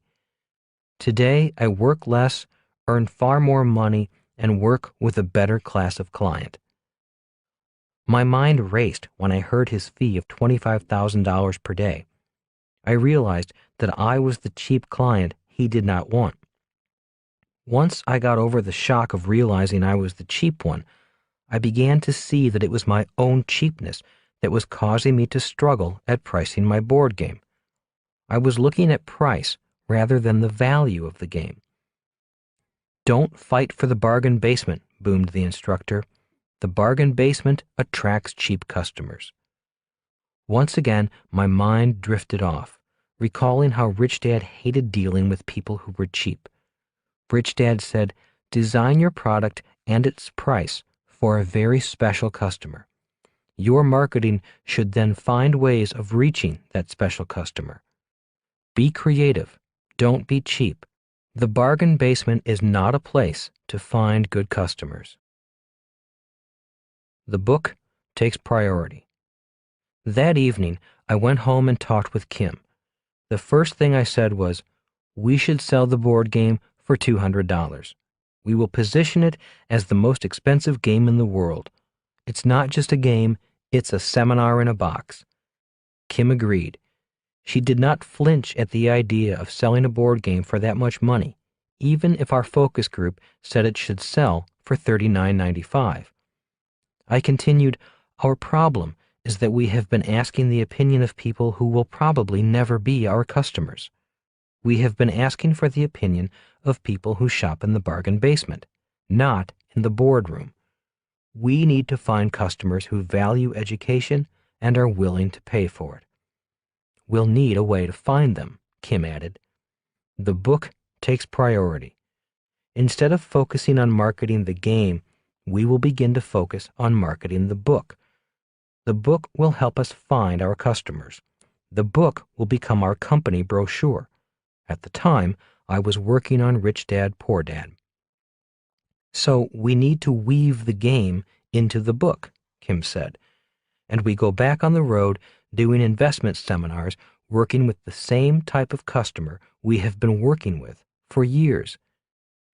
That's the idea. We finish the book and we get back on the road doing seminars for people who pay for financial education. We've been doing it for years. It's a low-risk idea. We know the business and we know how to reach those customers. In other words, the tactic remains the same. The sole tactic of the business is to get people to play the cash flow game. We now focus on the strategies. If the strategies work, people will play the game. Kim and I were in agreement.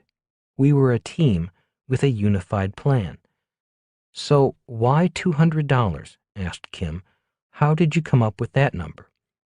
"It took a while," I said, "but when the instructor said a higher price can be perceived as more valuable, the lights in my head went on. I realized I was cheap and looking at my own product through cheap eyes rather than looking at the value hidden in the game. So I went up to $59 a game, and that still sounded cheap. I was now in the middle, not at the top. In my mind, I then tested $99 a game. I was comfortable with that. I knew I could sell it at that price, so I knew I had not yet reached the top. When I tried $200 in my head, I felt uncomfortable. Now I knew I had gone beyond my own comfort level. I had found my price. Well, it certainly gives us a large margin. That will help us grow the business," said Kim. "So we market the book through traditional distribution channels. That handles the place category of the 5 Ps, where we place our product in front of potential customers. Instead of trying to drop the price of the game to fit into that distribution channel, we can use a conventionally priced book and flow it through the book distribution system. That way, the book will sell the game, or at least help us find customers. And the seminars will sell the game," Kim summarized. "But there is still something else behind charging $200 a game. Well, I began slowly, if we compare games to games, the game is not worth $200. But when compared as education to education, the game is really inexpensive. Just look at how much a college education costs in both time and money. On top of that, you don't learn much about money or investing in school. Also, look at how much it costs for people to lose money in the stock market. That is even more expensive. But the biggest expense of all is the loss of opportunity. So many people want to invest and know they should invest, but they fail to invest simply because they lack the financial education. Not only can this game help a person make millions of dollars, but it can also help a person become financially free. But what about the people who might feel ripped off at $200? Asked Kim. Many people will, and they may never buy the game, I replied. If we price the game at $200, people will have to think long and hard about the value of the game before they buy it. And that is what we want them to do. We want the price to make them think about the value more than just entertainment. And just think of the number of people one game can reach. One $200 game can reach hundreds of people, added Kim. Not everyone has to buy the game. And that is why the sole tactic of our company is to have people play the game, not necessarily buy the game, I replied. People who are serious about their education and pay $200 for the game will be more likely to take the time to learn the game. The only way they can learn the game is to invite others to play. The game immediately begins to fulfill its mission. The more people who play the game and invite other people to play the game, the more the cost per player goes down, and the value of the game goes up. Our only job now is to find that person who values education and is willing to pay for it. We also make the game harder to get, harder for people to find. We will have to be smarter about letting people know how to find us through our website, I added. By keeping access to the game more restricted instead of using mass marketing, we will highlight its educational value. Our focus groups were looking at it as a mass market game, not as the educational tool that it is. And what happens if it doesn't work? Asked Kim. Then we come up with more ideas, I replied. Ideas are plentiful if you're creative. Our strategies are low risk. With the book and the seminars, we should have cash flow from those two strategies so we do not need to sell as many games. In this way, we give the game the opportunity to sell itself, to find its own fans and its own channels of distribution. If it is a valuable product, the plan will work. If our customers do not find the game valuable, we shut the business down. Only time will tell. As stated earlier, the first time the game was played commercially was at an investment seminar in Las Vegas, Nevada in November 1996. In February 2004, when I saw the nearly full-page article in the New York Times, I knew the game had found its rightful audience. We have now sold hundreds of thousands of games, and there are cash flow clubs all over the world meeting regularly to play the game. We have very few complaints about its price. Our return factor is less than 1%. We found the right customers for the game. Develop your marketing plan. The 5 Ps are a simple guideline for your marketing plan. Before you quit your job, remember these important points. 1. There are 3 price positions in any market: the highest price, the middle price, and the lowest price. Decide which price best fits you. Always remember that the middle price may be the most comfortable, but it is also the most crowded. It's hard to be outstanding if you're average. 2. The lowest price leaders do not just lower their price. The winners in the lowest price category do something brilliant in business that their competitors cannot do. For example, Walmart sells the same products many other retailers sell, but Walmart has a far better system of retailing that allows them to make a lot of money with smaller margins. Remember what Rich Dad said: Any idiot can drop their price and go broke.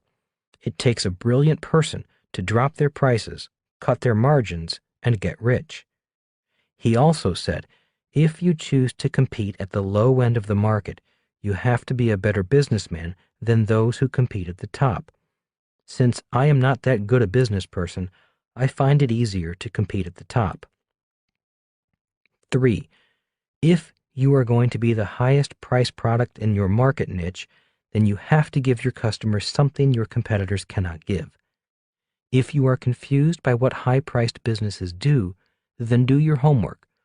Go to a high-priced auto dealer and then go to a low-priced auto dealer, or go to a high-priced hotel and then go to a budget hotel. By taking notice of differences, you find ways of better defining your product and your customer.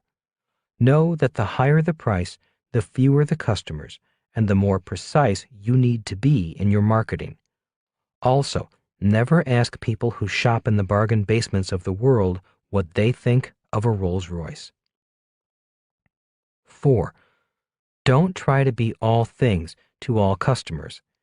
If you want the high end and the low end, start two brands. As you know, Honda has its Acura brand and Toyota has its Lexus brand. To me, they look like the same cars, but what do I know? Obviously, the marketers at Honda and Toyota have done a good job convincing the public that they are selling two different cars.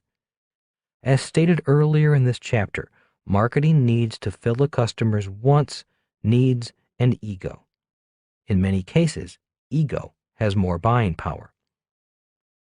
5. Instead of discounting down, bonus up. I know people look at the game and flinch at the price. Rather than drop the price, we prefer to add products to the mix and then increase the price of the package. As Rich Dad said, sales equal income. So, rather than cut our price and reduce our margins, which anyone can do, we would rather find ways of keeping our prices while increasing the value and having a satisfied customer. 6. Weak salespeople always want new products to sell. When I was at Xerox, it was always the weakest sales reps who said, if we had new products, I could sell more. Many businesses fall into this trap. When sales are down, they look for new products, which often leads to a phenomenon known as line extension.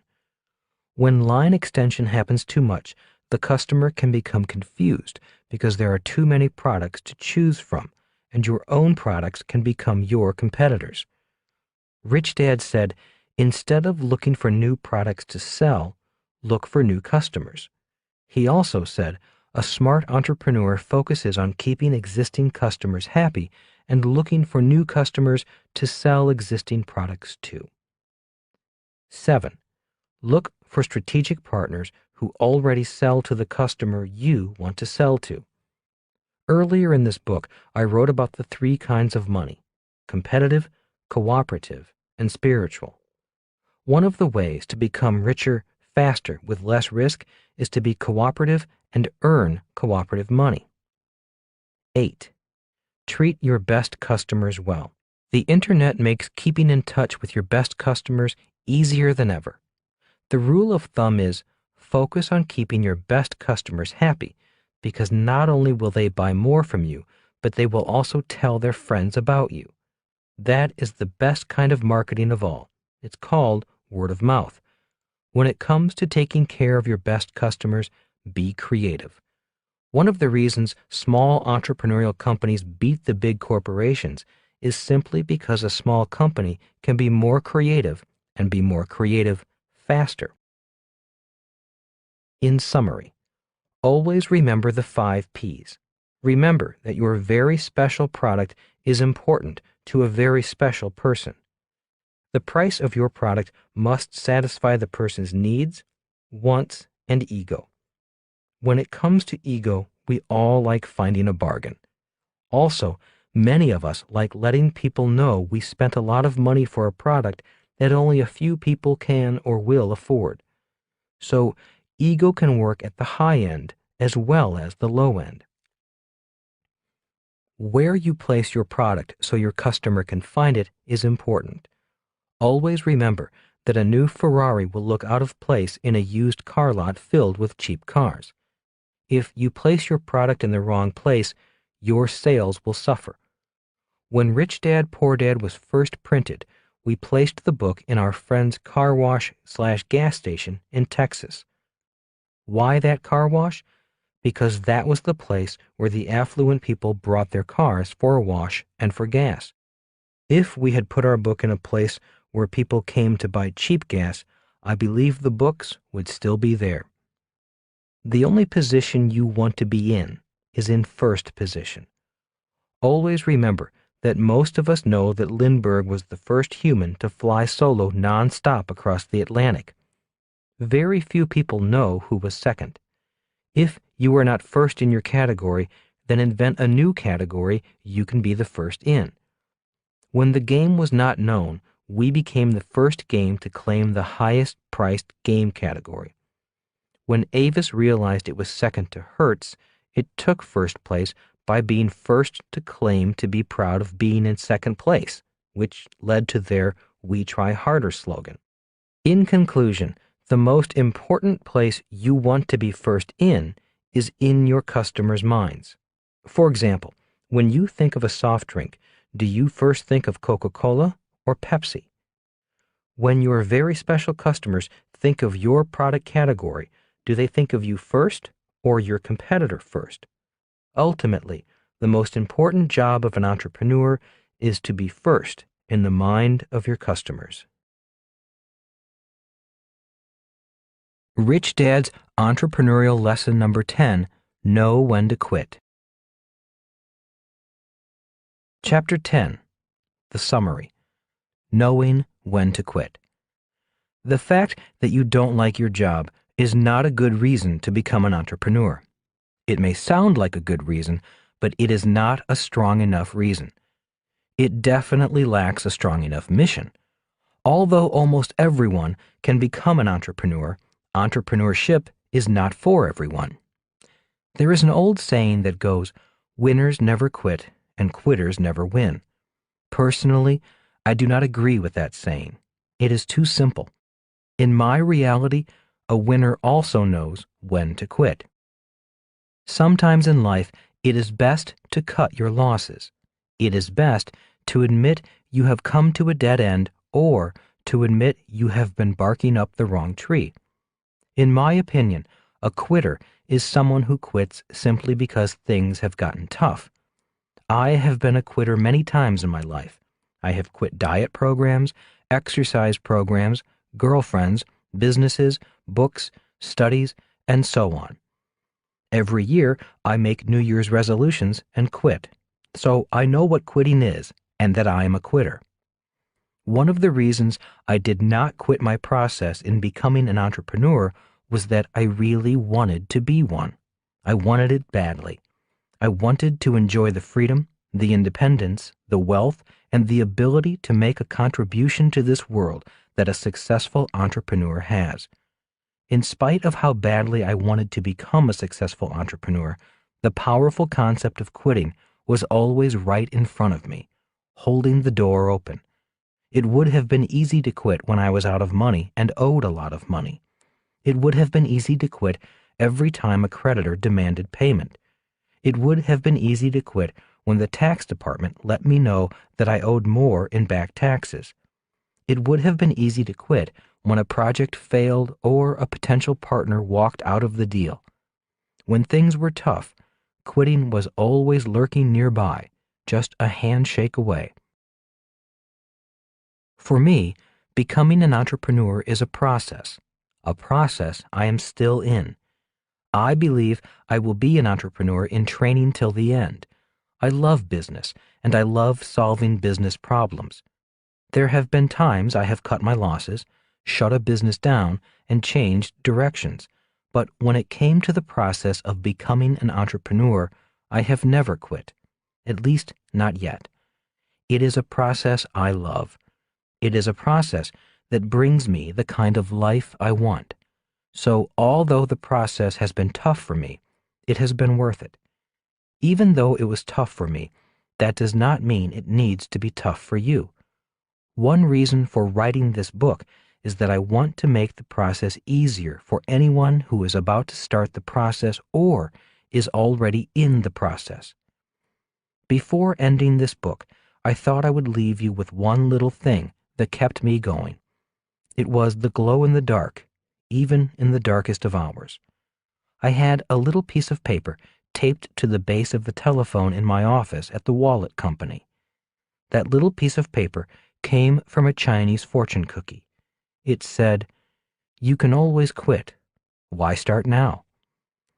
There were many phone calls I had to handle that provided me with more than enough reason to quit.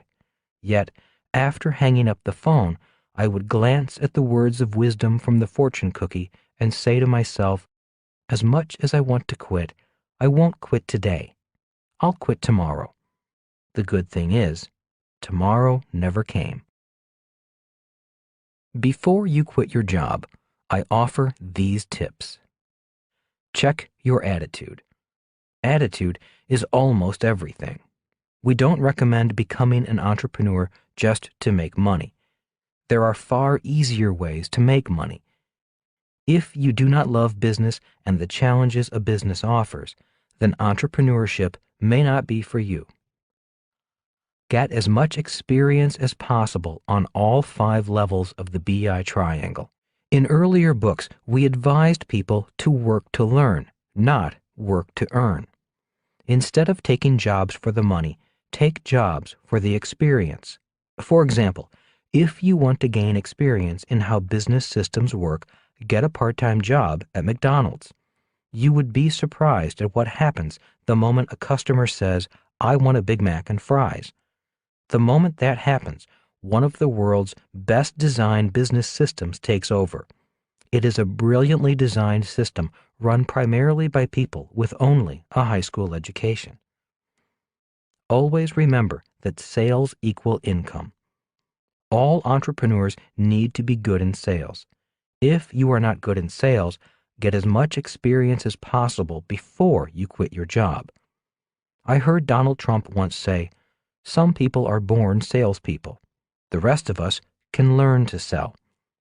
I am not a natural salesperson. I did train hard to become one. If you want really great sales training, you may want to consider joining a network marketing business or a direct sales business. Be optimistic as well as brutally honest with yourself. In his book, Good to Great, Jim Collins does an excellent piece on this need to be brutally honest. He writes about his interviews with Admiral Stockwell, one of the longest-held POWs from the Vietnam War. When Jim Collins asked the admiral which type of person died in their cells, the admiral answered without hesitation, "The optimists." The POWs who did survive were those who could handle the brutal facts about their situation. On the flip side, know the difference between being brutally honest and being pessimistic. I know people who will tell you why something will not work even if it's working. I know people who store in their mind every piece of negative news possible. Negative people or pessimistic people are not the same as brutally honest people. Do you know how to spend money? Too many people struggle financially because they do not know how to spend their money. Too many people spend their money and it never comes back. An entrepreneur needs to know how to spend money and have more money come back. It is not about being cheap, tight, or frugal. It's about knowing when to spend, what to spend on, and how much to spend. I have seen too many entrepreneurs go broke saving money. For example, when business drops off, instead of spending money on more promotions, some entrepreneurs cut back hoping to save money. When this happens, business continues to drop off. This is an example of the wrong action at the wrong time. Start a business to practice on. No one can learn to ride a bicycle without a bicycle, and no one can learn to start, build, and run a business without a business. Once you are familiar with the different parts of the BI triangle, stop planning and start doing. As I have always said, keep your full-time job and start a part-time business. Be willing to ask for help. Rich Dad often said, "Arrogance is the cause of ignorance." If you don't know something, ask someone who does know. On the flip side, don't be a pest and ask for too much help. There is a fine line between help and a crutch. Find a mentor. Rich Dad was my mentor. I have had many other mentors. Read books about great entrepreneurs such as Edison, Ford, and Gates. Books can be your best mentors. One of my favorite entrepreneurs is Steve Jobs, founder of Apple and Pixar. Not only do I like his style, but I love the culture of his business. One of the most important things an entrepreneur can build is a business with a strong culture. As stated earlier, the Rich Dad Company works hard to foster and protect a culture of learning and free expression. Join an entrepreneur's network. Birds of a feather do flock together. Every city I have ever lived in has groups or associations of entrepreneurs. Attend their meetings and find one that fits your needs. Surround yourself with fellow entrepreneurs. They are there for support as well as to be supported. Contact your SBA, the Small Business Administration, or your local Chamber of Commerce for a schedule of meetings and seminars. They are great sources of information as well as resources for entrepreneurs. One group I have been impressed with is YEO, the Young Entrepreneurs Organization. Although I am too old to belong to this group of young men and women, I have been asked to speak at several of their chapters. I have always been impressed with the quality of young person this organization attracts. Be faithful to the process. One reason why many people do not quit their jobs and become entrepreneurs is that entrepreneurship can be extremely challenging, especially when first starting out. I suggest you follow the basics of the BI triangle and diligently do your best to master all 8 categories of the triangle. It takes time, but if you are successful, the rewards can be immense. As Rich Dad said, entrepreneurship is a process, not a job or profession. So be faithful to the process and remember that even when times are bad, the process will give you a glimpse of the future that lies ahead. Over the years, I have heard many people use the term BHAG, which stands for Big Hairy Audacious Goal. While having a big hairy goal is commendable, I believe the process and the size of the mission are more important than the goal. Rich Dad drew a diagram for his son that stated, "Mission becomes process becomes goal." He said, if you are going to have a big goal, you need a strong mission to push you through the process. With a strong mission, anything is attainable. Thank you for listening to this book. I wish you the best of success in your journey as an entrepreneur. Robert Kiyosaki.